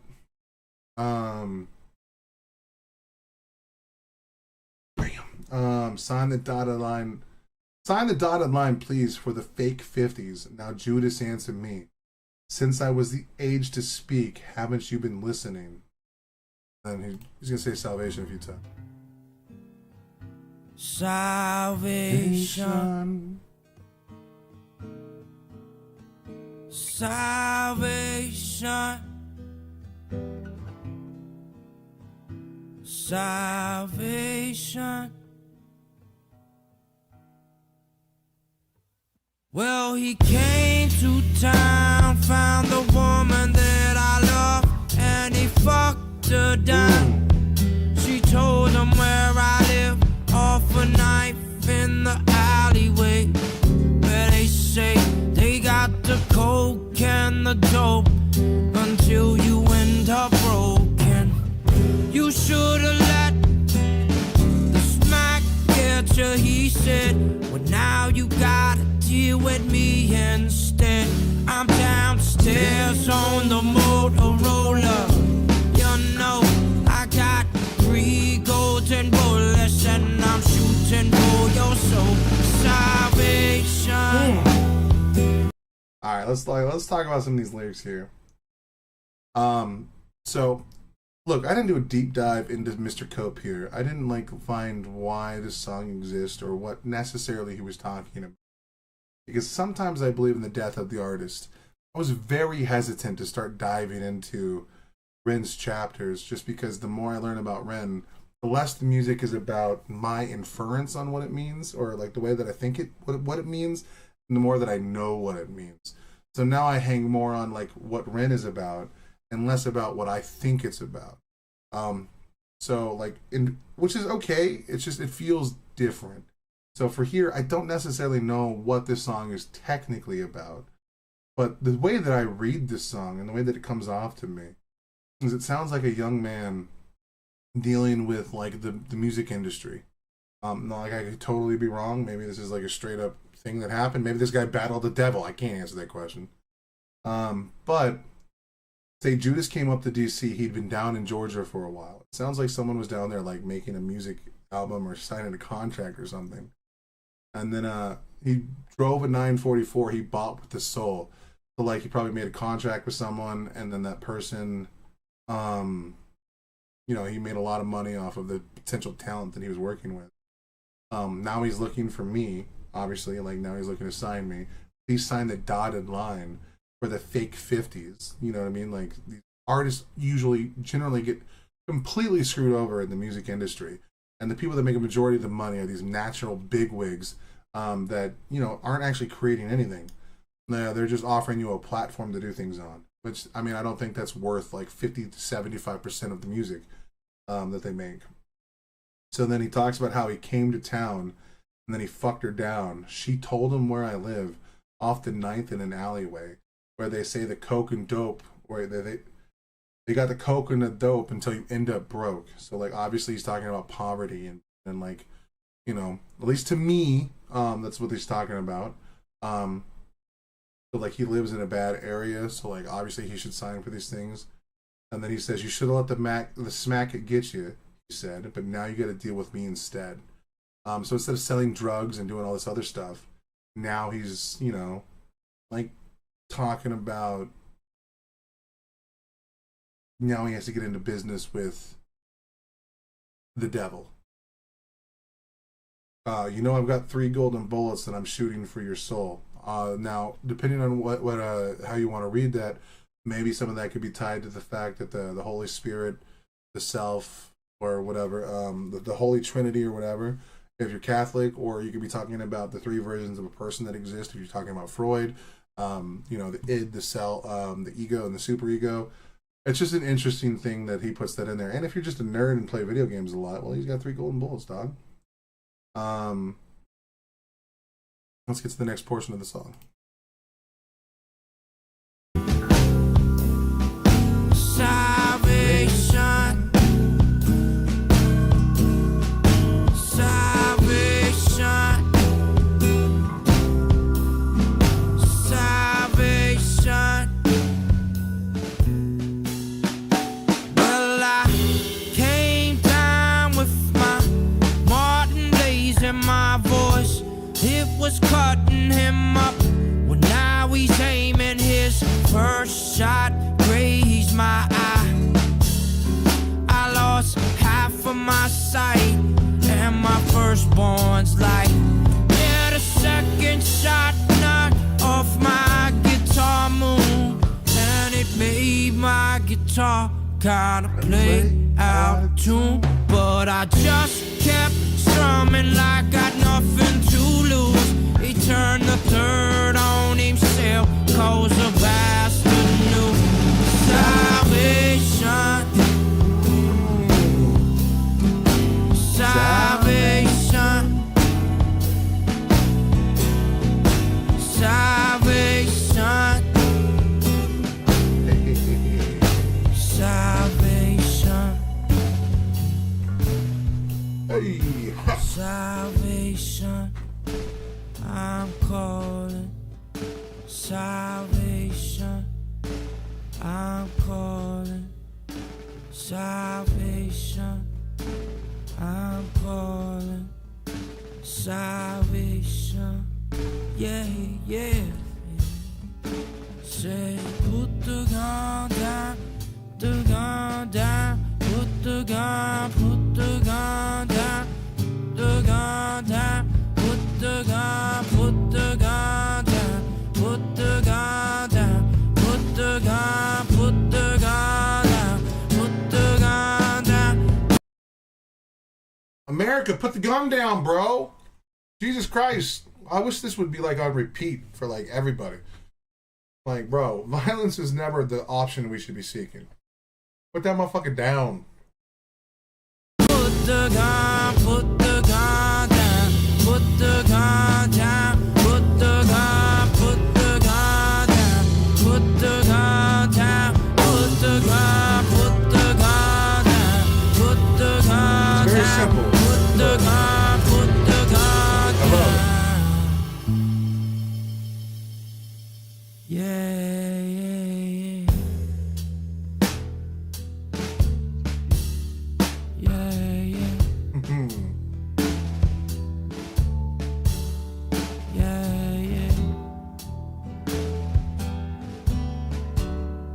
pew pew down. I love this song. But there's been one thing in my life that I've been trying to decipher in this song for so long. I've never been able to. And the reason I show this to you guys today is so that maybe one day you guys can help me figure this out. So the last part of the song, before he goes into the put the gun down part, where he just does that nonstop, which some people could call that lazy, but I think my boy's just vibing out. But when he says, well, I came down with my Martin blazing, obviously he's talking about his guitar, I believe. My voice, it was cutting him up. Now he's aiming. This is the part that I don't know what the fuck he means. His first shot grazed my eye. I lost half of my sight and my firstborn's life. Does that mean that, like, because your child's considered the apple in your eye or something like that? I don't know what he means by that. The first shot grazed my eye. I lost half of my sight, so obviously he lost an eye. And then my firstborn's life. What does that mean? Losing an eye in your firstborn? I've listened to this song since I was 17. A lot. And I still do not know what the fuck this means. I want to know. I love this song, man. I wish our boy Citizen Scope got more love. Unfortunately, I don't even... Whoops, I didn't mean to hit refresh chat. No. Cool. Unfortunately, I don't think our boy got the love he needed in the industry, and I don't know if he still does it. Like I said, I don't usually follow artists, I follow songs. It's a bummer. It's a boomer. Alright, so we said, can we have elevator operator? Okay. To the tube.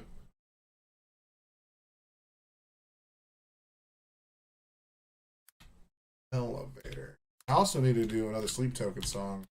Another let's play song and music play.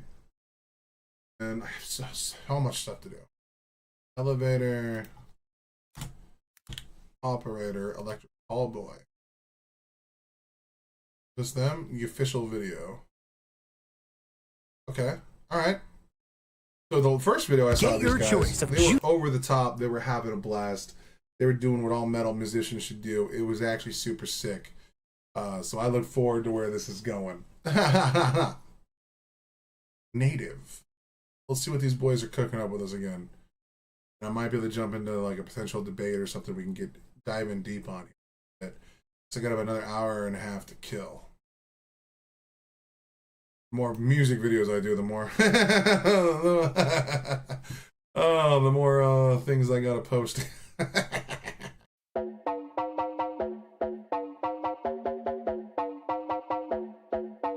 You heard about a man, the lift controller, the lever king, I told you. I love the way these guys do outfits and stuff. They're so awesome. Alright, let's dive. Let's get it. They just look like they have the most fun in the world, man. It makes music infectious, like in a different way. Like it makes people want to play music. This is good. We need more bands doing this stuff. On a man, the lift controller, the lever king, I told you. Hop in and let the journey begin. Shake a shiny face, let you someone for all his face. So full of praise, I just wanna get it up and down. We're moving on around, we're going up and down. We're moving on around. I wanna show you my world, where the beat goes up and down. Let me open the door. Elevator operator.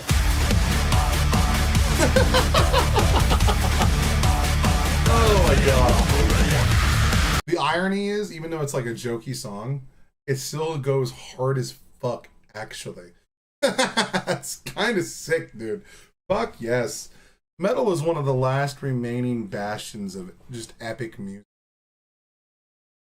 Oh, they're German. Okay, the more you learn. Well, that means that's probably why. That explains the self-deferential, or no, the self-deprecating humor. Isn't self-deprecation kind of more popular in the UK? Because like Americans just don't fucking do whatever. They think they're the greatest thing on earth. I mean, I do it all the time, but I don't know if I fit typical American sensibilities. Mainly because I'm not a big fan of guns. But look at this guy's drip, dude. This man looks like the king of pimps. I feel like I want to take this guy out to the bar and just have a couple brewskis, dude. And he's wearing like the 80s glasses. This is so gangster, dude. Hey, what's up, Pixie? And people say Germans have no humor. Yeah. Depends. The only Germans I know of are the guy. What is it? Ramstein or whatever. Were they German? I think they were German. Yeah. And then you always have like the big, the stereotypical like lady with like her hair in a bun and like one gigantic mole on her breast, screaming German stuff that you don't understand. And then the other one is Nazis. Those are like the only 3 Germans I've ever.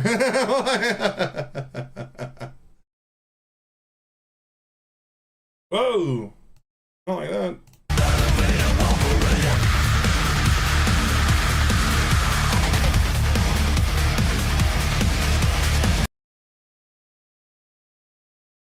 Apparently they wrote it after they thought the elevator operator venue they were staying at was just the coolest dude ever. Really? That's so awesome, man. I love that, actually. That's such a dope reason to write a song, too. Come on.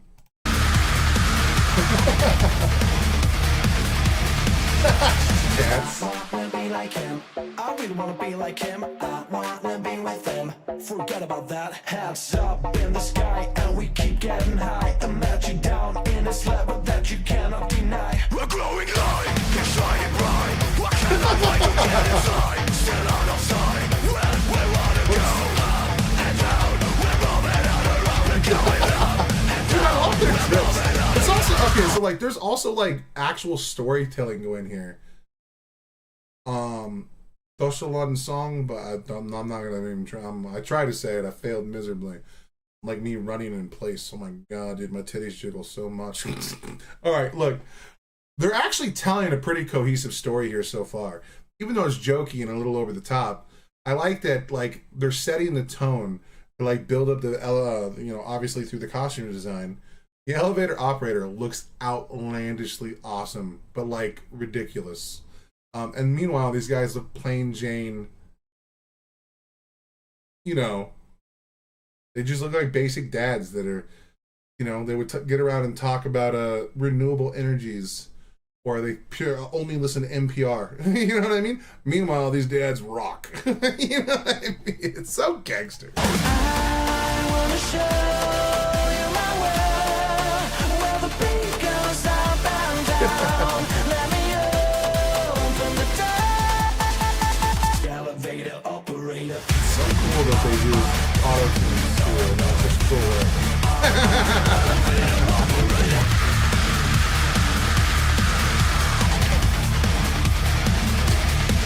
Alright, dude, this elevator operator guy gets all the pussy. That's all I'm gonna say. He clearly gets all the ladies. Like, holy shit, dude. Leave some women for the rest of us, homie. Jesus. This man's drip is like fucking... I wish I could pull it off, dude. One of these days, I might just I'll cut all the beard off and just do the mustache. And look like a serial killer from the 70s.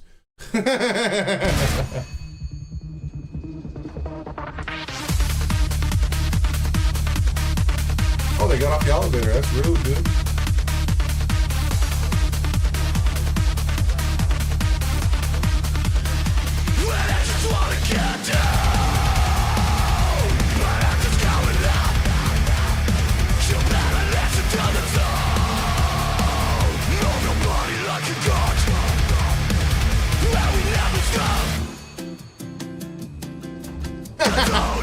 He's making it with a mermaid, dude. Let's go, King.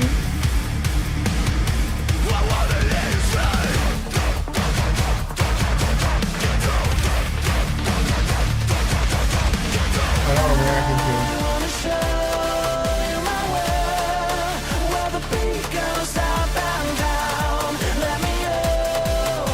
You summon them back from a party. That's gangster.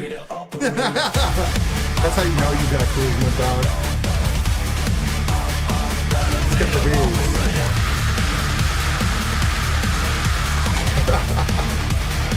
This shit was hard, dude.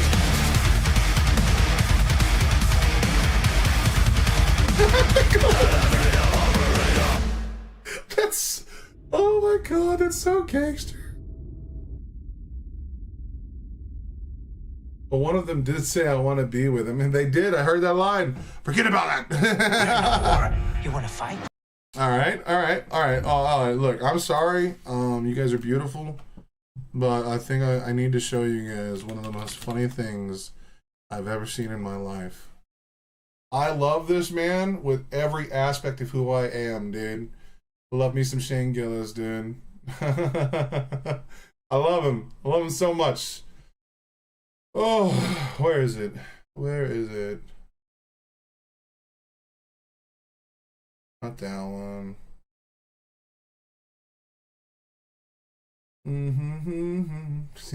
That one's funny too, isn't the one? Damn it, bro. Why is life so hard, dude? You can never find the one that you want. Oh my god. I watched like all of Shane Gillis' shit, dude. Shane Gillis is like a national treasure. Fuck it. Just watch the other funny one. This one's fucking hilarious, guys. This is such a good criticism of like people like this guy. This is fucking hilarious. All right, well maybe I'm wrong. Maybe this is trash, and I was just he's like, this guy's a little right leaning, but even he's calling out the crazy shit that Trump is doing and stuff like that. You know what I mean? So it's pretty cool. It's pretty cool. It's pretty gangster. Seats. Now, as most of you know, our conference has decided to integrate this season. Settle down. As long as I'm head coach of Chapel Creek, I promise you this will be a white football team. That's right, because football is a white man's sport. Football is a white man's sport. A lot of people think that, since we've been to the moon last year, that we're, should be more enlightened. I don't know what's... The fact that it took us until the time we already put we put person on the moon before we let black players play in white football. Think about that for just a small second.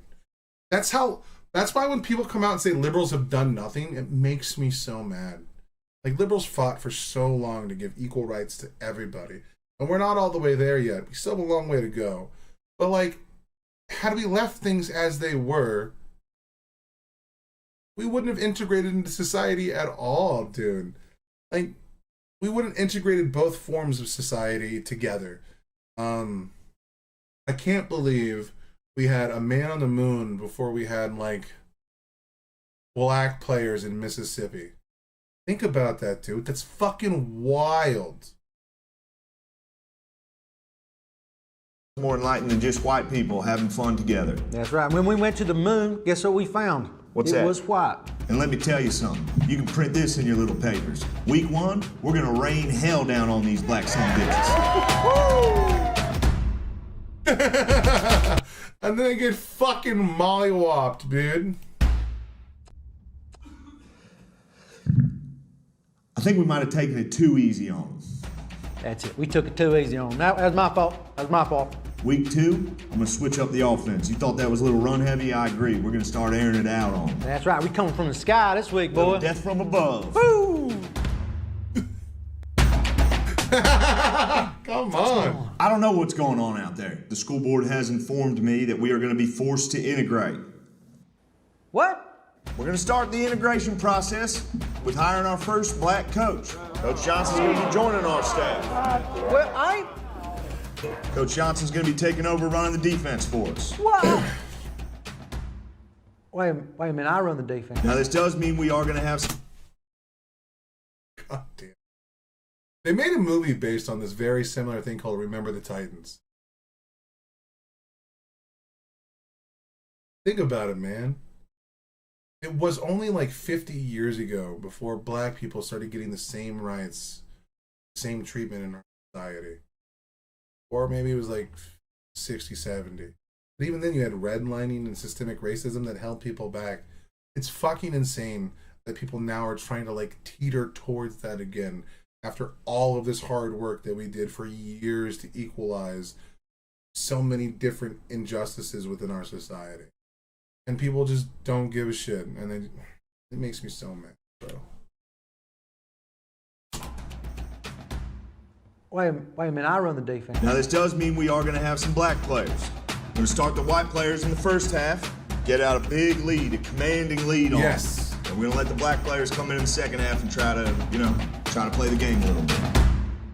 So, miracle second half. The white boys nearly lost the game.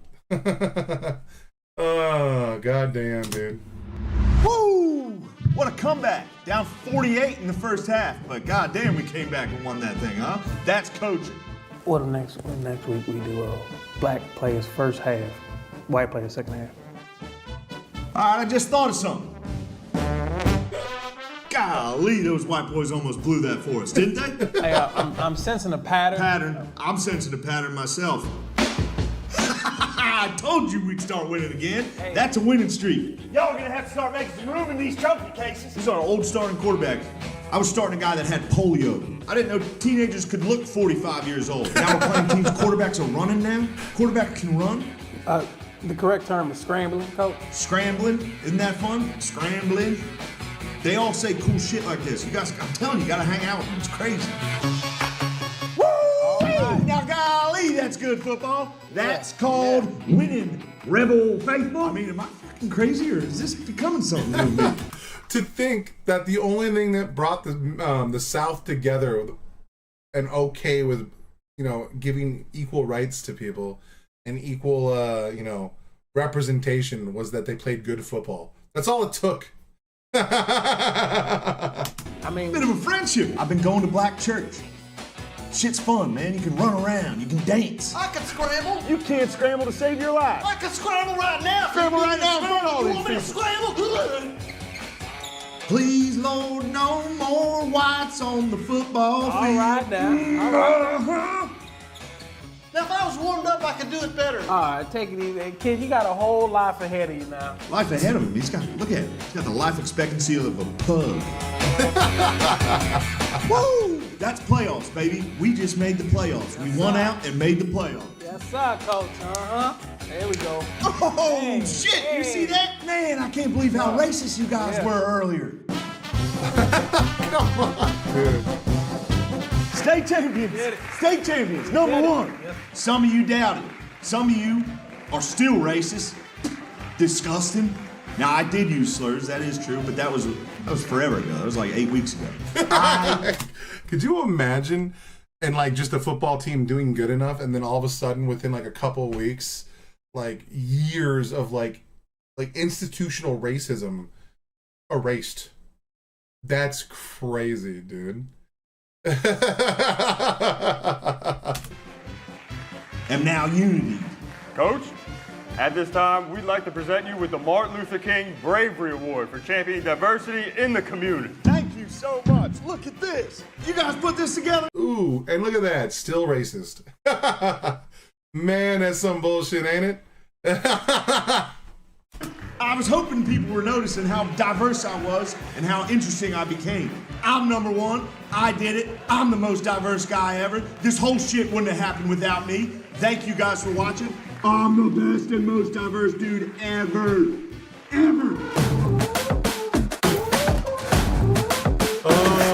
Well, we accept growth, coach, and that. We do not accept growth anymore. Okay. I was the last one to grow. Now we're done. No more growth.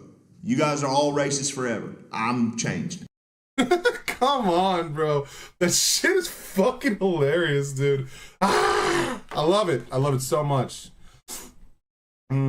I can find that video whenever. I don't need to keep that up there. Oh, jeez. I've never had this many tabs open. I'm kind of freaking the fuck out right now. My need to clean my dashboard is through the roof. You know what? I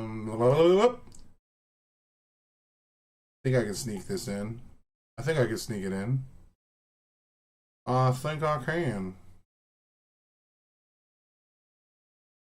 Are we gonna do it? Are we gonna do it? I think we're gonna do it. I think we're gonna sneak it in. Let's try it. Let's fuck around with it. Anarchy. So one of the few times of all the times of exactly, dude. Like, sports brings people together. All right, so I don't know if you guys have heard. So right now, the Trump administration is trying to, because they're getting so much blowback over the Epstein files. So much blowback over the Epstein files that they're going to release him now, but it incriminates Trump in so many different ways. So the new spin is Donald Trump was an undercover FBI agent who was working with Epstein so that he could expose him. That's the new twist that they're going with. By the way, if you guys ever want to watch someone, Lonerbox is pretty good.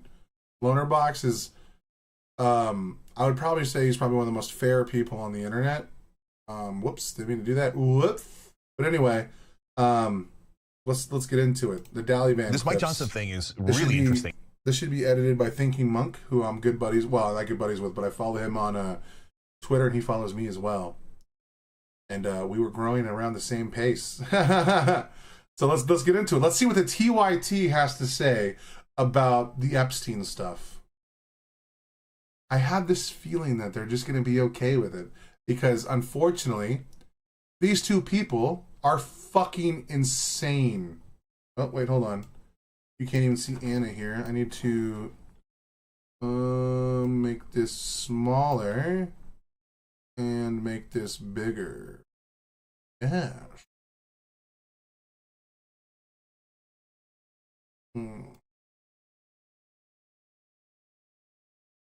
All right. Can I make myself smaller? Because that'd be cool. Oh, you know what?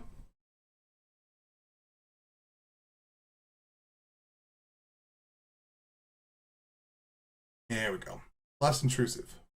And no, I don't think he's lying. I think he's telling the truth. Oh, okay. So Mike Johnson is not lying about Trump being an informant for the FBI. Okay, cool. Cool. Right off the rip. You think that Trump was an FBI informant? Yes, I do. Oh, interesting. Why do you think that? Number one, that's a super weird thing to make up. You don't just slip up and go. Okay. Really good critical analysis there, Jink. I'm so surprised that you are always attacking Democrats, but now you're going to defend. Okay, cool. Oh, yeah, John Idarola is a CIA agent. You're like, wait, what? Why would that even pop into your head? Okay, because it's also very specific. It's not, oh, he helped loosely. He said he was an FBI informant. No, come on. If we're being honest, Mike was just reaching for words that sound good. He's like, oh, this guy helped. This guy told on Epstein to the FBI and stuff. He was an FBI informant. You know, he was like, he was doing this in real time. What the fuck? Yeah, apparently he's already walked it back. Wait, hello? I'm sorry. I need to listen to that again. 1 second. This Mike Johnson thing is really interesting. And no, I don't think he's lying. I think he's telling the truth. You think that Trump was an FBI informant? Yes, I do. Oh, interesting. Why do you think that? Okay. Maybe he makes a good argument.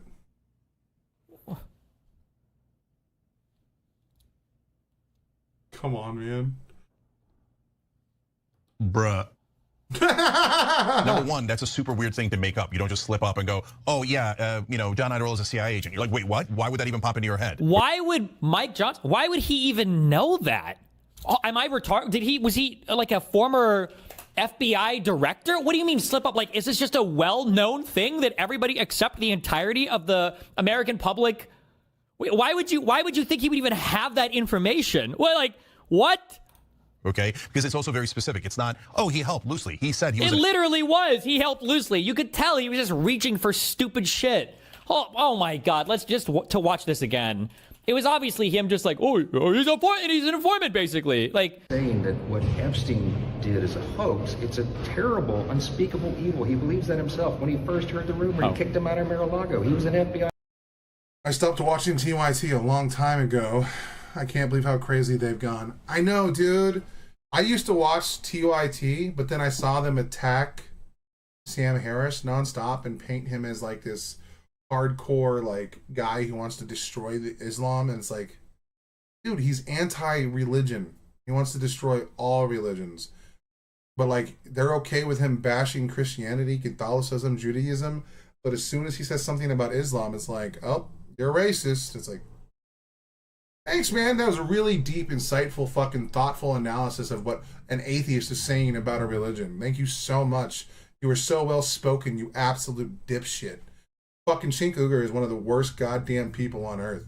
The fact that there's only like 5 people worse than him in this planet, and fucking his little nephew is fucking top of that list. Goddamn Hassan Piker. Informant to try to take this stuff down. The Yeah, president clearly knows he's not, like, how the fuck are you gonna say, well, clearly he had access to the information. He's waffling right here. He's not confident in what he's saying. Look at his fucking face. It's guilty as fuck. Jesus Christ. FBI informant to try to take this stuff down.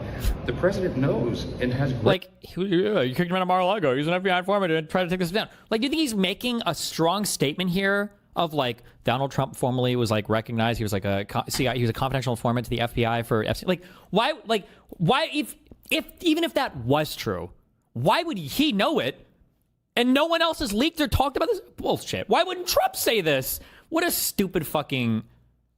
Okay, sorry. So Cenk believes that was like an accidental slip from a very, very, very real and true piece of information. All right. The FBI informant. I know, but when a politician speaks, they're usually lying, and oftentimes they say very... Oh my God. This is our political commentary? Like I'm watching an episode of House MD? When a politician speaks, they're usually lying. This is the level of analysis we get? Thank you. Specific things that end up being... I know, but think about it. Okay. Being an FBI informant is a disaster. That is not a thing that Trump would want anyone to know. Why? Because it's a bad idea to turn in a child predator? No. No, because usually they don't just come and go, hey, Bob, down the street, you want to be an FBI informant? No, they turn you into an FBI informant after they have evidence against you. Oh my... You know what? You're right. You're right. Oh my God.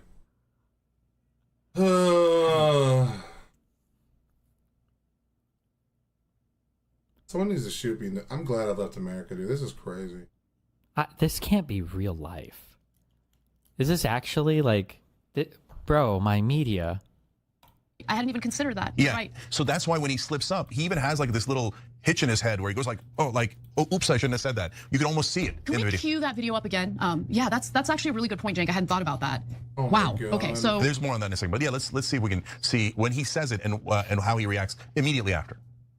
And he's not saying that what Epstein did is a hoax. It's a terrible, unspeakable evil. He believes that himself. When he first heard the rumor, he kicked him out of Mar-a-Lago. He was an FBI informant to try to take this stuff down. But also, he didn't kick him out when he first heard the rumor. He waited for one time and then a second time. Then he kicked him out, but okay. Did you see it? He's like, he was an FBI informant. He did that. Like, oh, wait, I shouldn't have said that, right? So now I'm over-interpreting. You can say, hey, don't worry about the video. Look, I didn't see what you saw. That's not important. What's important is he said he was an FBI informant. That is not a random thing you make up. Then, why is it that the far left runs more damage to the Democratic Party than the MAGA does or the Republicans do? I don't understand. I don't understand why, like, Kyle Kulinski, Crystal Ball, Hassan Piker, Sam Cedar, Emma Vigeland, all of these people, all these people, all they do is cannibalize the Democrats. That's all they do. You can go watch Hassan. I challenge you. If you get bored one day and you have 9 hours to spare, go watch Hassan Piker stream for one day. Just one fucking day. You will see him talk shit on Democrats 90% of the time. I watched a video of Hassan Piker watching Tucker Carlson. You know what he said? He said Tucker Carlson is a Nazi and you shouldn't watch him. And then he uncritically watched a 2-hour interview with Tucker Carlson and a historian claiming that Jewish money or whatever are like Nazis and rewriting like the Holocaust stuff. And then he didn't critically engage with anything that's being said. He didn't really respond to anything. And at the very end of the video, he just said everything he just said is true. Like, at what point when you're agreeing with people that you deem Nazis, at what point when you are agreeing with Nazis that you have to go, maybe I'm saying some shit that's on the wrong side of history? Like, at what point, where's that line? Like, so you have people like Myron Gaines from Fresh and Fit, who was hugely against Israel, not because Israel is doing a genocide in their book, but because they're Nazis. And he doesn't like Jewish people, and he's anti-Semitic. And then you get people like Nick Fuentes, who is literally a neo-Nazi, who thinks that Israel controls every aspect of our media, and is secretly running our government through like the ADP and, or not ADP, but what, ADL and all this other, or one of the two. Fuck, who?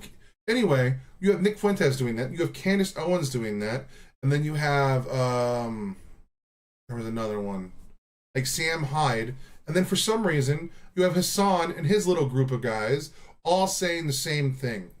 It's weird that the radical left and the radical right are on the same exact page, and the page is fuck Israel. At some point you have to go, hold on, why are these people in agreement? And why is it they both spend a majority of their time attacking the Democratic Party? Hassan Piker is the biggest bludgeon against Democrats that we could ever have. And he's the largest left-wing political commentator on the planet. When Kamala Harris was running for president, he would not condone voting for her. He would not use his platform to talk about how voting for her would be better than Donald Trump. And then at the end of it, he didn't even say to his viewers that they should vote. We saw Michigan, Dearborn, Michigan, I think it was Dearborn, Michigan. We saw a 70-point swing to the third party system, the third, which is the Green Party or Independent Party, that voted for Jill Stein over Kamala Harris. And then this dumb motherfucker still comes out every day and says that there is no way that Kamala Harris would be as, she would be just as bad as Donald Trump on Israel and Gaza. Really? The guy who's giving carte blanche to the far-right government of Israel to do whatever the fuck they want? Like, if you truly believe that Israel is doing bad things, and you truly believe that a genocide is going on, wouldn't you want a government in play that is not the government that that party wanted? Clearly, Netanyahu wanted Donald Trump in office. He wanted that. Now, why did he want that? What was his motivation for wanting that? Because he knows that Donald Trump is going to be easier on him when he's committing whatever you believe to be the war crimes over there are. And I believe that he is committing some war crimes. But obviously, even if, let's say, it's a 15% difference of their character, a 15% difference of the ground level effect is a massive difference, and that's worth voting for. Like, it's like even Biden was starting to hold some spending hostage until like certain negotiations were done. What's up, Nikki? I was missing you, dear. I'm so glad you're back. Hope you're good. So, like, why is it that our left-wing apparatus always spends a majority of its time attacking our left-wing party, and meanwhile, the opposite happens on the right? Like, you can have actual straight-up neo-Nazis, you can actually have straight-up, racists, you can have old-school neocons, you can have MAGA, you can have libertarians, you can have independents, and they can all have varying different levels of degrees and information and beliefs and thought patterns and processes and all of these things. And when they come together, you know what they are? They're a coalition. They work together. They come out and vote. Like, the Republican Party truly believe that in 2020 the vote was stolen from them. They believe that their vote was taken from them and it was a illegitimate election, sorry. Which is fucking insane. But you know what's crazy? The next election, guess what happened? They came out and voted again. How do you get people to vote in a system where they think their vote doesn't matter? Meanwhile, we can't even convince people of our own party to vote because they're stuck on single party issues. I'm sorry, Israel-Palestine is the most important thing in the world. Like, we have other issues to talk about. Like, right now, we're seeing trans rights being completely removed from the military. We're seeing dial-backs on trans issues. We're seeing vaccines being stripped from fucking shelves. We're seeing attacks on so many different other parts of our society. And it's like, what the fuck are we doing? Why weren't we like paying attention to these other issues other than this one particular issue over here? And that's the only thing that matters. And fuck the rest of the world. We'll send the rest of the world in a fucking grenade in a handbasket because this one issue is the only thing we care about. And then now they sit around and complain about those things being stripped away from them. It's like, fuck you, dude. You didn't vote. You didn't participate. You didn't care. Like, no, man. You have to vote for the lesser of two evils. Because when your rights are stripped away, why would we come defend you? Why would any Democrat get off their ass to defend the people that don't support their party? Why would they do that? All you did was bash and shit talk the Democrats. And now we're seeing a rise of populism in the Democratic Party. And And it's dangerous. Populism is dangerous, okay? It's what got Trump in office now. It's why we're dealing with the bullshit that we're dealing with now. Why is he walking it back today? He's walking it back today because people are going to start asking the question I'm asking, which is why? Why was he an FBI informant? And the number one group of people who are FBI informants are mobsters, as an example, who were caught and are going to go to prison for 20, 30 years or the rest of their life unless they turn on their boss, right? And so then they become an informant. Nobody ever becomes an informant out of the blue. Trump wasn't working at the FBI. What a stupid fucking take. You know, you could just be an informant because, like, you can have access to a thing and the government can reach out to you and be like, hey, man, you don't have to, like, necessarily put someone's balls in a vice to make them an informant. Hell, some people can opt into being an informant. Like, if you get some juicy information from someone about a crime or something, and you can go out to the FBI and say, hey, I have an in with these people, you know, whatever, like, and then they might vet you and check that shit out. But you don't have to necessarily flip someone. My comment got filtered. I should have nothing on that. I'm sorry. What does that mean? I have all moderation off. So, like, you guys can even come in and say, like, the worst shit in the world if you wanted to. Because I try not to, like, censor anybody on anything. Even if you guys say unhinged shit, like, put it out there. If you say something truly crazy, I'll try and refute it, but you know what I mean? Flips them into an informant. So then you can't help but ask, why? What did Trump do? That's such a good point, and I hadn't thought of that. Now, is that true, though, that no one is ever an FBI informant unless they're, like, essentially coerced into doing it because they engaged in wrongdoing and they don't want to be prosecuted for it? So no, I can't say that it's true. At least Anna gave him a moderate pushback. That's good. At least he's owning the fuck. Aw,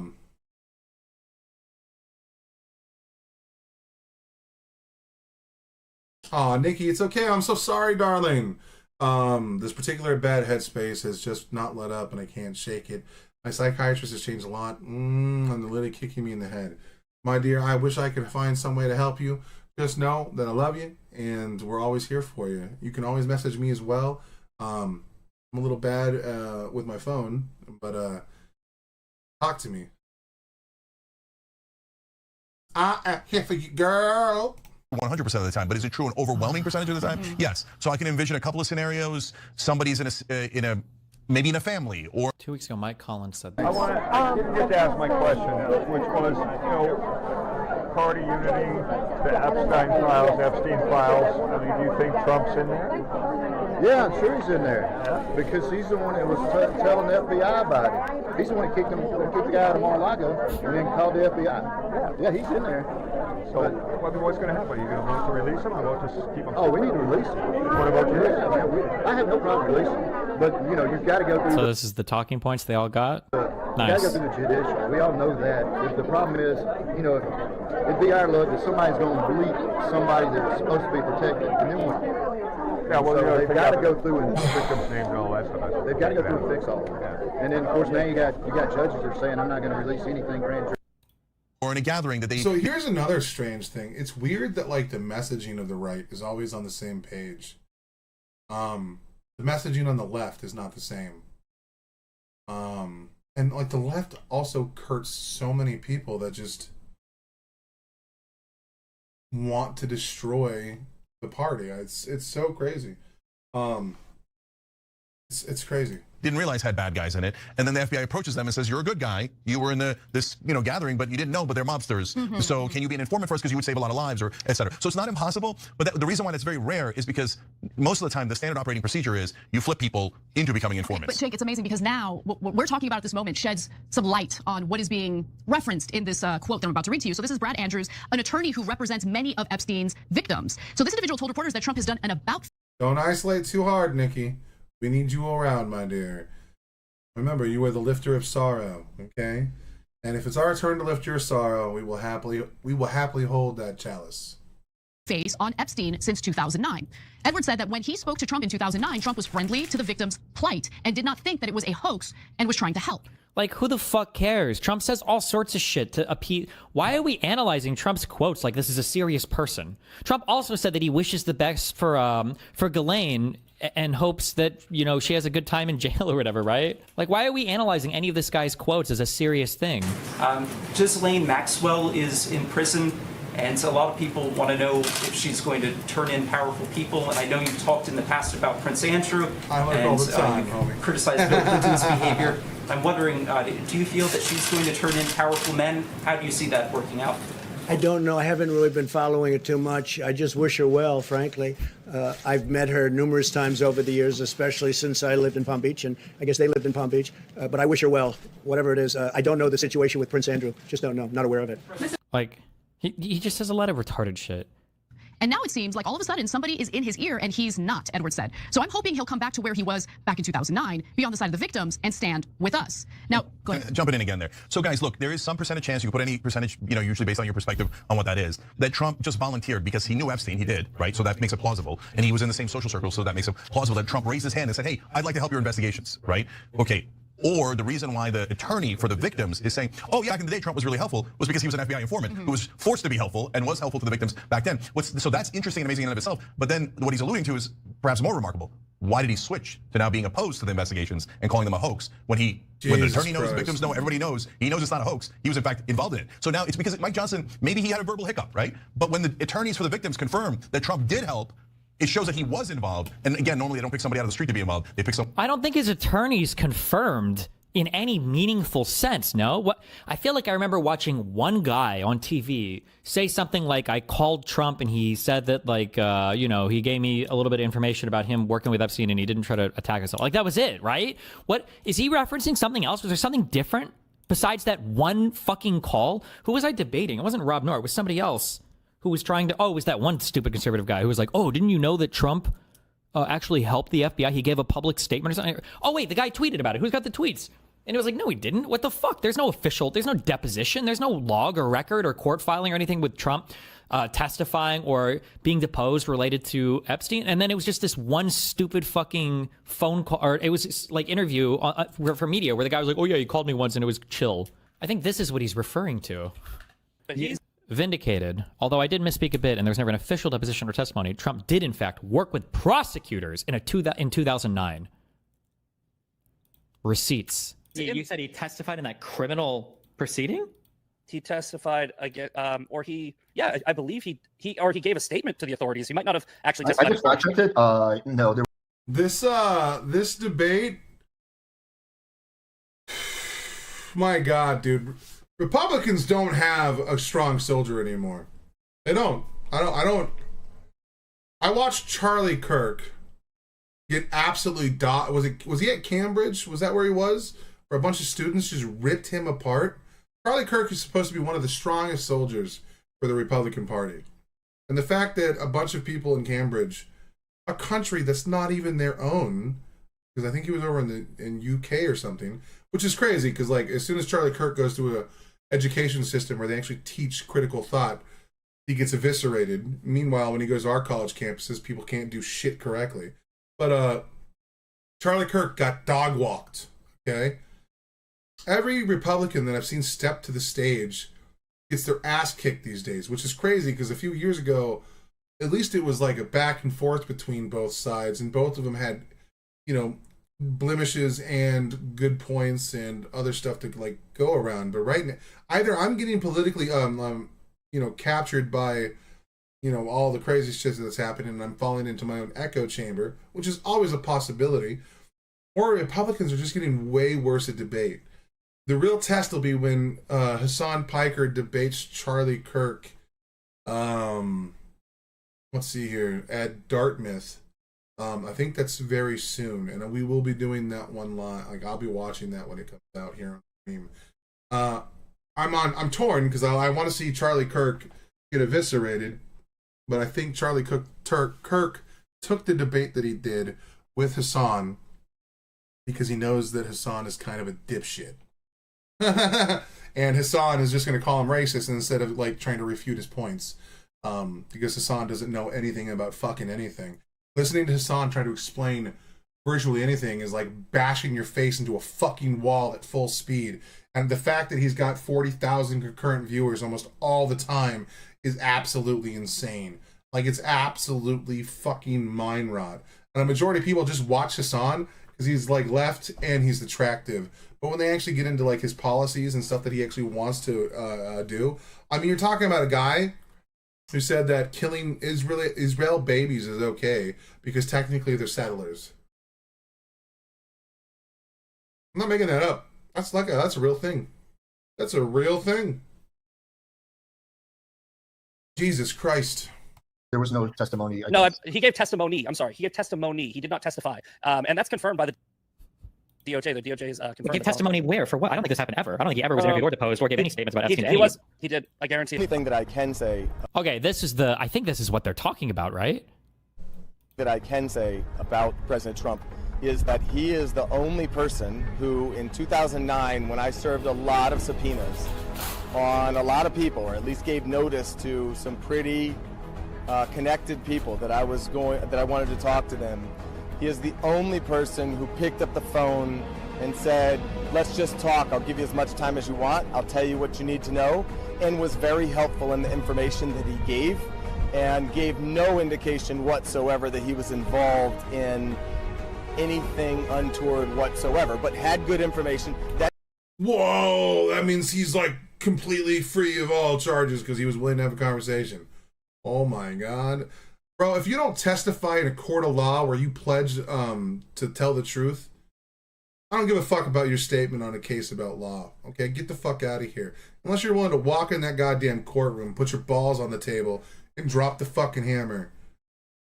You being nice to a guy calling around doesn't mean shit to me. He's got to put his fucking neck on the line. I know, bro. It's like trying to be inspirational. Like, dude, these Republicans, there's no hope. There's no hope. There's no hope. These people want kings. There's nothing here. At least with Bush, I could have a decent conversation about the things that he wants to do. And we can have a decent back and forth about, you know, policy and like what's happening and like the war in Iraq and about the lie. Like, you can go into actual conversations here.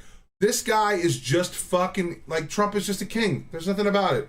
Like, he's defying the courts. He's defying the law. He's literally sending military personnel into cities that are not asking for it, abusing state rights, abusing his power. He's massively overreaching, more than any other president in the history of presidents have ever done. There's nothing, dude. That checked out and that helped us, and that we didn't have to take a deposition of. Where are my lawyers in chat? By the way, that sounds exactly like a guy dodging a subpoena. If you serve me with a subpoena and I make a phone call to you and I'm like, hey, so I saw you have this shit that you either want like some kind of, you know, testimony, you want to depose me, you want some records. Can we, like, let's just chat a little bit, okay? And we can like smooth over this. Like, we don't have to go down this road. Like, let me just tell you a few things, right? That's exactly what that is, by the way. And he even says it kind of, where he's like, yeah, you know, you don't have to depose me. That I wanted to talk to them.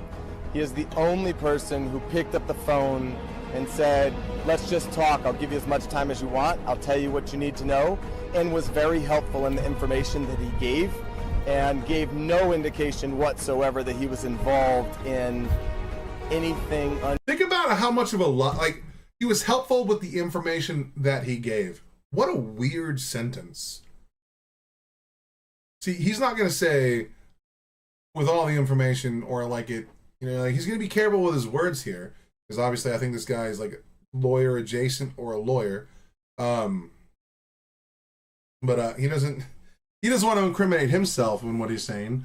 But like, listen to that sentence. That sentence is strange. There's no way a lawyer should speak that way unless he's running cover for something. No indication whatsoever that he was involved in any. I'll tell you what you need to know, and was very helpful in the information that he gave. Any information that someone gives you can be helpful with the way that they're giving it to you. That sentence means nothing. Well, I honestly, I don't even know what that sentence means. Okay? Like, I honestly do not know what that sentence means. Like, think about it like this, okay? If someone calls you up and you give information to them, unless, like, you're reluctant to give the information, all information that you're receiving is helpful. You're looking for a thing, someone is offering you information, and then at that point, you have to critically analyze the information. What is it? He was helpful with the information that he gave. What does that mean? And gave no indication whatsoever that he was involved in anything untoward whatsoever, but had good information. Untoward, out. Hold on, untoward whatsoever? Like, this dude is literally using lawyer talk to say that, like, Donald Trump didn't do it without saying Donald Trump didn't do it. This way, if it gets proven that he did, and he has information about it, you know what I mean? Like, this is bullshit. This is PR talk. This is crap. If someone talks to you like this way in a situation, then they are hiding something. This is a red flag as much as there was one. And if this is your smoking gun that Donald Trump was against Jeffrey Epstein because he gave some information to someone, didn't I say it in one of my videos that like selective transparency, that's something that I believe in. Selective transparency is just as bad as lying. It's another form of lying. I'm going to give you the information that makes me look good, but I'm not going to give you the whole context of the story that could also probably properly fill out the rest of the information present in this, to like give you a fuller view of what I'm actually trying to say. Anything untoward whatsoever, but had good information that checked out and that helped us, and that we didn't have to take a deposition of him. That was in 2009? That was in 2009. How nice that you didn't have to take a deposition from him. How wonderful. Because then that information would be official and go on the record. And then he would have to swear to an actual court about what he's saying and swear that he's telling you the truth. And then if he gets caught lying, then, then he can be, disciplined accordingly. I have no indication whatsoever that he's involved in anything untoward whatsoever. Why would he? He didn't have to take a deposition means nothing was said under oath. He didn't sign on to any statements for contempt or perjury, liability or accountability. He just had to call on the phone. Like, that's the opposite of informing or testifying or anything. And it sounds like a guy who... I'm so glad that there are still a handful of people on this goddamn planet in the alternative media sphere willing to be critical and analyze things. Everything Trump, I'm sorry, Destiny, don't hurt me. Everything Destiny just said is exactly what I've been trying to say. And there's a reason why he's one of the greats, man. Who's trying to dodge a subpoena, if anything else. If you have any idea what the fuck you're talking about, that would be evidence to the contrary, but okay. Confirm that Trump did help. It shows that he was involved. This is why I don't trust any fucking media summarizing anything. Like, if I hadn't been aware of that thing, then I wouldn't even know. And then I would have to be aware of also of like legal shit to know. Because I guess if I didn't know anything about the legal process, that kind of sounds like Trump is helping. But it's not. This is Trump literally dodging. Sorry, fuck, I hate these people. Ugh. The attorney knows, the victims know, everybody knows. He knows it's not a hoax. He was in fact involved in it. So now it's because Mike Johnson, maybe he had a verbal hiccup, right? But when the attorneys for the victims confirm that Trump did help, it shows that he was involved. And again, normally... Hi, this is Donald Trump. I'd like to give you some information about something untoward stuff I've been involved in. They don't pick somebody out of the street to be involved. They pick someone who was already involved and that they had evidence against. Well, with all of that context in mind, Congressman Thomas Massie, a libertarian who is really at odds with Donald Trump on this issue, recently went on ABC's This Week, and he had some thoughts of his own. Let's take a look. The lawyers for the victim said that Donald Trump had been helpful in 2009. Oh, God. Thomas, don't do it.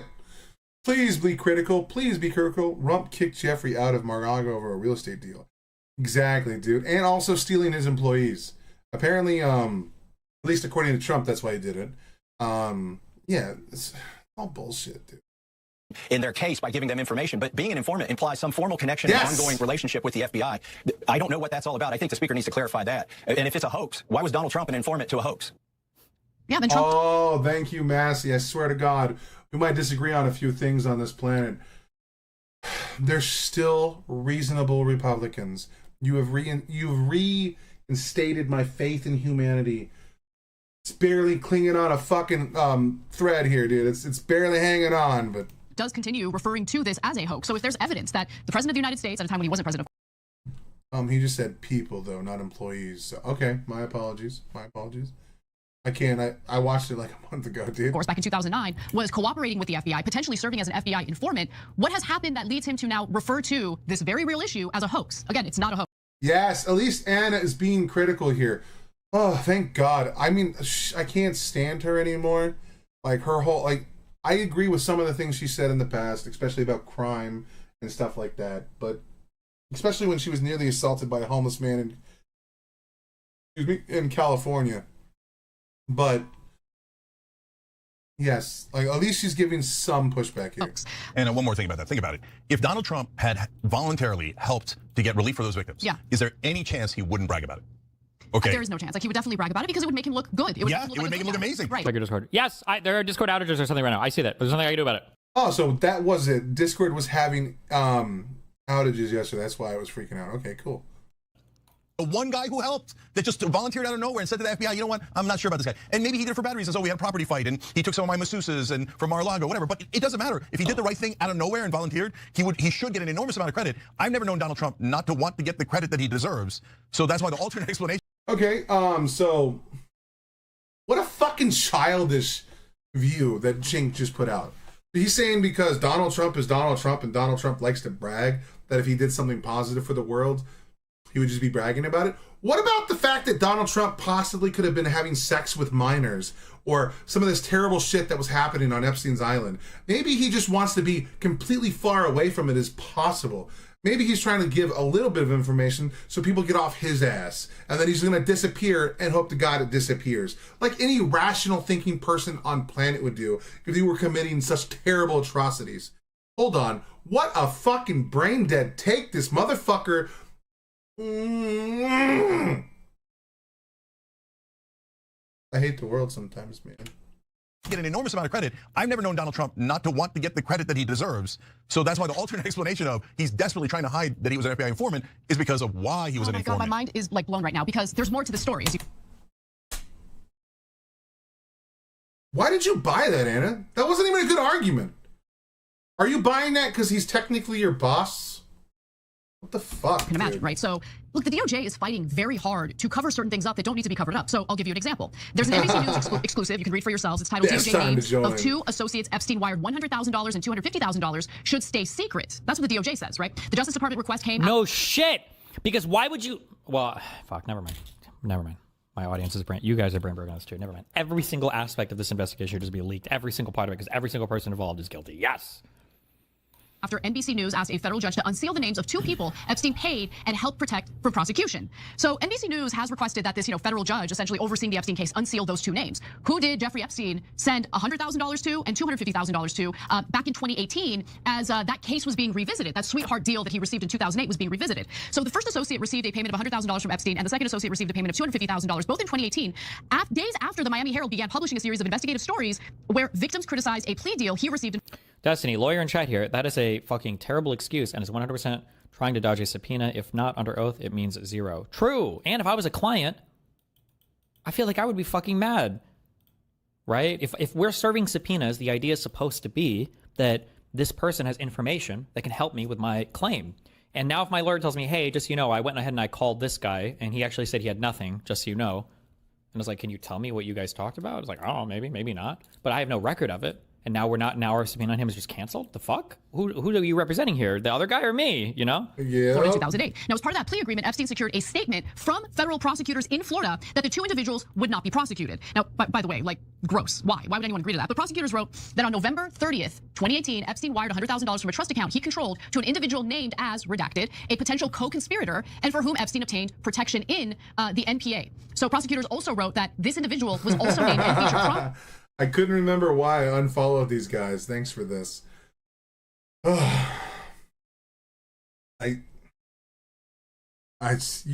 guys are giving me hope for the world, man. My biggest fear, and it's gonna sound disingenuous, and I apologize a great deal. Okay, because I've been on YouTube for a long time, very unsuccessfully, and some could still argue that I'm not very successful. But I feel like I'm as rich as a man can be. I feel like my success is already here. I got me my quaint little audience that I'm perfectly happy with. I've watched a lot of the content creators that I've grown to love. As an American, I apologize for him trying to turn Canada into a state. I'm an American too, buddy. I'm trying to start the legal process of immigrating here. Hopefully it's not going to be as hard as America. Maybe I could just claim asylum. You know what I mean? Anyway, I saw a lot of the content creators, a lot of them. Even people I'm still subscribed to today on the left be pretty far left. And it was kind of like an eye-opening experience. So when I started getting into content again, and it started getting steam, and I started getting a little bit of an audience, and then, I was watching Ren's music, and Ren's music came off very left-leaning. I was like, shit. I feel like it's about to be one of those moments where I'm about to have an eye-opening experience, and my audience is going to be like far left, and I'm not there, So like seeing you guys like not like jump on board with some of this shit is like the most heartwarming experience ever. Like you guys are just like, you guys. I thought I was at the end of the world with some of like the radical feminism and minimist and all this other stuff, and just seeing regular people with regular opinions is like reshaping my black pill. Oh, but man, there are some crazy people out there. Canada actually has a U.S. political refugee process. I might need to start that. I might need to start that. Prominently in the Miami Herald series. There's more. Prosecutors added that the same records show that just 3 days later, on or about December 3rd, 2018. Really? You're saying someone giving sufficient info to get an arrest? Well, first of all, this is for a civil case, not for arrest. Like your house camera footage, it makes you look less guilty or involved if they have to subpoena you to get it. Yes, because let's say somebody subpoenas me and they say, Destiny, I want all of your Discord logs with my mom. Okay? Now, let's say that I call you and I'm like, hey, listen, I see that you want to like shoot me the subpoena. How about we cancel this and I'll just send you like everything I've got? And you're like, oh, okay. Well, let's say that I don't send you all my logs with your mom. Let's say I just send you like the last month or two's worth, and all of the super racy logs are, all of our crazy conversations are from a year ago. Well, if that happens and I withhold some of that and I lie about giving it all to you, you go through your case and you lose because you don't have that information. And because it wasn't under oath, you can't hold the person accountable for it. Oh my God, fuck. Cha-ching! And I have only been in Canada for about a week. I think it's a week tomorrow. It'll be 7 days tomorrow. I got here Wednesday. I actually hit the Canadian border at 10 a.m. on Wednesday. Yes, Wednesday. Now about me banging your mom, what are you gonna do? You can't hold me. You can't hold me liable for any of that. What do you mean? None of this was under oath. None of this was compelled by. You can't hold me in contempt. You can't do anything. You eat shit. Get fucked. You didn't come at me with a civil subpoena that's enforceable via contempt with the court. I just made a personal phone call and gave you what I said I had, and that's it. The defendant wired $250,000 from the same trust account. We found you for a reason. Yeah, dude. Yeah. Well, and also I spent a lot of time on Twitter. Oh my God, dude. That's where your soul goes to die. To redacted, this is the second individual who was also named as a potential co-conspirator and for whom Epstein also obtained protection in the NPA. So clearly Epstein was attempting to influence possible witnesses or co-conspirators, because why else would you send such a large sum of money to these two different individuals? And last month, NBC News sent a letter asking the U.S. District Judge Richard Berman to unseal the redacted names, arguing that, look, Epstein's dead. Okay, criminal proceedings in this case have ended. The DOJ has made clear last summer in July that there would be no additional charges filed against uncharged third parties. So let us have the names. What's the problem with the names? And Trump's Justice Department is fighting tooth and nail to prevent the release of those two redacted names. Yeah, so when I first saw the story, I thought, maybe they were victims and he's doing hush money. But then once you read it, no, it's super clear. They're co-conspirators and they would have been charged along with him. So they're the guilty, right? And he gets the money and he says, please don't prosecute them. And for some ludicrous reason, our government The donor agrees. class. And remember, at that point, Epstein got the lightest sentence anybody's ever gotten. He can go in and out of jail. It was basically a hotel phone, That was in 2008. 2008. So that's when he says, okay, don't prosecute these guys and sends them the money, okay? So, but when NBC News is asking for it, Epstein's already dead, so he has no rights anymore. And the government has said there will be no further prosecutions. So NBC is rightly saying, and by the way, great job by NBC News here, saying, hey, then there's no reason legally to hold those names from the public. Well, the damaged party wouldn't be Epstein. It would be the people whose names would be leaked. Yep. Right. So then the Department of Justice jumps in and goes, no, don't tell anybody about those names. Now, if you were trying to protect the victims, that's super weird. If you're trying to protect the guilty, that makes sense. Why are you saying the guilty? Not only have these people not been convicted of any crimes, these people weren't even charged with crimes. There wasn't even probable cause to charge them with a crime or to even attempt to solicit an indictment from a grand jury. And you're already calling them guilty? Jesus.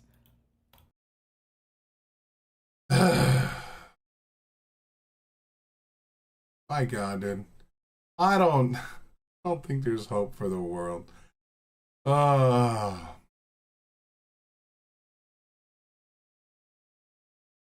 right.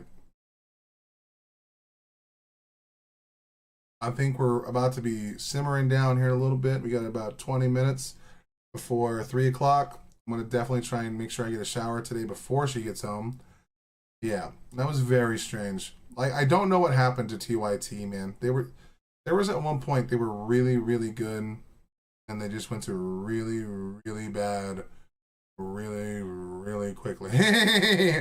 All right, let's see if we can get another one of our boys here.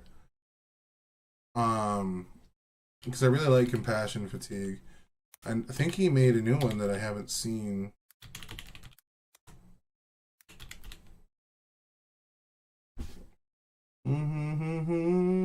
God damn it.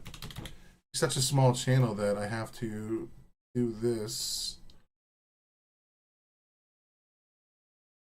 Gore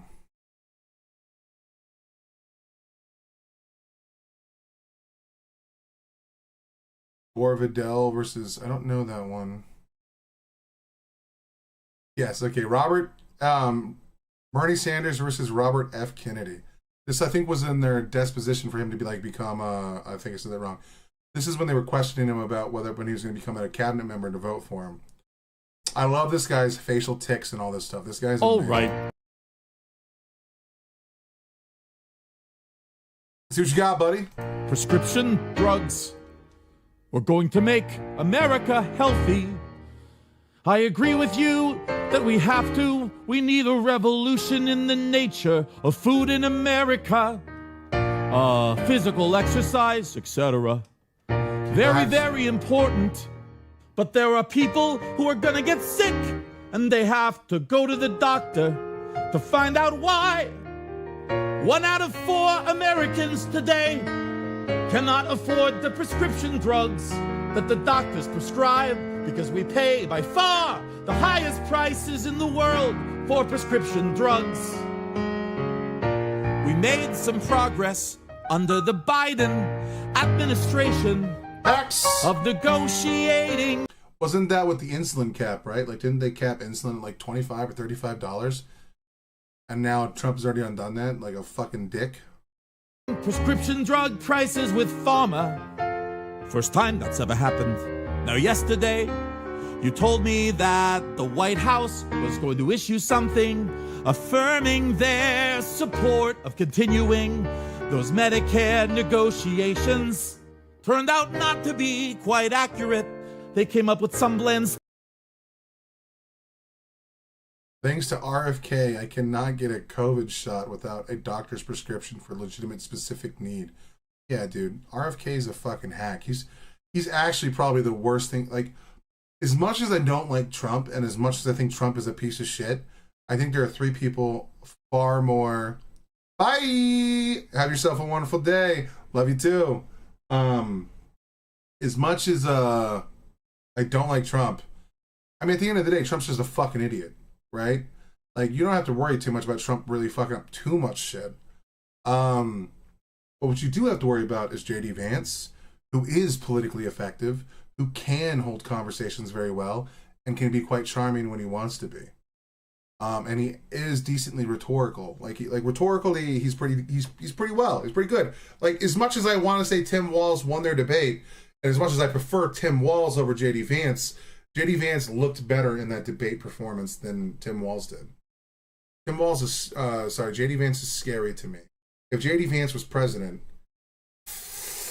I feel like he could do a lot more damage. And then obviously Tulsi Gabbard is way more dangerous for us than I would even argue Donald Trump is, because there's clear evidence that I wouldn't say evidence.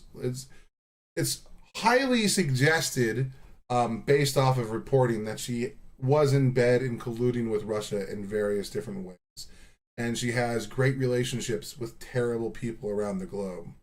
And then RFK Jr. is probably the very worst person that made it into our cabinet.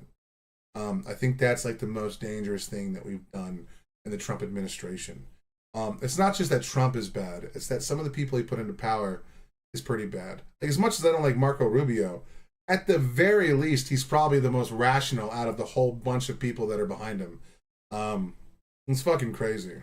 Statement could have been written by pharma. Very specific question. Do you believe, and will you insist, that Medicare continue to negotiate prices with the pharmaceutical industry so we can substantially lower prescription drug costs in America? President Trump has made it very clear to me that he wants to negotiate. Oh, I'm sorry, dude. That's not right, dude. You should never laugh at a person for that shit. That's not right, dude. That's not right. We're fucked. Yes, and cultural heroin. Exactly, Ricardo. Negotiate the price. Negotiate is a big word, Bobby. It's a big word. It's the word you just used, Senator. But no, I used defend a particular law. Will you defend the law in the Inflation Reduction Act, which already is negotiating prescription drug prices? President Trump wants us to negotiate drug pricing. So you're not telling me. Yes. The problem with him is he is a snake in the grass and will deceive openly to further his agenda. While, you know what? I have proof of this. I'm going to prove you right, boss. I'm going to prove you 100% right. Okay, don't laugh at bad guys. I agree, but maybe not for their medical problems. But I mean, it's still fucking hilarious. I'm just a monster. I'll accept my evil. JD Vance, cats and dogs. JD Vance has to openly admit that this right here, Just once and for all. this is like the most dangerous thing a politician has ever said, I think, other than like we're going to war. This is fucking insane. This man right here is more dangerous than Donald Trump will ever be. Listen to this rationale right here. This. Just once and for all, you again started this in part by saying that, at which Donald Trump repeated on the debate stage, that, and he didn't say anything about the policies that you're talking about. He just said Haitians are eating dogs and cats. Can you affirmatively say now that that is a rumor that has no basis with evidence? Dana, the evidence is the first-hand account of my constituents who are telling me that this happened. And by the way, I've been trying to talk about the problems in Springfield for months, and the Okay. So what he's saying here is first-hand accounts. Yep. It's okay as long as if people believe it. Yep. That's pretty much what he's about to say. Like, we need to teach people to critically analyze the information they're receiving. What this guy is saying, though it sounds pleasant, it sounds easy to digest, is fucking evil.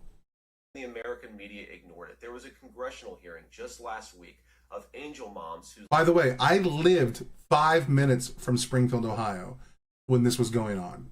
I lived in Dayton, Ohio. And before Dayton, Ohio, I lived in Springfield, Ohio. I worked in Springfield, Ohio, okay, while this was happening. Hearing just last week of angel moms who lost children because Kamala Harris let criminal migrants into this country who then murdered their... See, one, this has nothing to do with the statement she just asked him. This is the thing that MAGA does constantly.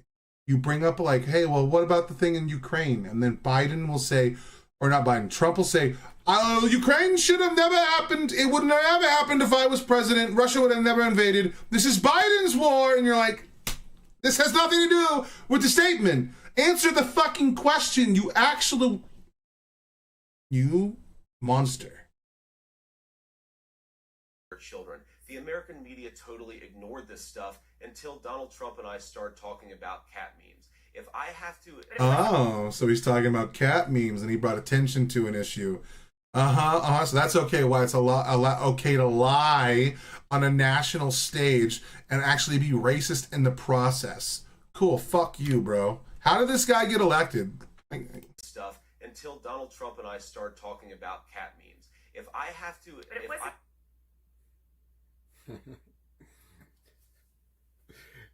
Yeah, I gotta put my 2 cents into this.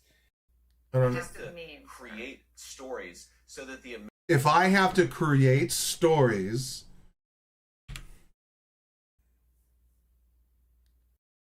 I have to create stories so that the American media actually pays attention to the suffering of the American people, then that's what I'm going to do, Dana, because you guys are completely letting Kamala Harris coast. But you just said, if I have to lie to get what I want, I'm going to do it. This man is disgusting. This man should never be trusted whatsoever He just said truth is not the objective in what he's doing. He's openly advocated for lying to people because it fits the means in which that he wants to do. If telling you is beautiful gives you all of the money that you have, he's going to take it. He'll tell you all the pretty things you want to hear. We call that manipulation. Okay? That's manipulation. That's lying. That's evil. That's something that Republicans have talked about as being bad for years. But when it comes to their side doing it, they don't give a fuck. That you will defend the law that we passed. It's already had significant success. Well, Congress, look, I'm gonna comply with the law, Senator. Congress passed the law. I'm swearing an oath to the Constitution. I'm gonna comply with the law. You're going to have significant influence on healthcare policy if you are. I'm gonna comply with the law. Let me just say this in conclusion. Chairman Cassidy, President Trump and Mr. Kennedy are quite right when they say that our system is broken. When their side's doing it, they don't give a fuck. Sums up most politics. I agree, but I don't agree. You can see that on the left.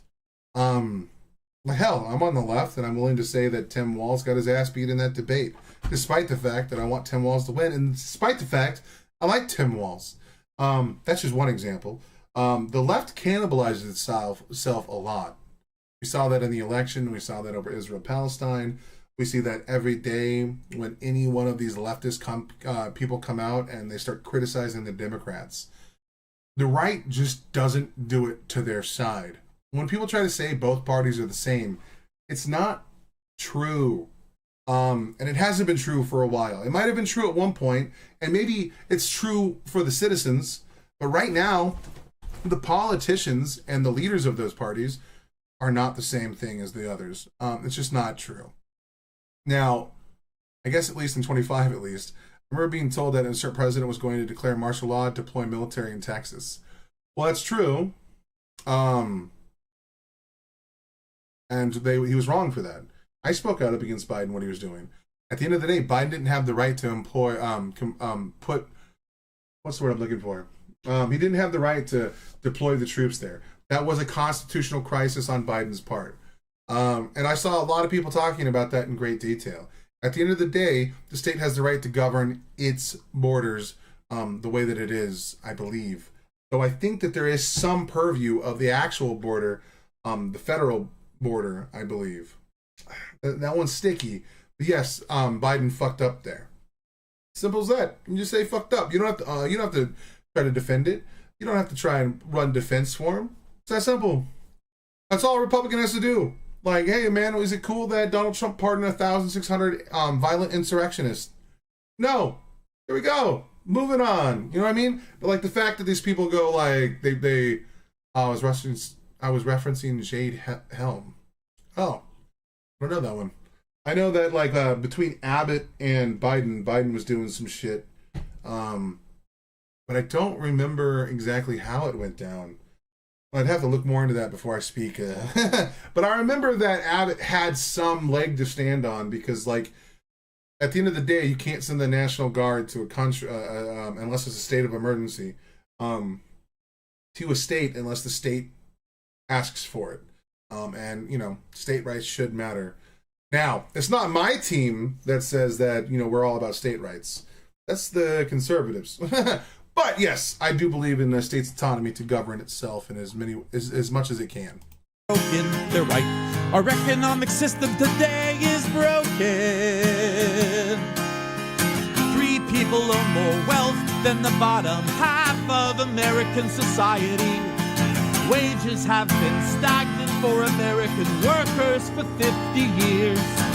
The economy is broken. You know what? Our political system is broken and corrupt. You have a handful of billionaires with both political parties who contribute huge amounts of money to elect candidates in this room throughout the United States Congress. that is a broken political system and a real threat to democracy. Our healthcare system is broken. And it's broken for some of the reasons that Mr. Kennedy indicated. That's something that happens a lot.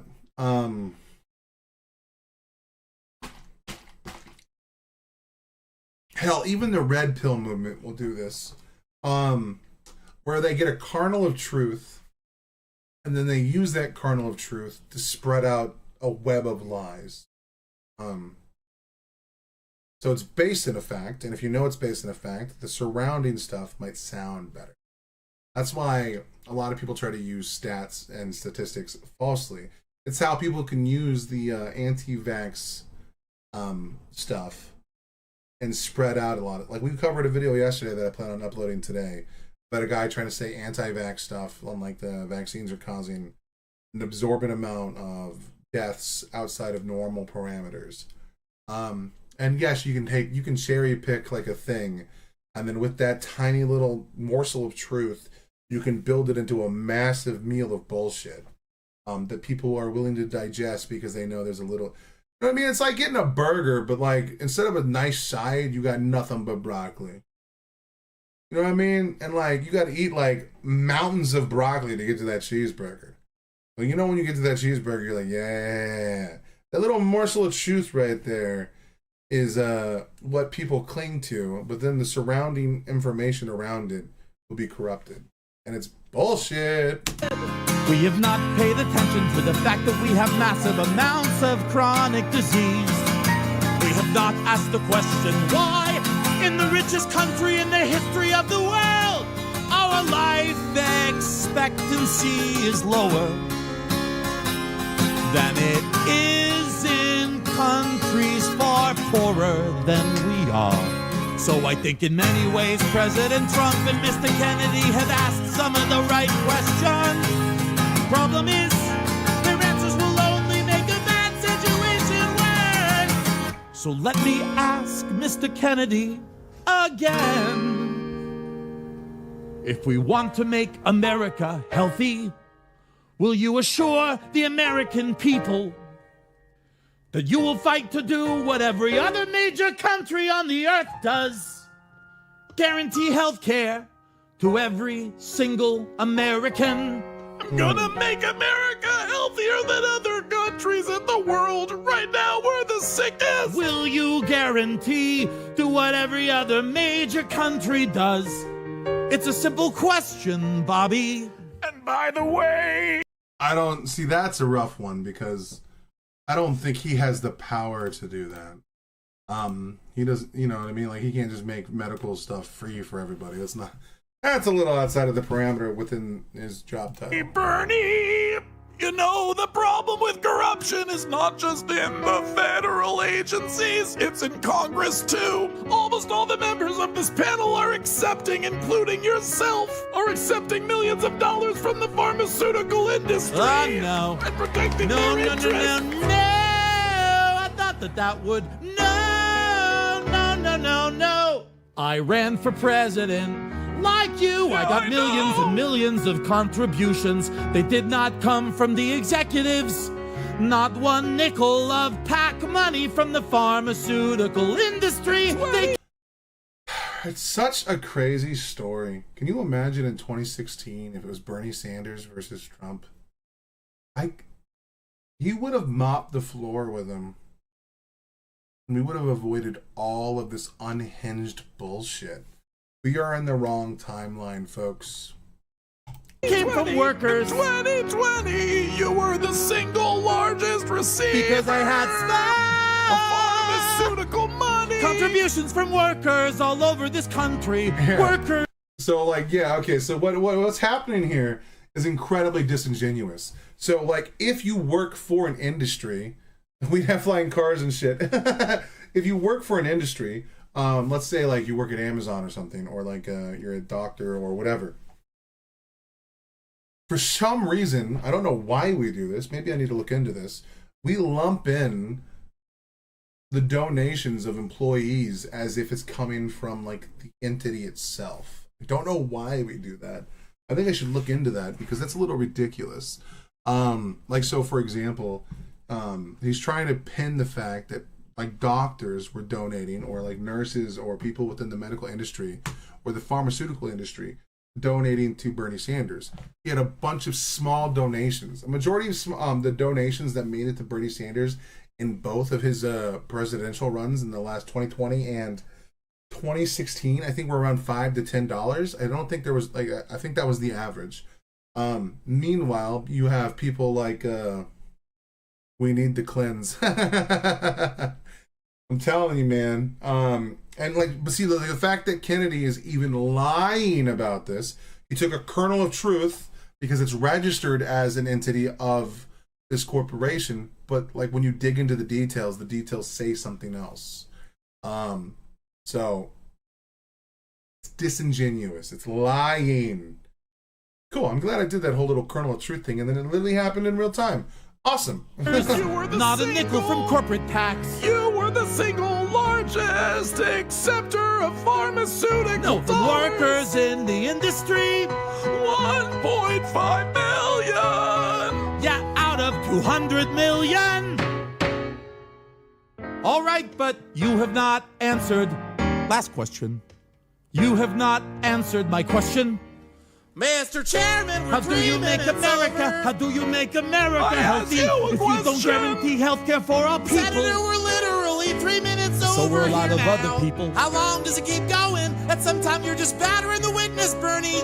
I'm not battering the witness. I'm trying to get an answer. Yes, you are, and you're getting. I do like that he commits, man. I do like that he commits to it. Like the Jordan Peterson one I uploaded kind of sounded like Jordan Peterson. It wasn't all the way there, but it was pretty close. And he's not using AI to do this. This is just him fucking around.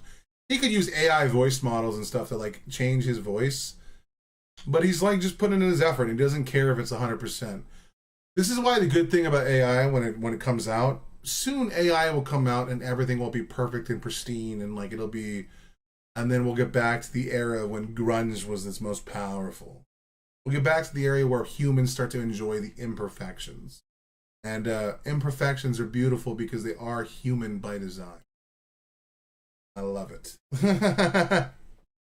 Upset at him, you're going at him just like anybody else would. Come to order. We'll come to order. We'll come to order. Bernie's gone over.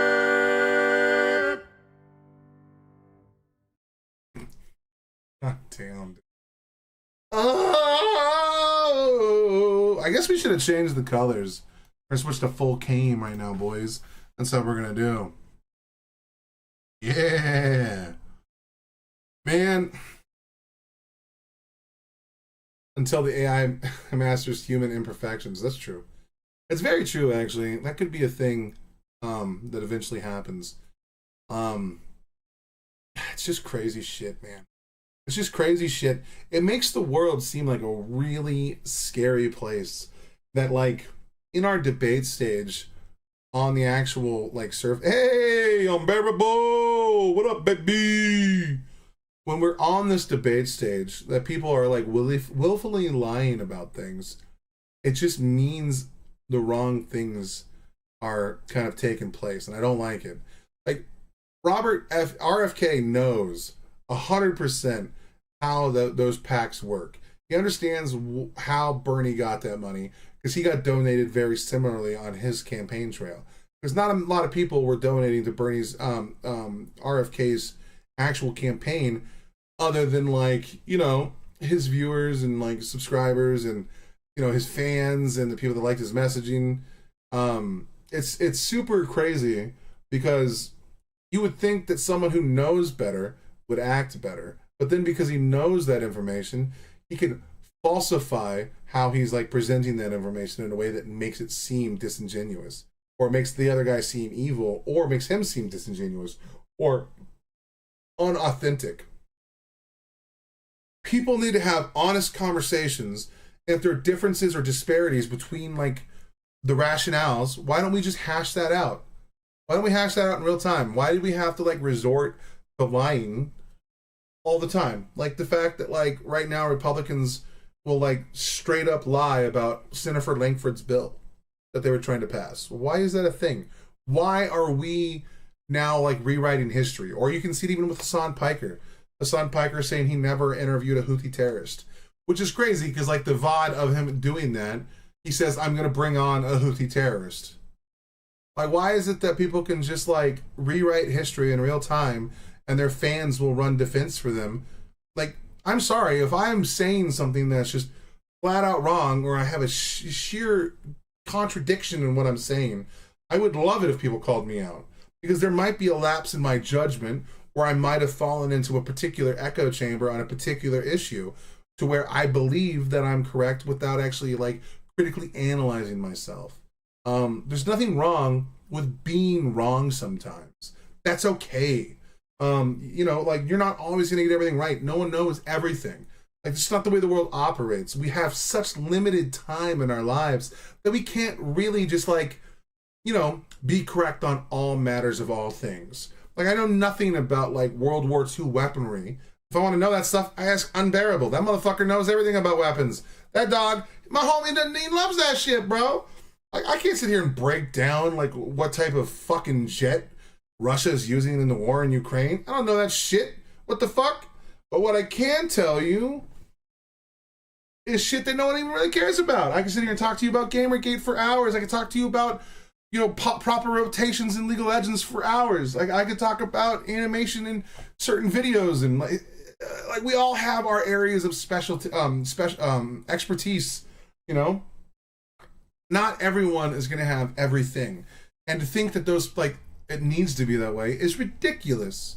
And like people then latch on to like confident, highly rhetoric-driven nonsense that like informs them in things that they know nothing about, and they're not gonna like really go look up the information. They're gonna hear it, they're gonna digest it, and move on. Because at the end of the day, a majority of us just trust the experts, and we like to believe that people like RFK, because he's in a position where he is, that he is an expert, but he clearly isn't, and he's being disingenuous with everything that's going on. Like if you have a family, a wife and a kid, a lover, or a job or a profession, you can't sink every minute into everything. Like I can't tell you how a plane flies. I can't tell you that, but I still get on one. You know, it's a big metal fucking thing that flies through the air. I don't understand the aerodynamics of that shit. I can't tell you how submarines can go underwater with a particular build and setting to where they can go into depths that nothing else can. I don't understand that. I don't know why the metal or the product that they're using can do these things. But we trust the experts for a reason. The problem is when we put experts in positions of power that aren't experts. And then you get really, really bad stuff. I don't know, man. It's a dangerous game. More people need to be willing to say, I don't know, and that's okay. Like, I can't tell you the answer to a majority of the stuff. Like, my political knowledge is more on culture war stuff. Like, I'm not going to sit here and be able to break down an in-depth guide or breakdown of like a, you know, like an actual court case and like, you know, I know the layman's version of a few things. That's about it. There's nothing wrong with that. If you want like an actual specialist to break things down for you, you have to go find them. The problem is actual specialists usually have a hard time with the rhetoric portion of the information that you're trying to share. They don't really specialize in language too often. That's why you can always get PhD doctors or something like that, or, you know, statisticians and stuff like that that do these particular things. But when they get into like a public setting with like other people that can steamroll them in a conversation, because they're just not used to that kind of environment. And it's why the people that have the knowledge have a hard time coming out to compete in that domain. It's just a crazy thing, man. It's crazy. But anyway, it is 3:10. My girlfriend's getting off work in about 5 minutes. That means I gotta grab a shower and try and get things ready before she gets home. I want to spend a little time with her, you know, unwind, talk to her about her day. Maybe even, you know, be a little bit cuck and see if I can sneak in a foot massage if she's willing to let me. Well, anyway, guys, thank you guys so much. Like I said, a lot of the things that we reacted to, I'm going to upload the clips to. We put in a big dent into it today. One day we're going to conquer all of the internet. I used to do a series called I'm going to beat League of Legends or Master the Rift. Now I'm going to master YouTube. I'm not, dude. Too much content exists on this platform, and too much of it is shit I don't want to see. Have yourself a wonderful day. Stay beautiful. I love you guys, and I'll see you guys in the next one. And thank you guys for letting me come in here and be the ridiculous man-child that I am and talk about the bullshit that I like to talk about. You guys have no idea how much this means to me. Peace the fuck out. And also, you know, as always, the game. Enjoy the rest of your day. Hey, man, I hope to see you in Discord soon, motherfucker. All right.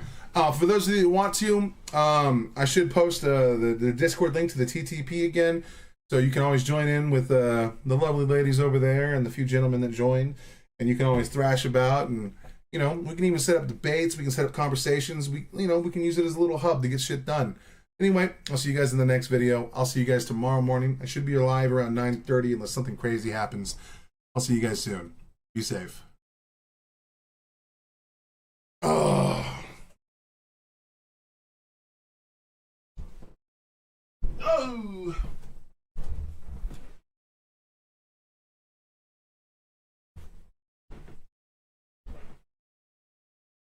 Oh shit, still alive. I'm ridiculous. Wait, well, actually, you know what? Before I leave, no, let's do it. I'll never say it, but Kia made me a sign to put up. Like, comment, and subscribe. Don't forget about buying me a coffee. Fuck, I said it. Anyway, have